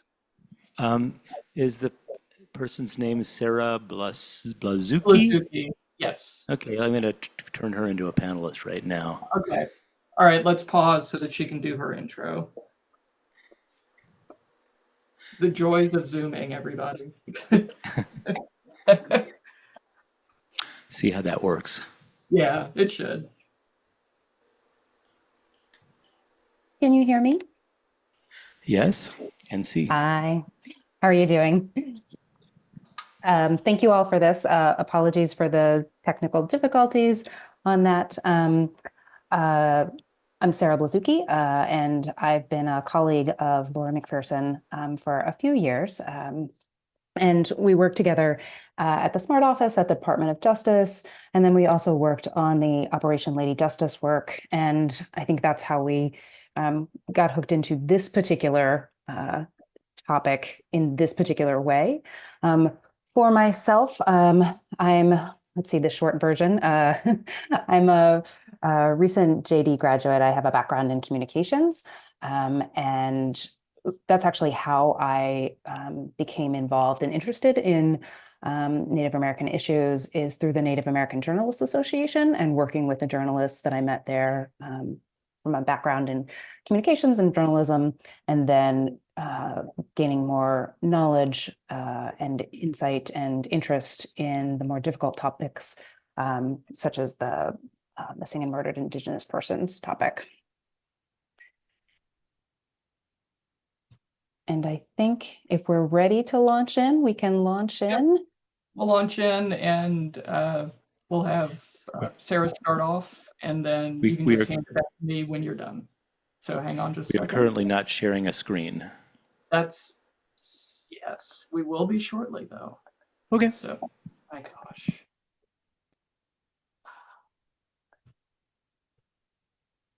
Try it a couple of times so it can see my PowerPoint when I go to share. There we go. All right.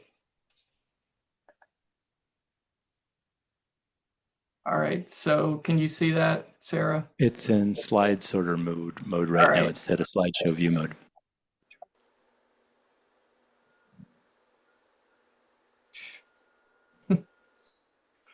One more time. There we go. There we go. All right. Looks good. Okay. Thank you. Go ahead. Sounds good. Thank you. So we're going to start with, depending on your perspective, this might be the more scintillating part of the presentation or maybe not so scintillating, but we shall see. So we're going to start with the legal issues and some of the nuances around missing and murdered individuals and the legal issues involved there. Lori, go ahead and go to the next slide, please. Okay, so the first thing to really think about and remember, and this is not specific to Native American populations, but this is across the board, is that there's no duty to investigate. So there's no duty for the government, for law enforcement, to actually investigate a particular case, asterisk there, in the absence of a special relationship. And that's actually fairly narrowly defined. So it really needs to be like a individual promise. And that's actually what the court used, was the term promise. But if there's no promise for assistance to an individual actual person, then there's no responsibility. So under 42 USC 1983, there can be liability for a government actor, but in many cases, what courts have found is that there's no liability for failure to investigate or for failure to protect individuals. So there's numerous cases that have happened where police have, where family has gone to report someone as missing and police have not investigated. And in numerous cases, the individual was murdered. And so the family brought a case under 42 USC 1983 to say that the police had liability and they should have investigated and they should have taken a police report. They should have done something. And the courts have found that there was no responsibility because there was no special relationship. So, in the case where there was a relationship was a case where a woman had called 911 and the dispatcher took the call and said, police would be on their way, but then determined incorrectly that it was a prank call. And so the woman was actually, she was killed. And then there was in that very narrow instance, then there was liability. But in these particular cases here, there wasn't. And so, the cases are really heartbreaking, but, there are assumptions by law enforcement that someone's a runaway, and so they didn't investigate the situation, or if they thought that someone had substance abuse issues and that they were an alcoholic or on a drug binge of some sort, then the police didn't investigate. They dismissed it and didn't take it seriously. And sometimes police have been reluctant just in general to take missing persons reports for adults. And so there's issues around that. So in the case of Ramona Moore, police didn't take the report for 4 days, and then she was found kidnapped and murdered. They're really heartbreaking cases. So point of that, no duty to investigate on law enforcement's part. So framing it out that way. Okay, next slide. Okay, and then the next thing to think about is the limitation of federal power and what the federal government is limited in what it can compel states to do. So under the Constitution, the federal government has enumerated powers, and powers that are not granted to the federal government are left to the states. And so limitations on what the federal government can require states to do. So one of the things that's a question mark is whether the federal government can compel states to collect and share criminal history data. It's an unanswered question at this point. The Supreme Court hasn't ruled, so it's a question. There is a federal mandate on states to submit data on missing persons who are under 21, but that does not actually apply to tribes. That mandate does not extend to tribes. And there's actually no federal mandate to submit data on any other missing persons. It's only under 21, so missing children. That said, the federal government may have broader authority to compel tribes to collect and submit missing persons data, but it has not taken steps to do so. Next slide, please. So under the Indian Commerce Clause, Article 1, Section 8, Clause 3, Congress has been granted plenary powers over tribal affairs. So if Congress wanted to, and if it specifically said so, if it speaks clearly, then it can compel tribes in certain ways.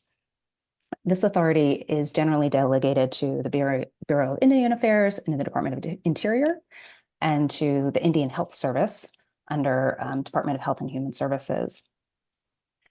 In the Bureau of Indian Affairs, BIA, there's the Office of Justice Services, so BIA OJS. It was created in 1990, and it is responsible for carrying out law enforcement functions of the Secretary of the Interior in Indian country.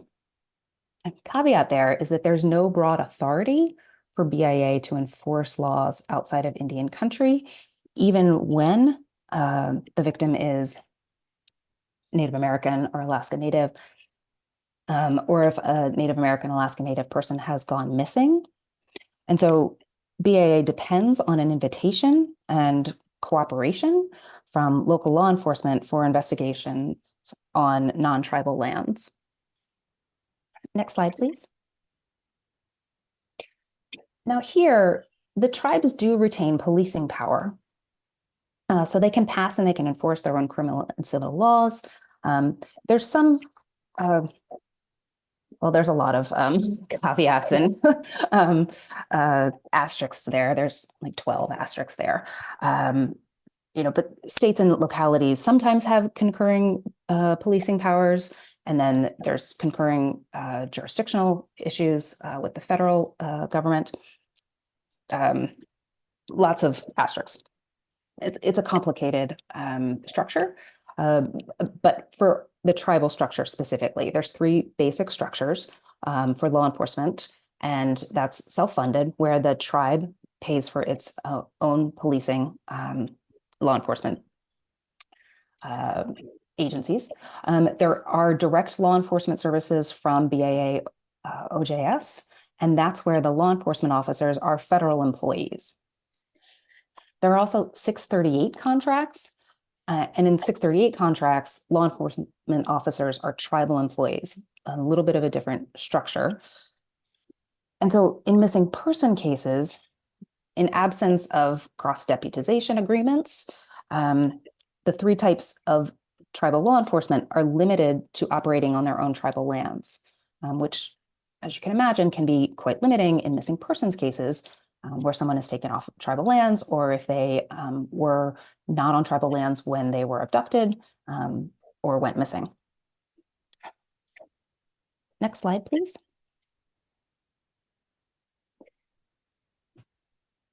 So as a general matter, everyone has a right to privacy and a right to be forgotten.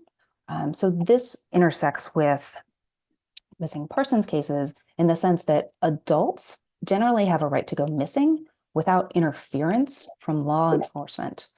So if there's no indication of criminality, a risk of danger of the person to themselves or someone else, then law enforcement don't have an obligation to get involved. And if someone wants to go missing, if they're an adult and they can make that decision, they can. So it's not a crime for an adult to intentionally disappear. And people can disappear for myriad reasons. It can be financial issues, it can be intimate partner violence. They might want to leave a situation, they're in a difficult situation, they might want to leave that situation and not let anyone know where they're going for their own safety, for the safety of family members. And so in that situation, it's not a crime. So someone can be reported missing, but if there's no reason that it's not criminality, it's not risk, it's not danger, then it's not a crime. There's also protections under the Fourth Amendment. So the right to be free from unreasonable surveillance and data mining and information tracking. So thinking about search and seizure. And so when you're thinking about this, like, do police have, law enforcement, do they have the authority, do they have the powers to track someone or to investigate them? And the courts have said generally no. You know, sort of depending on the situation and the facts at hand, things like if you know, if it's information that's out in the public or you have been out in the public, you know, say it's your car, then depending on the level of surveillance, it may or may not be acceptable. So if it's putting a tracking device on your vehicle and tracking you for 30 days, the court has said that that's too much, that level of surveillance is unreasonable. And so you have protections. It does get a little, it's been evolving when it comes to things like cell phone tracking and what's allowed and what the courts have said that law enforcement can do with regard to that as far as tracking individual people and looking at the data from third-party actors, third-party companies. So like your phone company, can they provide that data to law enforcement? Often the answer is yes. So next slide, please. So under the right to privacy and the right to be forgotten, there is a theory that was established as early as 1890 about the right to be let alone and the right to not have government tracking you, government being involved in your business. And so, you know, what does that look like? It's not enumerated and technically spelled out in the Constitution. So this is a right that's a little more squishy and a little not as clearly defined as some might like. And so, you know, the court can also chip away at it as they have done recently. You know, so there's a limited right to privacy there, but there's certainly the idea and what courts have sometimes found and then sometimes contracted about that. When it comes to informational privacy, the courts have said that there's on personal matters, there should be a reasonable expectation of confidentiality. So your papers and your personal information, you should have a right to confidentiality and an expectation of privacy in that. So if you have, and this is thinking from where this evolved from, we're talking about physical papers, we're talking about your diary, things like that, and hard copies. And where that comes from, you can think about things that might be embarrassing and something that you might not want someone else to know about you. And then you have a reasonable expectation of privacy in that information. What that translates to is to medical information, employment information, victims of crime, what that looks like for them. This does start to get different and it starts to get naughty when it moves into, when you think about electronic information and information privacy on the internet, data privacy, and those evolving issues. Next slide, please. And so information privacy law, spoiler alert, the United States doesn't do a great job. That's really the quick and dirty on that. So the traditional idea of where information privacy comes from is that an individual can prevent disclosure of sensitive or confidential information that can cause embarrassment or harm. So, you could think about family information, about, a child out of wedlock or divorce or something sort of historical that would be embarrassing. And if you'd want to have that information public or not. And so, that's a personal decision on whether you'd want that shared. If you have a type of disability or medical issues, if you'd want that shared or not. When it's moving into data protection, then you start to think about information that is routinely exposed to the public and whether you have a privacy interest in that or not. Because if it's easily found, if it's something that you easily share, then, and it's routinely exposed, then you probably have limited protection on that. So thinking about, your name and maybe your address. But then if you start to layer information on that, so if you add your birth date and you add your social security number, what does that look like? How's that exposed? Your banking information or your phone number, those are quite different. So you might share your phone number or an email address, but you're probably not going to share your banking information. And in the United States, at least, data protection is governed sector by sector. So if you think about medical information and you think about HIPAA, the protections there, you think about consumer data, you think about financial data, it's a little different than, say, Europe, which has much broader data protection laws and it's across the board. So that's a little different. And how that intersects with missing persons is that individuals reported missing to law enforcement may have a privacy interest in that information. So, if you go back to the scenario where someone has intentionally gone missing and disappeared of their own volition and their own choice, do they have an interest in making sure that that information stays private if that's what they were intending? Or if they were erroneously reported missing, they probably have a right to have any missing person information removed and cleared from a database. So this could apply to nonprofit organizations and others. There potentially could be civil liability, and plug there, consult your general counsel, consult your lawyer on that information, like sort of guidance on that. So what's shared and how public that information is, and if there's privacy interest there. Next slide, please. All right.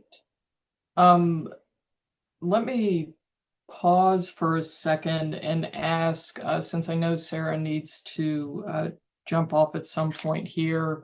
Would this be a good time for questions for you, Sarah, or do you want to hang on till 6:30? Either way. Okay. All right. You want I'm to just plow gonna. ahead? Yeah, let's just keep it going, and we'll take questions at the end. So I'm going to talk a little bit about the criminal justice data we have about missing and murdered Indigenous persons, and then about some of the research that's been done into what the drivers are for folks who go missing, especially children who go missing, and then talk a little bit about possible solutions, possible interventions and preventions, much like our previous speaker was talking about. So we just got in the last couple of weeks the data for 2023 from the FBI, and the FBI gathers the official missing persons data nationwide. That's who law enforcement is required to submit that information to. And they do submit that information. They're required to for any person who goes missing who's under the age of 21. And so you can see from this chart that the number has stayed relatively constant, right around that 10,000 mark. The range has been between 9,500 and about 10,500 over the course of the last 16 years, 17 years for the number of American Indian Alaska Native folks who are reported missing every year. And that's just to give you a framework. The total number of folks who are reported missing every year is somewhere in the neighborhood of about 550,000. But this is the number as it applies to Native communities. Now, these statistics, these are also new, and there's a typo in here. This should be for 2023. This is just to highlight that the vast majority of people who are reported missing, who are American Indian Alaska Native, are what we would consider those endangered runaways. And, runaway is a problematic term, but those teenagers between the ages of 12 and 17 is the vast majority of people who are reported missing. And that holds true for missing kids, for boys and for girls. You can see that the number of kids who go missing who are under the age of 12, it's a very small percentage compared to that much larger percentage in the teenage range. And this is from 2023. This is the most recent information we have. And you can see that that holds true for girls and for boys. So this is these are the numbers for girls who are reported missing, American Indian Alaska Native girls. 71% of women and girls who are reported missing are between the ages of 12 and 17. And then this year was a little bit lower for boys. About 60% of missing American Indian Alaska Native males are that 12 to 17 age range. And so when we're looking at the problem of missing and murdered Indigenous persons, particularly missing folks, the United States Marshal Service has really focused in on this 12-year-old to 17-year-old range. We do have a small missing child unit that does assist in investigations of missing children. And so that's the age range that we have really focused on as an agency. So part of the research that Sarah and I did, we wanted to look into, not only why do kids go missing, but why do American Indian Alaska Native children go missing, with an eye towards, it's one thing and it's necessary to be able to accurately capture the data about how many kids go missing and to really work hard on making sure that that information gets into criminal justice databases and gets to the FBI and gets to places where we can really document the scope and the size of the problem. But it would be even better if the kids didn't go missing. So it's really taking that both and approach. I promise we did not coordinate with the previous speaker. There are a number of different factors that go into why kids go missing, and particular to Native kids, there's historical trauma. And you've heard about that today, and I'm certainly not the expert I don't have the lived experience with that, but everybody's familiar with what that historical trauma is and that ongoing historical trauma is. And it's not just for the fact that the trauma occurred that we want to pay attention to it, but the ongoing impact that it has on communities.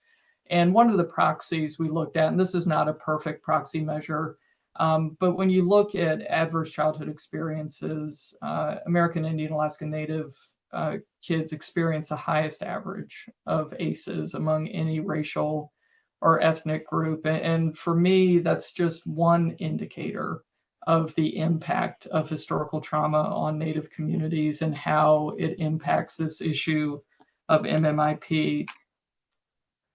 So what we did was we took a look at the broad research applying to all groups about why kids run away, and then cross-checked that with research as to those particular issues when it comes to Native communities. And so first we looked at systematic and community factors. And what the research shows is that kids are more likely to run away from home or to leave home if they experience poverty or economic insecurity. And so looking at Native communities, we know that about a fifth of American Indian Alaska Native folks live under the poverty level, and that they're the most disproportionately overrepresented group in poverty. And so this highlights, and a lot of this research highlights how important it is to really be mindful of and familiar with what communities look like at the local level, at the ground level. Not every Native community is poor, but in those places where Native communities do have high levels of poverty, that's going to increase the risk factor for kids leaving home. We also know that kids are likely to run away if they are disengaged from school. And we know that American Indian Alaska Native students have higher dropout rates and lower levels of school connectedness than any other race or ethnicity. The Bureau of Indian Education has a ton of issues. High school graduation rates are low compared to other racial groups. So again, it's that loop where the community is under-resourced, the schools are under-resourced, the kids become disengaged, and then because they become disengaged, they become more likely to run away from home and start that trauma cycle. And then we know that kids are more likely to run away if they experience being in the foster care system. And there are entire multi-day classes, semester-long classes about ICWA and the issues that come up with ICWA, but we do know that Native kids are placed in foster care at a rate double those of white kids. And that, again, it just feeds that loop. More systematic and community factors to look at. And some of the research on kids who go missing kind of merges into and sometimes gets messy in the research dealing with homeless youth. There's some overlap there that's really difficult to disentangle. So some of the research around youth homelessness, I think, really can apply when we look at kids under 18 who take off.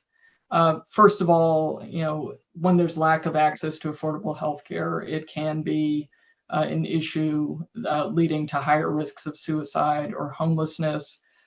Just like BIE, we could have a semester-long class about the issues with Indian health services of political importance right now. And this is without, with my federal government hat on, is without taking a position on it. The Hyde Amendment does limit Indian health services and the reproductive health care and the abortion services they can provide. And so, that's an avenue of research of, what kind of impact does that kind of limitation of care have on kids who are living in places where the only available healthcare is through Indian health services, and does that drive them to leave home? Same thing with gender affirming care. It's only been in recent years that IHS has started to get on board with gender affirming care. I don't think it's universal yet. and also understanding for our American Indian Alaska Native folks who live in urban communities in the states that have banned gender affirming care or banned abortion services. What kind of driver is that to leave home? And then criminal activity, trafficking gets a lot of attention. And like our previous speaker mentioned, that's the fear that's out there, is that folks will get immediately trafficked if they end up leaving home. And, the research honestly isn't clear as far as where that criminal activity sits as far as causing somebody to leave home. Because, in other words, it's voluntary and that they want to, contributing to them staying missing. In other words, they get, they get involved in it and persisting. So that's the language that I've used for is just, does it cause it? Does it contribute to it? Or does it persist it and persist the amount of time that they're gone? And really pulling that apart hasn't been done yet. And looking at the number of boys who go missing, we don't want to gender stereotype the risk to kids who go missing and paint the picture that only girls who go missing or women who go missing are vulnerable. Our boys and our men are also vulnerable. Their vulnerabilities will look different in some places, but the vulnerability to gang and or trafficking activity is real for boys and girls who go missing. All right, looking at home-based factors, kids are more likely to run away if they experience family conflict or abuse or neglect or violence in the home. And just like those other factors that we talked about, American Indian Alaska Native kids are experiencing really high rates of abuse and neglect. They are experiencing greater rates of witnessing violence in the home and parental substance abuse. And there's so much full circle activity happening here. There's higher rates of incarceration for American Indian Alaska Native folks, and the kids see that incarceration, and then the witnessing of that increases the kids' risk of taking off from home. And there's just this huge cycle, and it's tough to pull apart, but it's really important to look at all of those factors as we're taking a comprehensive approach.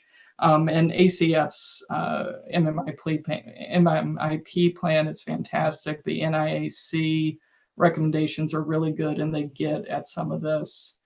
And then parental neglect or sexual abuse can put kids at higher risk if they do leave home for more negative consequences when they're out. And they may leave home sooner and be more likely to experience victimization. Relational factors, and this is across the board. A kid who's dating a much older peer is at higher risk of leaving home, and with some caveats, they're at a higher risk of violence if they're a teenager dating someone who's a couple years older than them. And we're all familiar with the higher levels of dating violence and sexual violence among American Indian Alaska Native students. So again, it's just this cycle, and looking for places to intervene and looking for places to break that cycle. Personal factors, substance abuse issues, mental health issues, the higher rates of controlled substance use, higher rates of depression and anxiety, triple the suicide rate of the next highest racial group. I mean, these are all significant issues in Native communities. This all just builds on one another, and prevention and intervention really is the key. And like our previous speaker said, and I'll reference in a little bit, culture as prevention is what's unique to American Indian Alaska Native communities compared to other racial groups. All right, the consequences of going missing. What we know about kids who go missing, and this is just generally speaking, this is not detailed to Native kids, is that most are gone for less than a week and they stay within about 50 miles at home. But the asterisk on that is that kids who go missing for longer than that or travel farther from home than that are more likely to have a history of abuse in the home. So again, just that cycle and looking for places to intervene. We know, and this is the fear, right, is that even a short period of time out of the home can exacerbate problems that cause the kid to leave home in the first place. And you can think of a dozen different ways that that can happen. If they've got a substance abuse problems, the odds are they are not getting sober when they leave home. If they have mental health issues, they may not have access to their medication. If they're disengaged from school, they're probably not going to school at all. So again, that cycle perpetuates. When kids are gone, they're more likely to engage in high-risk behavior. They're more likely to be exploited or victimized by others, and more likely to resort to those illicit and dangerous activities to secure basic necessities, things like survival sex, or any number of things in order to get their basic needs of food and shelter taken care of. And it's this layering of negative experiences while the kids are gone on top of the conditions that drove the kid to leave in the first place that makes things just so much harder, even when they come back. And the important thing for us on the law enforcement side is that there's no safe amount of time a kid can be missing before they're going to be susceptible to these adverse outcomes. And the point that Sarah made is really important, that law enforcement is not legally required to, and this is going to sound awful, but they're not legally required to investigate missing child cases. They're not legally required to investigate missing persons cases. And that's why I think that's where a lot of the frustration comes from, is in the communities, no matter who it is that, folks just want their cases investigated, and investigated well, and investigated fast. And what we've ended up having to do in most missing persons cases and missing child cases is we have to be persuasive. We have to persuade law enforcement, whether it's local law, it's usually local law enforcement, state law enforcement, federal law enforcement, essentially to do their jobs and to look for kids who go missing instead of just taking the report and putting it on the shelf. And that's why you see so many working groups and so many task forces and so many efforts to persuade politicians to put the pressure on law enforcement to actually investigate the cases. And that's part of what we do at the Marshal Service, is we actively investigate missing child cases. We've been involved in the recovery of, I don't want to overstate it, but I'd say at least 4, 5, 6 in the last year or so, Native American Indian kids who we've assisted in the recovery of those kids. And that's what it's all about, is getting those kids home and getting them safe. All right, this is what you heard from the previous speaker, and I'm glad I only spent one slide on it because she did a fabulous job talking about it. But when we're looking at preventing kids from going missing, that's the idea, right? We don't want these kids to be at any more risk than they're already at.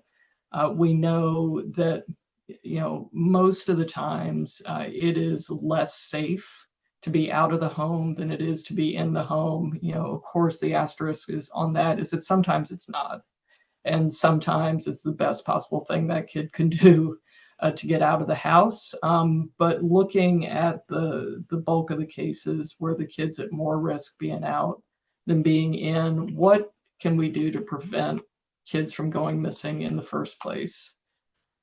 And I threw this all on one slide, and our previous speaker covered so much of this. So what we did was we pulled together some of the solutions that the field has suggested. So advocates, community organizers, academics, nonprofits, folks who are working in this field, and the suggestions on solutions as they apply to each of those factors that drive kids to go missing, specific to American Indian, Alaska Native communities. So addressing historical trauma, and we see this in different places and different folks working on it, restoring tribal lands, removing barriers to land transfers within tribal communities, the federal government and state governments' acceptance of responsibility for historical wrongs, and acknowledgement and support of tribal sovereignty. All of these address that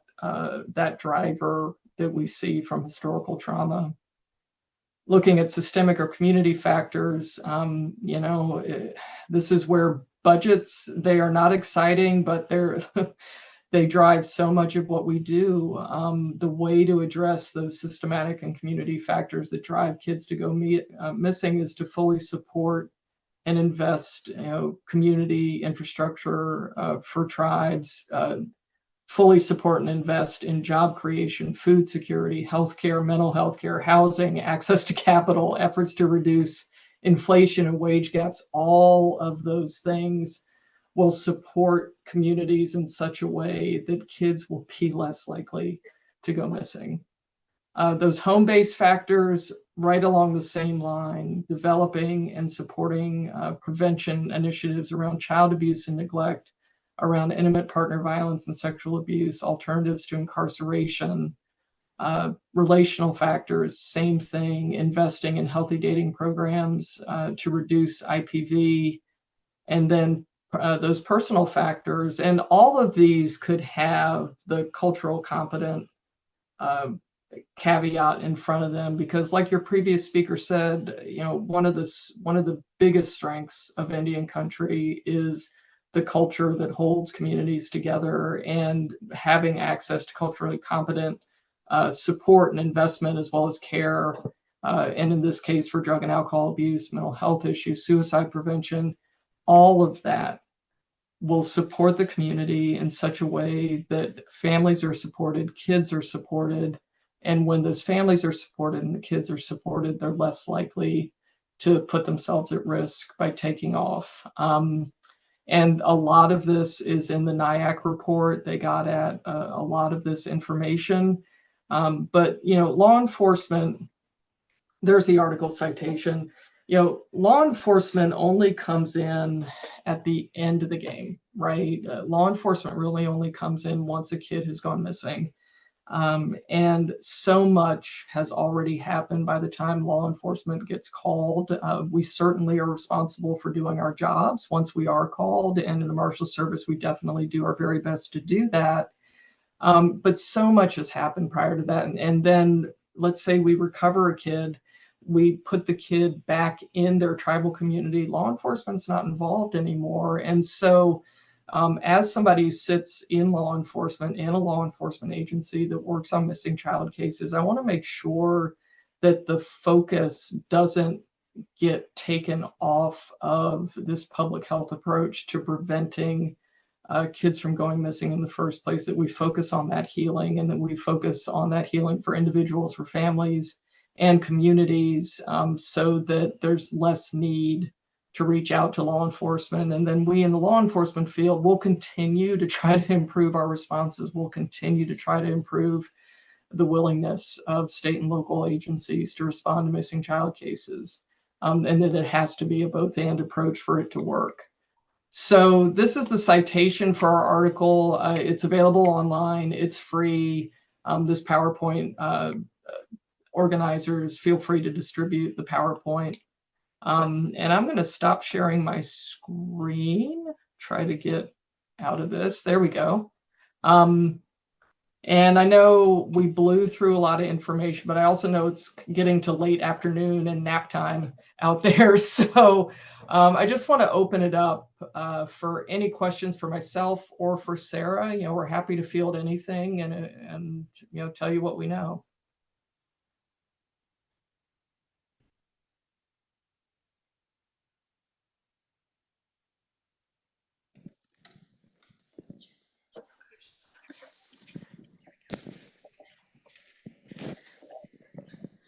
Isn't there a way to like implement better training programs for police officers? Oh yeah, absolutely. So that they recognize these things more and. Yeah, definitely. That's part of what we're doing on the law enforcement side, is trying to not only train officers on how to investigate missing child cases in the first place, provide, it's colloquially called like cultural competence training for working in Indian country, working in tribal communities, but also there's training on, spotting indicators of, say trafficking, or indicators that a kid may be at risk. So all that training is out there. we usually can't force it. And that's the hitch, right? Is it like, let's say you've got a local PD in Arizona. If they don't want to investigate missing child cases and they don't want to do the training, like, we can't make them. And that's where the hitch comes in. Okay, thank you. Yeah.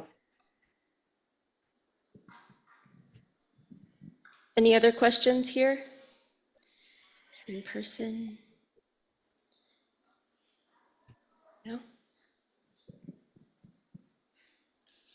Billy, are there any questions online?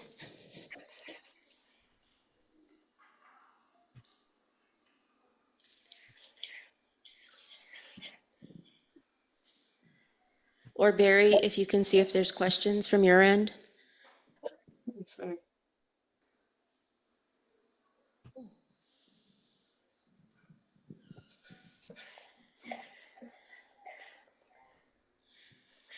Alrighty, I guess there's no questions online either. If we get any in, I'll email you, Lori, and thank you so much for your presentation. It was great to see the updated numbers for 2023. That's definitely something that's new, so we'll go take a look at those stats.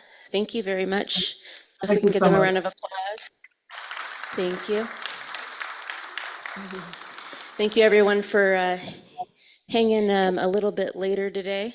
We're going to close up here in a minute. For those in person, we will be doing a talking circle on room 442, I believe, if you want to join that. Otherwise, you're free to go in a minute. And I'm going to ask Mr. Miguel Flores to come up and do a closing blessing. While he's coming up here, I want to thank our sponsors, the UHS Office of Diversity, Equity, Inclusion, IRES, Cohort, Pascua Yaqui Tribe. I know I'm forgetting other people, Collaboratory, the Office of Native American Advancement. And here's Mr. Miguel Flores. Thank you.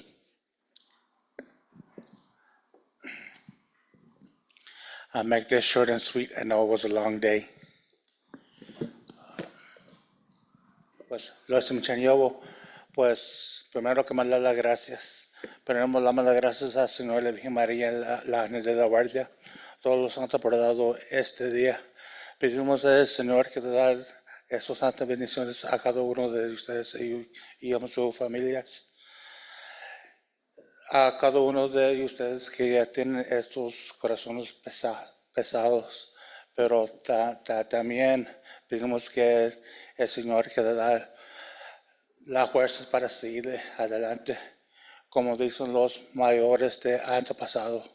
Chance que no estamos haciendo este trabajo como ellos lo trabajaron el año pasado, pero aquí estamos con esta misma ceba, con esta misma fe en el corazón para seguirle adelante. Y así, señores, compadres, comadres, con unas 2 o 3 palabras, te damos muchas gracias, la bendición de Dios. Translation, we give thanks to Creator once again for giving us this day of life. We thank all the angels and saints, our spirit guides for being with us. We ask blessings for each and every single one of you and your families, those of you that have heavy hearts, that have those relatives that have been missing or still out there. We ask Creator to give you those blessings, this way of life that Creator has blessed upon each one of us.